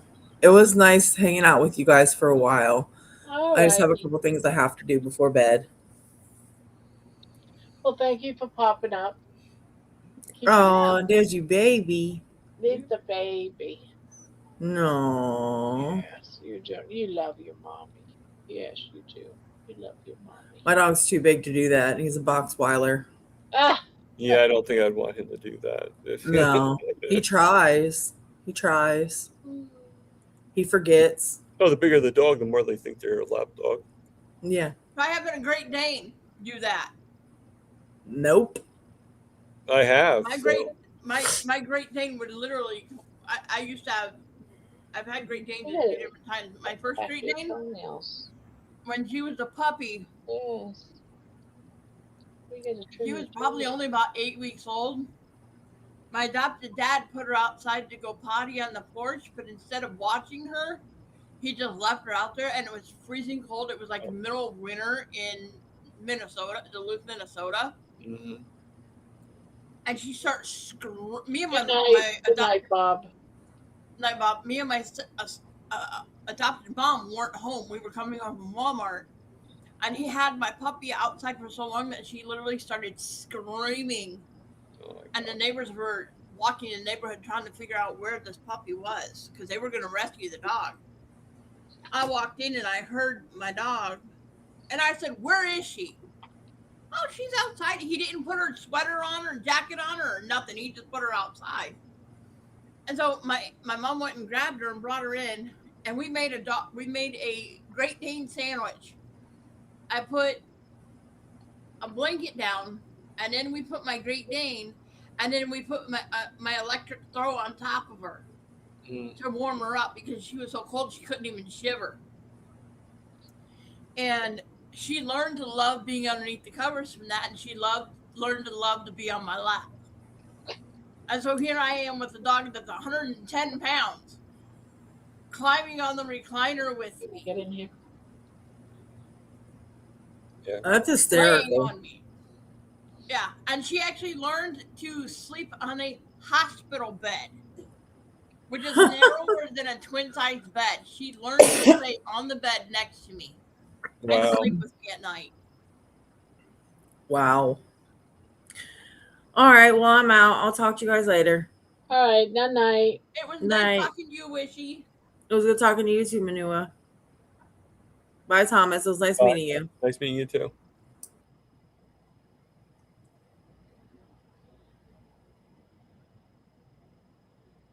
And then it was 3. Is Wishy new or she's like? Because I don't remember ever seeing the name Fairly Wishy. new. When I saw the name, I was like I don't recognize the name. Trying to This is the second remember. time she's been up on panel. I mean, sometimes people go on panel a different name than when they put it on. Like sometimes in the chats they're a different name than when they're in the panel. It's something like Wishy in the chat too. Okay. Yeah. But I can't remember right off the bat. Let me see if I looked at the... Like obviously, obviously my name in the chats is different than my name right here on the panel. Mm-hmm. I'm looking to see if I see it. Nope, it's not in the chat. Oh, then she must not have said anything in the chat. Well, some people also too just come on; they don't even say anything. Yeah. And they're like one of the viewers that never ever talk, and then they come on. Yeah, they just hit the link and that's it. I think that's what she said she did tonight. She didn't bother to talk in chat. Okay. Yeah. Cool. It's good to meet new people. Yeah, it is. Isn't that why we go to meetups? Mm-hmm. Yeah. Which supposedly there's going to be one in New Jersey, coming on my birthday, actually. Oh, nice. No. Close by you? If it's where I think it's going to be, it's actually the next town over from me. Oh, nice. It's in Belmar, which I'm in Wall, but Belmar's like, it's like literally like straight down the road. Did you hear Dr. Kiltz is actually thinking about doing a meetup in Syracuse, New York on October 3rd? No, I didn't hear about that, but he's done it before in Syracuse. So that's not shocking. He's always talking about different locations, and then they figure if they can do it or not. And Ali usually does that. Yeah, it was actually Alia who brought it up today. She's like, I've got it on my calendar for Syracuse on October 3rd. Okay, yeah, I think on the last part of the Zoom call, I heard that. I think he was like, "What?" Yeah, I actually got in I didn't get there until like about 6:20.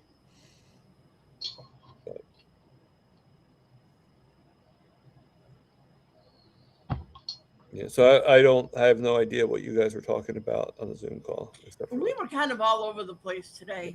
Well, usually there's really not really unless there's a guest, there's not really a set topic. It's like kind of like all over, just like you just said. He started out today by talking about how the organization that he's in for the fertility clinics, they want to kick him out. Really? Did he say why? Because he's using anti-inflammatory antibiotics to improve people's health in order to help them get pregnant, and he's having good success, and they're not actually needing to go and have fertility treatments.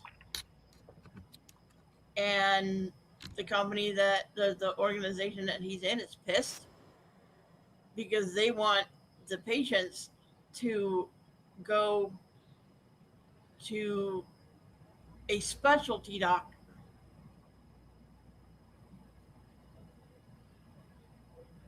so they can get more money. Well, of course, it's all about the money. Hmm. No, I'm Just not make sure you saying guys can she hear me, gets right? money. Yeah, Yeah, we can hear Okay, you. I just want to make sure because I put these on because then that way I don't, that way she can get to sleep. Yeah. But yeah. Hmm.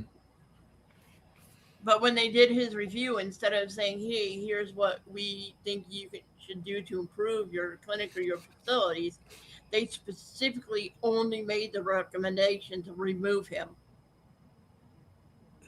And if they remove CNY, they're removing the largest, most successful fertility practice in the nation, and also the cheapest. Right.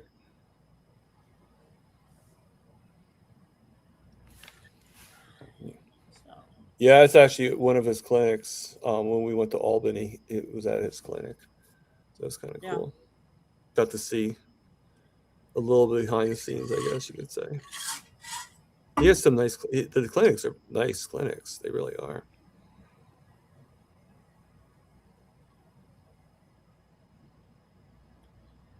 yeah. Yeah. Medical I mean, is I almost wanted to have a baby through his clinic. It's pretty. Yeah. But then I realized that I can't do that. So. Yeah.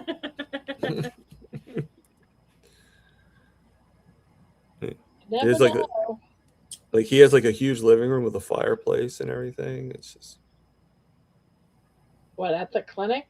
at the clinic, yeah. Like that's his waiting room. It's like this huge. It's like looks almost like a lounge, like like when you go to a ski resort. Wow. Yeah.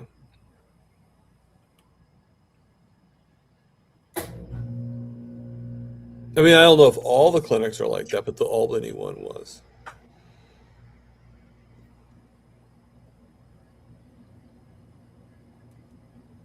But, yeah.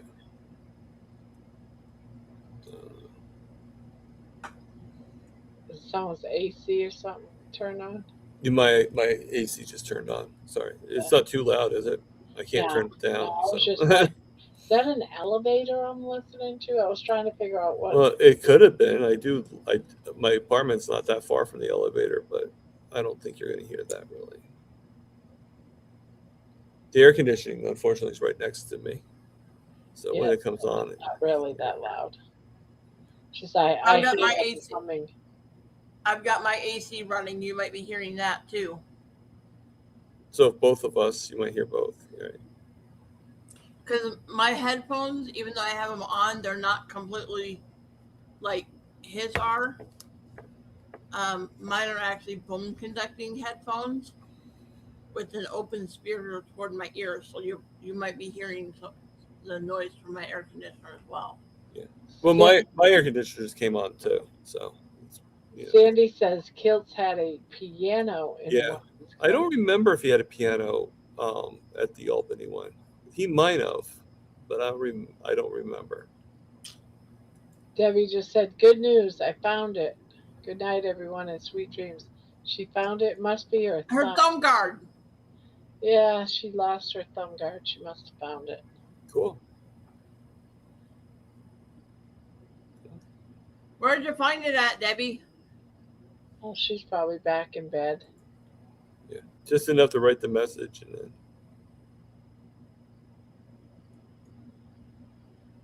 She's probably sitting on it. Yeah, she said Was her. that like that old additive? Like I can't see, and it ends up the glasses are on top of your head. Yeah, I do that all the time. All the time. My grand. Well, I'd be looking for my glasses. My grand does this. Grandma, just feel the top of your head, please. Like she's just, you know, she tells If me you take my something. glasses away from me, I'm practically blind, so I don't have to worry about that. Right. I'm always taking them off, putting them on, taking them off, and going like this constantly. Yeah, but if I'm doing crocheting or reading, I can't see nothing in Well, I mine. mean, I'm lucky. I only need my glasses for far vision when I'm driving, so like I can't really. Oh, look at you. You look so smart. Thank you. Feel a little crooked right now, though. I don't know why. Yeah, they're a little crooked sitting on your face. Yeah. You know what it is? It's the earphones. Let me take these earphones off for a second. So Yeah, look how that's smart them you right are. there. Yeah, those look nice, Thomas. So can you hear me now? Some Yeah. people just look, But good. unfortunately, like everything's good, but the computer looks a little blurry. Like the words, like I can see you guys, but everything's like really blurry because it's not meant for close up. So Mine are actually. I actually have. It's funny. I actually have bifocals, but I don't use them except for like at my computer screen because it's like I have no line bifocals. So like the very bottom part of my glasses are like for reading close up, and then the middle part of my glasses is for like computer work, and then the upper part of my glasses is distance vision. hmm. But I told him, I said, you know what? I don't wear my glasses when I read. I take them off. It's easier. Well, you know, it's weird. It was weird with my mom. She actually had cataracts, like cataract surgery, and or cataract. Um, but it was weird with her because all my life I've always seen her with glasses. And then one day she gets the surgery and she doesn't have glasses anymore. And it was like, Yeah. Sandy says, look at my smart son. love you, Sandy. Yeah.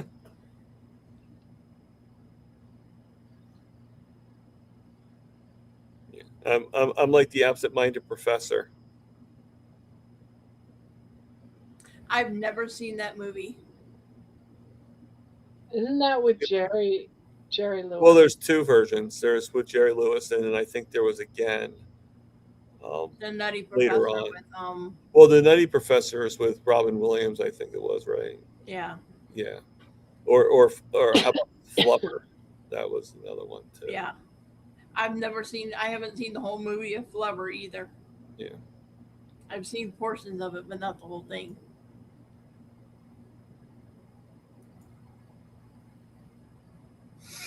Yeah, but I think the classic is actually the one with Jerry Lewis. Yeah. And I love Then that one. Got the whole buck teeth going on, and Yeah. it's just funny. Oh, you know who did the Nutty Professor? Later on was Eddie Murphy. yeah, Eddie Murphy.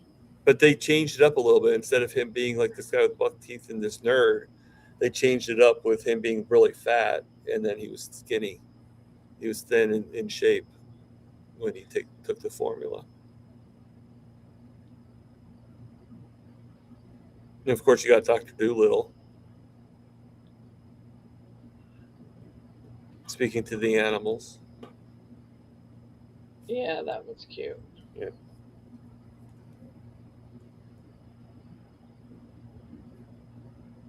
A lot of movies out there. Yep.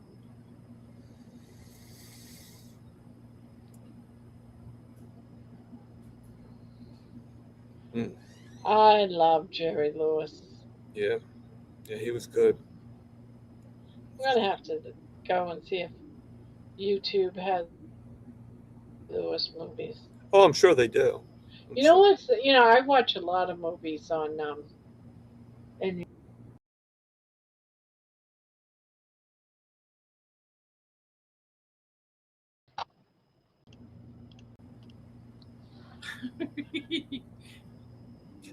If you wanted to change our positions, you could have just done that without right closing out. Yeah. just dropped. Right. All right. I'm actually getting a little tired, so I'm going to actually head out.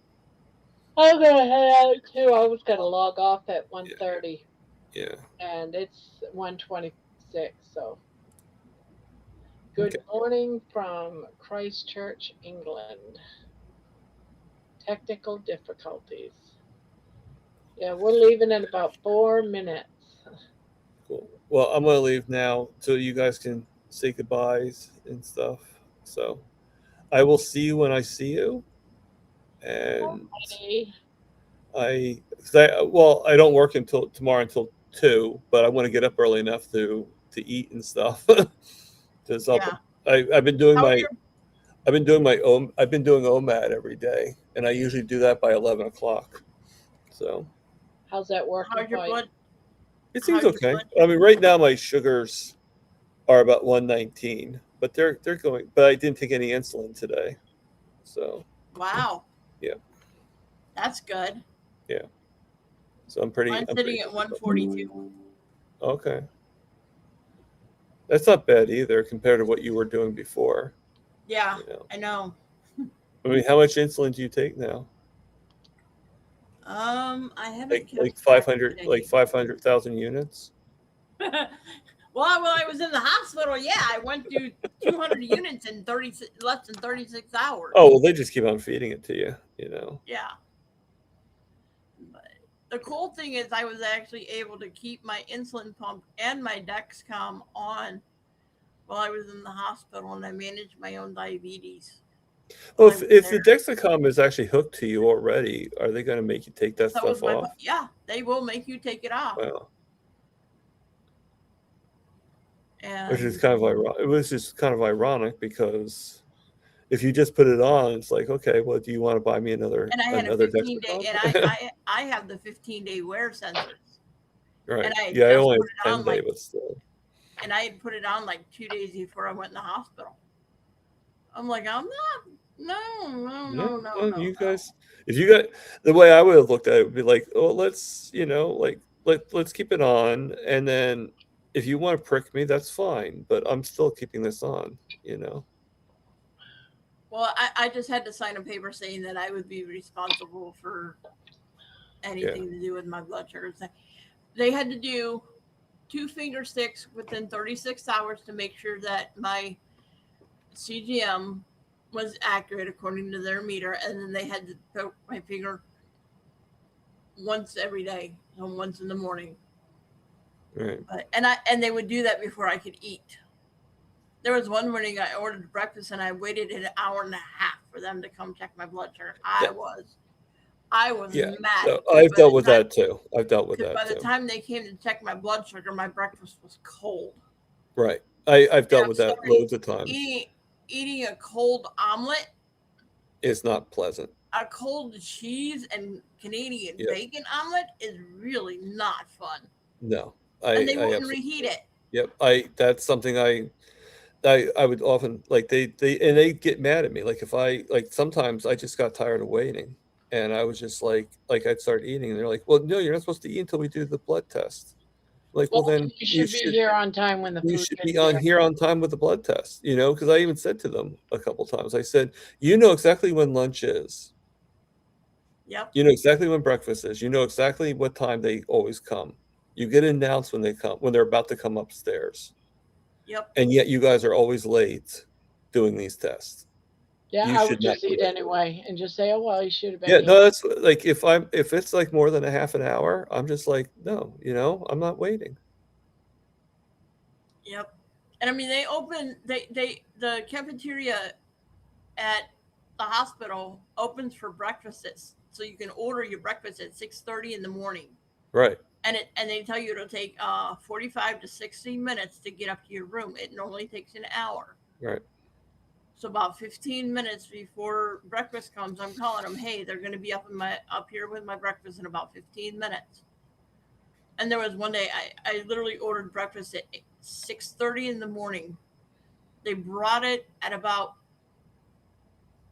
7:15, and it was 8:30 before they showed up in my room to check my blood sugar. And by then, breakfast was cold. Oh yeah, it's either cold or gone, And depending I on know in the Texas, situation. from the time they cook it and they put the cover on it, it has to get to you to eat within 20 minutes. Right. And Yeah. if it's beyond that, you can sue them. Potential food poisoning. Same Yeah, thing I with wish. in the Yeah, jail.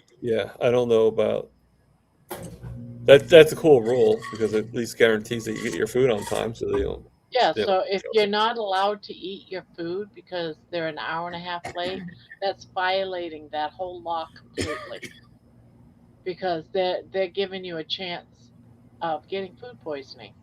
Right. So that's why it would be like, no, I'm not eating my food late. I'm not gonna take the chance. If you can't get in here when the food is on the floor, then oh well. Because you yourself, you knew what your sugar was, right? Yeah. Yeah. Yeah. That's why it'd be like, no, screw you. You give them the numbers that the patient took their blood sugar and ate. And here's my numbers right here.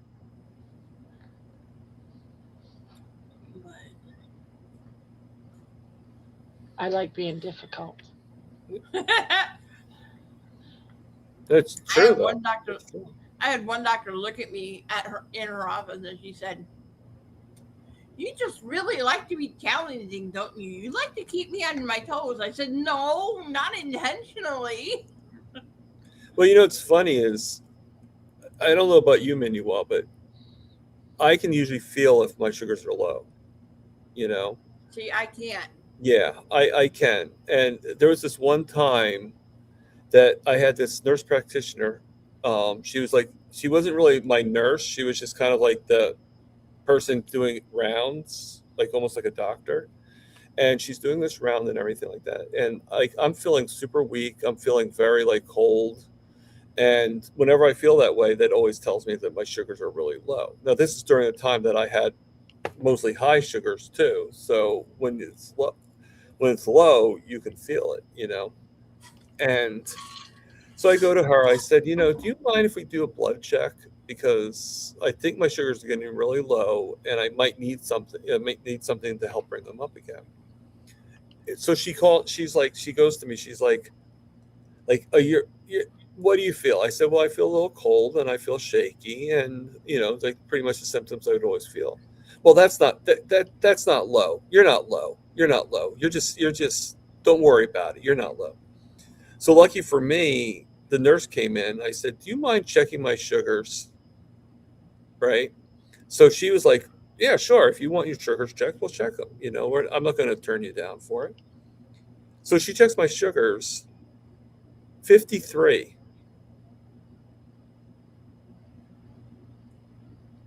Wow. And they're heading down too.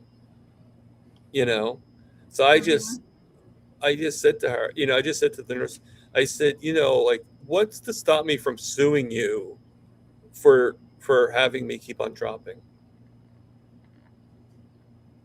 What was her response? She just looked at me like, well, you know, like normally it doesn't go that way. I said, doesn't matter. If I ask you if I want to get my blood sugar checked, you check my blood sugar. Mm-hmm. It doesn't matter your opinion. But see, that's why they put me on the Dexcom, is because I can't tell when my blood sugars are low. Right. So you have it for that reason. So yeah. Yeah, my blood sugar. I took a medication for years that I did not know. Yeah. But I mean, the thing is, it's like if you asked, right? If you asked somebody, hey, can I check my blood sugars? I'm just curious to see where they're at. You should be able to get your blood sugars checked. Yeah, I totally agree. But I've been off of this certain medication for over 8 years. Yeah. And the hypoglycemia unawareness has never gone away. Wow. And it was a medication that caused it. Yeah.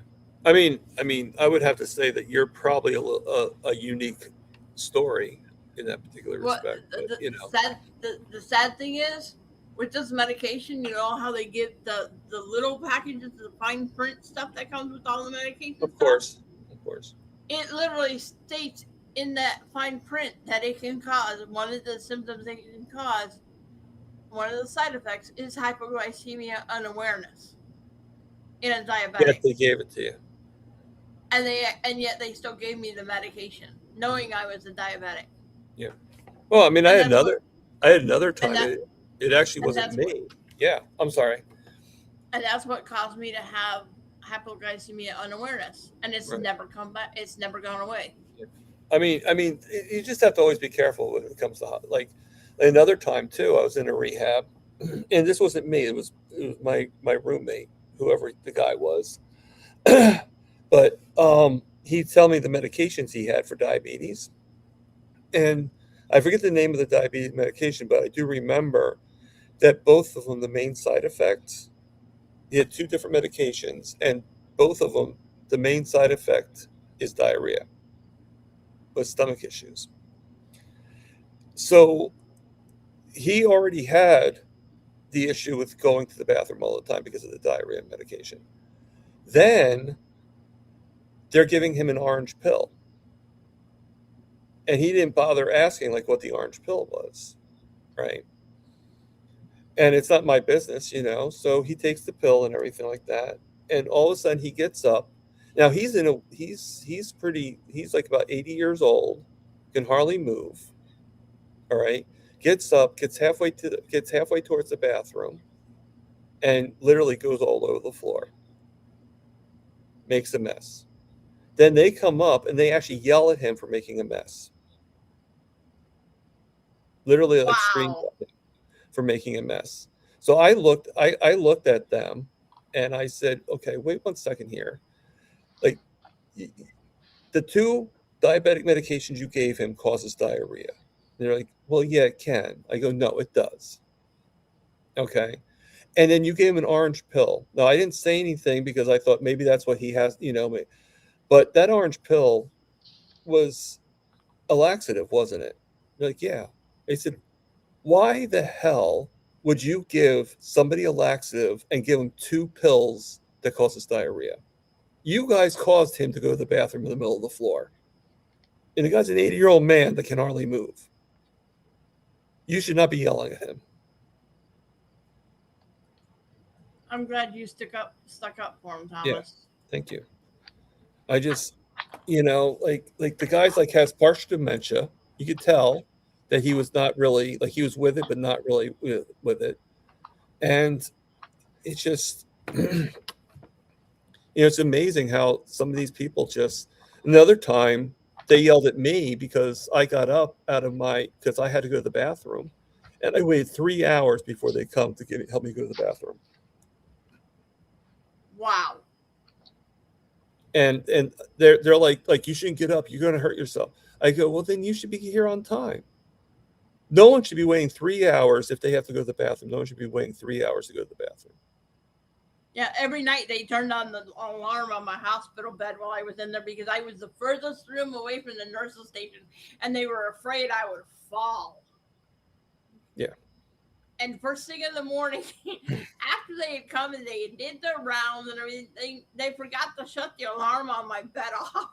And all I did was go from laying down to sitting up, and the stupid thing started going off. This nurse's assistant walks in. Oh, you can go ahead and finish getting up the rest of the way. I'll shut the alarm off. I was like, I don't understand why they have it on. I'm not considered a fall risk here in the hospital. So. Well, Thomas, we better let Barb go. She looks like she's about ready to fall asleep. Yeah, we're 10 minutes past. I am tired. Yeah. I'm tired. You look exhausted. I'm tired. I'm 65 years old and I'm 65 tired. years old and I'm tired. All right. I'll see you guys in September. All right. Yep. We'll see you. You gonna help do the countdown? There's a countdown? Yeah. Yeah. You guys can do it. Okay. I don't know how to count after 1:30, so. Yeah, it's hard. It's hard, Thomas. I understand. Yeah, I don't have my glasses on now, so. Ready, Manuel? Yeah. 3, 2, 1. Poop!